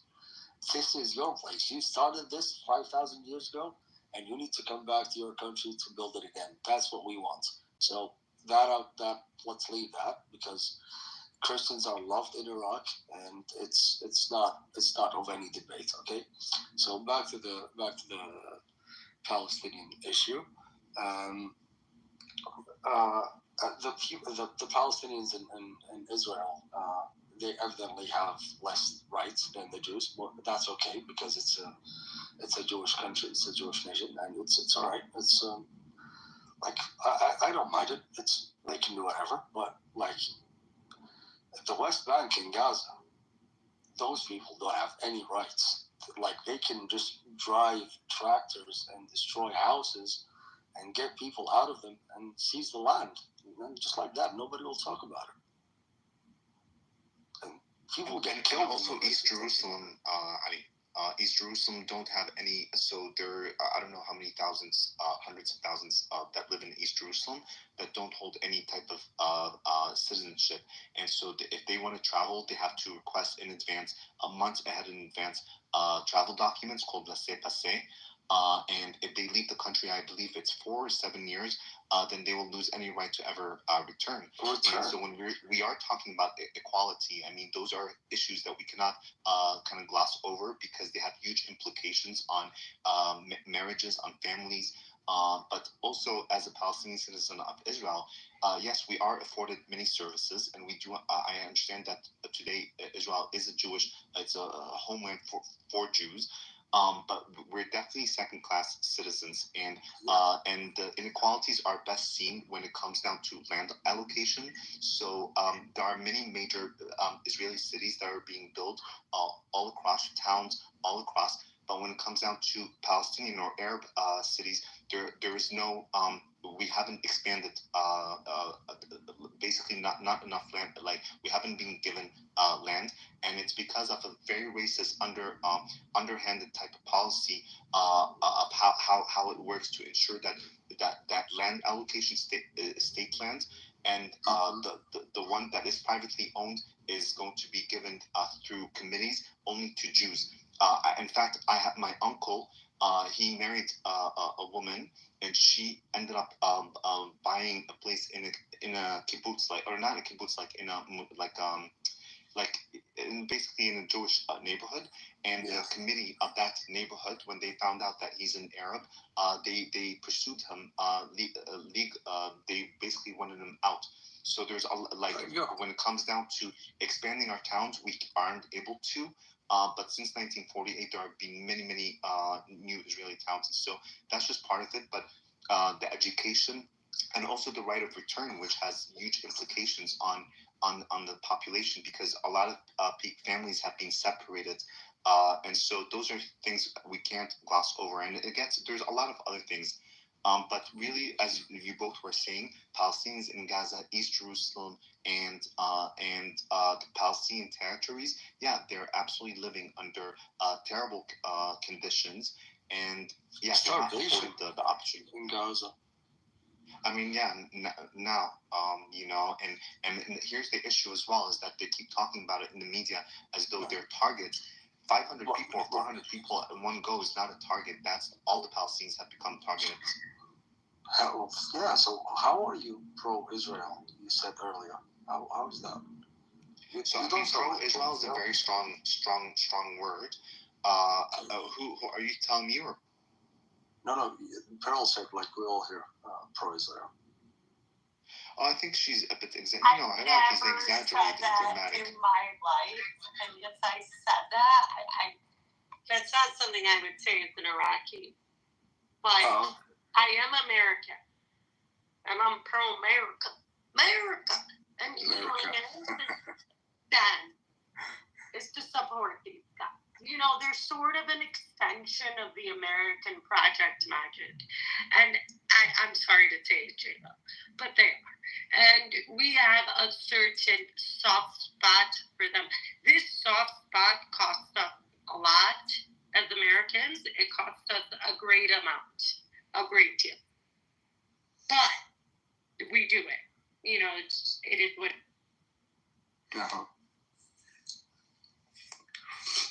Yeah, but to go back, Ali, to go also back to your question, I think that when we look at any reality, we need to look at it through a more complex set of eyes. And so it's not necessarily about hate or love or being pro or no, it's just about being very realistic about what exists today and having to recognize that this is a reality we have to accept and deal with. And so within that quest, I think that Palestinians all across the country are within that quest, Palestinians across all the countries find different ways of reconciling the two, and I think that's kind of what it is. And honestly, there are a lot of Palestinians who say لا خلينا مع اليهود واشرف لنا ولا نكون بين عرب، لانه فعلا في من يعني في كثير عرب همج. سوري انه انا هيك بحكي right, yes. Sorry, just go ahead, man. I was just agreeing with you. Didn't mean to interrupt. It's kind of like it's a much more complex thing. It's like, we could want our self-determination in our identities to be embedded in the country, but I think that a lot of Palestinians don't mind the existence of Israel. But the question is, does Israel want us? And it's not all Palestinians. I don't think so. And there's these people. But I personally don't think that Israel really, Isn't it obvious? Like Israel doesn't want you guys there. It's obvious. But so when it comes down to services and things like that, like I'm a Palestinian citizen of Israel, like I know that we have really good health benefits. We get all sorts of services that are afforded to us that you won't find anywhere else in the Middle East. Now, that doesn't undermine or underpin the political question, and so that's kind of like where I'm at. So it's all more complex. Like, we went partying in Tel Aviv. We used to go out, come, do this, do that. And we love it, we go to the beach. So there's a lot of people that don't mind, fans. So it's a bit more complex than just hate and love or being pro or anti. I just see it as a reality that exists that we have to accept or that we have to deal with. Yeah, absolutely. That's a fact. Like, if you ask me, do I agree with, not do I agree, like, how do I feel about the creation of how all of this started, like how the state of Israel started and came to be? I wouldn't necessarily agree with how they started like their country, but it's here now. Israel is here. There's nothing we can change. There are a lot of people live in this country, and a lot of them are very nice people, and they don't deserve to get kicked, just like the Palestinians don't deserve to get kicked of their land. So yeah, of course, if we talk about this, this country exists now, and but what we should talk about is how they are conducting their actions against the Palestinians in the West Bank and in Gaza. In Gaza, it's tragic, man. Gaza is like Gaza, I've seen Gaza like all my life, and I don't remember a day in my life that I've seen news about Gaza, and it was nice. It was always tragic, always people getting blown out, just like you said. 400 people is not a target. It's collective punishments. It's a genocide. I believe that deep down. I'm sorry, maybe you guys don't, but I do. It is a genocide. It is a genocide. Like there's countless generations wiped out of existence, families wiped out of existence. It's heartbreaking. But the world is not silent. Like this is what makes me go crazy sometimes. The world is not silent. The world is fucking screaming. Come on, just stop this. What are you doing? You are taking this so far, but just like always, Israel gets out with it. I don't know, gets away with it. I don't know. Majid, I'm sorry to say, bro, but like from all my life, from what I've seen, your people, the Palestinians in the West Bank and in Gaza, I actually don't see them in Gaza. Definitely in Gaza, like those guys don't have any hope. They don't have any hope. Like there's no hope left. The whole world is shouting, "Stop this! It's gonna stop ever." Maybe there will happen a ceasefire after the hostages go back. They get the hostages back. Hopefully, there will be a ceasefire. But then again, maybe some actions will happen, and they'll finish the rest of Gaza and drive the people out. I mean, yeah, that was what Trump said. So yeah, it's tragic. What they're doing is unbelievable. Like it's unbelievable in this day and age. Like the most documented genocide in the history. So yeah, it's sad. And I'm sorry that you your people are going through this, bro. Honestly, we've been through a couple of wars, but nothing like that. Like we thought that we had the worst of it, but then when we looked to Gazans, I say, yeah, man, like we're okay. Nothing happened to us. Like look at those people and how resilient they are. It's it gets me emotional every time. Same. To be honest, in fact, today I was talking to somebody and I just had to kind of hold myself on track and just be like, like I just don't say anything because obviously I don't want to be crying in front of people, but it's I mean it's the weight of the blood of just there's very little words to describe what's happening, and it will drive anyone insane if you actually go too deep into it. And the root of this is hatred, and it's the authorities that hate Palestinians so much so that they have created a narrative that justifies this type of hatred. It's similarly to what happened with slavery. It's it's the worst form of hatred. And it just exactly the dehumanization. Dehumanization. Right. It's terrible, and no accountability also for what like all that led all that led to it. Again, October 7th was a very terrible tragedy. And that should never have happened. It could have, any one of us could have been the victims of that, but we cannot also underscore or remove out of the equation all that happened before. And when we look at statistics and numbers, we'll see that, like in the previous 4 years prior to it, right, and Palestinians are being killed off left and right, and it's always under the narrative that this is security, and so people don't really question. And because they demonize Palestinians so much so, they truly believe that this is security. And in my view, it's not all about security. There's something much bigger than this. And in my view, it's an ideological superiority that is being conducted by an extremist government that has always hated Arabs and Palestinians. And always at the root of them was hatred. And they're, in my view, they're the equivalent of Hamas. So yeah, what's happening in Gaza is it's more than tragic. There's honestly really no words, and at one point my brain was not even able to process it. Yep, no words for it. Absolutely, man. No words for it. The Palestinians are the most people. I don't know the word in English. You speak Arabic. الفلسطينيين هم أكثر ناس مهجرين برا بلدهم صح بالعالم. No, I think Lebanese might be. So the most immigrants. I wouldn't know actually. Muhajirin like were kicked out, or actually you may you might believe. Right. I believe. Yeah. Yeah, I believe it's the Palestinians. Yeah. Yeah, and so Muhajirin is like people who were forced out. Yeah. In one country. Yeah. Yeah.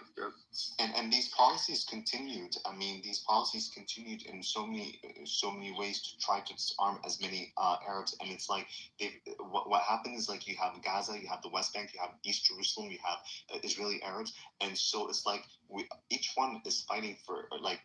It's all united, but it's also like each one has such different set of circumstances and conditions that it does create like it's like about divide and conquer essentially, and I've always seen the same type of hatred. I've seen hatred coming from both sides, from the Hamsawiyin, and also, but I've seen it also with Israelis. Like not everyone, obviously, many people are not like this. But that minority of people, right, who are chanting death to Arabs in thousands, those are the problems. Those are the people that are causing what we're seeing today.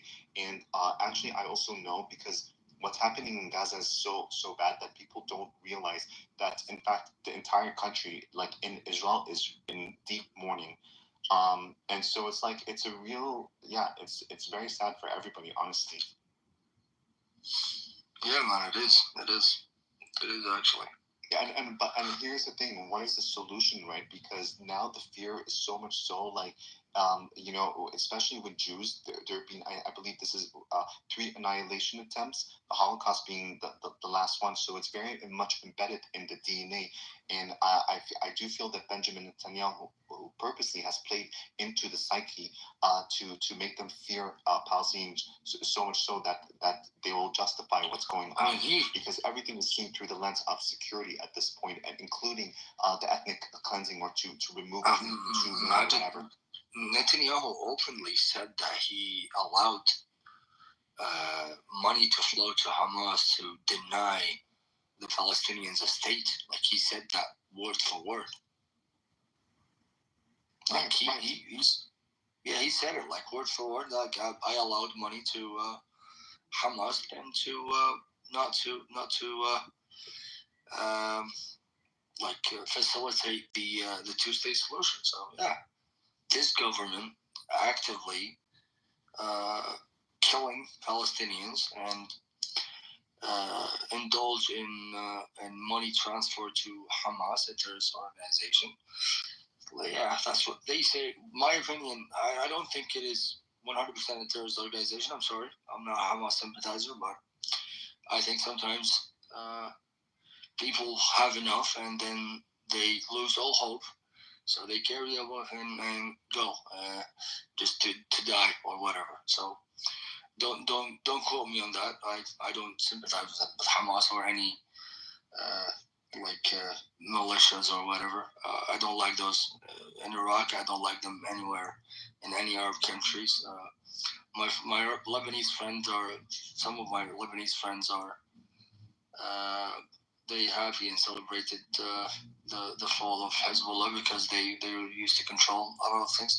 I understand this from the regular people point of view.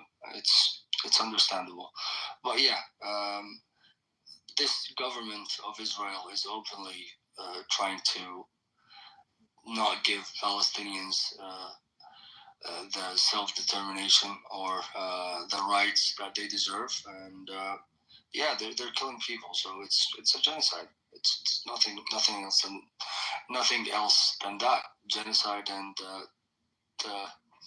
trying to ethnically cleanse Palestinians out of their land. So yeah. I think everybody should be against that. And to also add to your point about the argument of genocide, two things. That genocide also doesn't just include the casualties, but it's also about annihilating an entire way of life. And so when Gaza has been deemed now uninhabitable, and that the most basic services aren't afforded to the people there, that's also all part of that. And then the second thing is that there's always a lag in between terminology. So when Palestinians were saying that this is occupation, and then the term apartheid or now genocide, is that there's always going to be initially a pushback, and that's because members of the dominant culture, in this case the Israeli Jews, are not experiencing firsthand those systems, and it's also portrays them obviously in a very, very negative light. And so yeah, it's like so now the Palestinians have to wait for international agencies to intervene, to do human rights reports, to do their to conduct their investigations, and then maybe we get the Palestinians receive more recognition for the right terminologies. Now there's the word occupation. Now human rights reports said, oh, there's apartheid. Now we can officially say that there is a system of apartheid. But even then, when those organizations like Human Rights Watch, for instance, claims that Israel is an apartheid system, something that Palestinians have been saying all throughout the years, then all throughout, then those organizations are either going to be delegitimized or labeled as anti-Semitic. Exactly, or Hamas sympathizers. It's like there's no winning really. Yeah, that's what I'm saying, man. That's what I'm sorry to say that there's I lost all hope. Honestly, I lost all hope to once and for all stop hearing about Palestinians being killed. Stop hearing about Gaza being bombed. So here's the thing: genocide. Let's just take a step back and look at the data and look at the numbers. So far, it's been 40,000, Majid, or 70? What is it? 40 since the start of this, October 7th. We don't have any real reliable sources. Yeah, but you're hovering around 40, and you're staying there. Genocide of 40,000 people. I mean, it depends. If your population is 200,000, a genocide of 40,000 people is quite a lot. But when your population is 10 million and it's not the people being targeted, you have to, in a genocide, you have to prove intent. So you have to prove intent to completely remove Palestinians from the land permanently. And there is intent. There's a very strong case, though, that the intent is there. Intent is there. There is a very strong. They want to remove them from the land permanently. Yeah. Of course, they want to remove them from the land permanently. They're causing all kinds of hell. No, don't say that, girl. No. Okay, but what do you mean, no? They massacred women and children. I saw with my eyes. Yes, yeah. That was bad.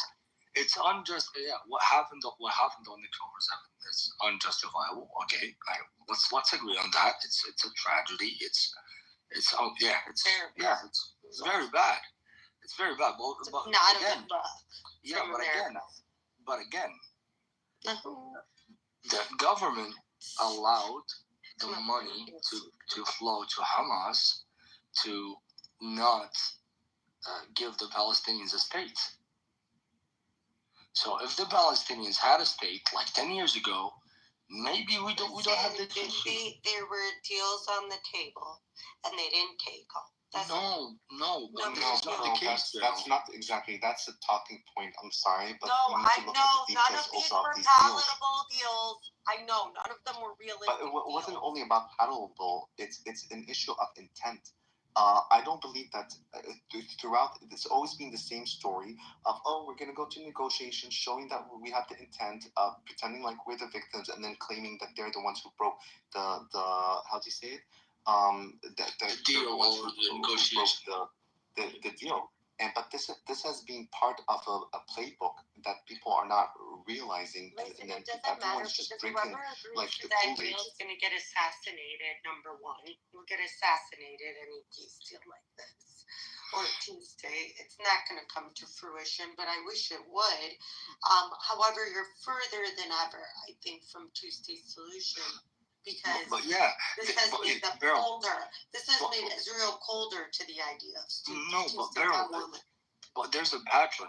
There's a pattern to this. Like it started like 56 and 44 to the Palestinians, and then 76 happened, and it's then became 78 to Israel and 22 to the Palestinians. But then that also didn't happen, and then they went to 100%, and they're not given a second state. So They'll never when they, get it. They'll and- get nothing. and then the, They'll and then the only people, and then the Palestinians didn't try to go to the like former agreement of 44%. They said, okay, we'll settle with the 22%, but just give us that. And then they started like doing some they playing games with the negotiations, just like they played games with the ceasefire. Like they said, hey, we broke the ceasefire, and they didn't explain why, and why didn't the Hamas give back the rest of the hostages? Is because for 15 days now, the aid, the humanitarian aid and everything is blocked from Gaza, water and food and everything.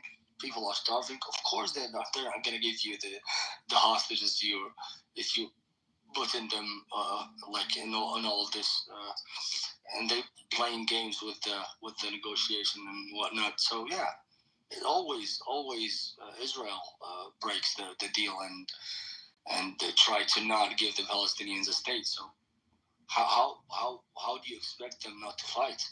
How do you expect them not to do, let's say, like quote unquote terrorist acts? How? What should they do? They can't leave.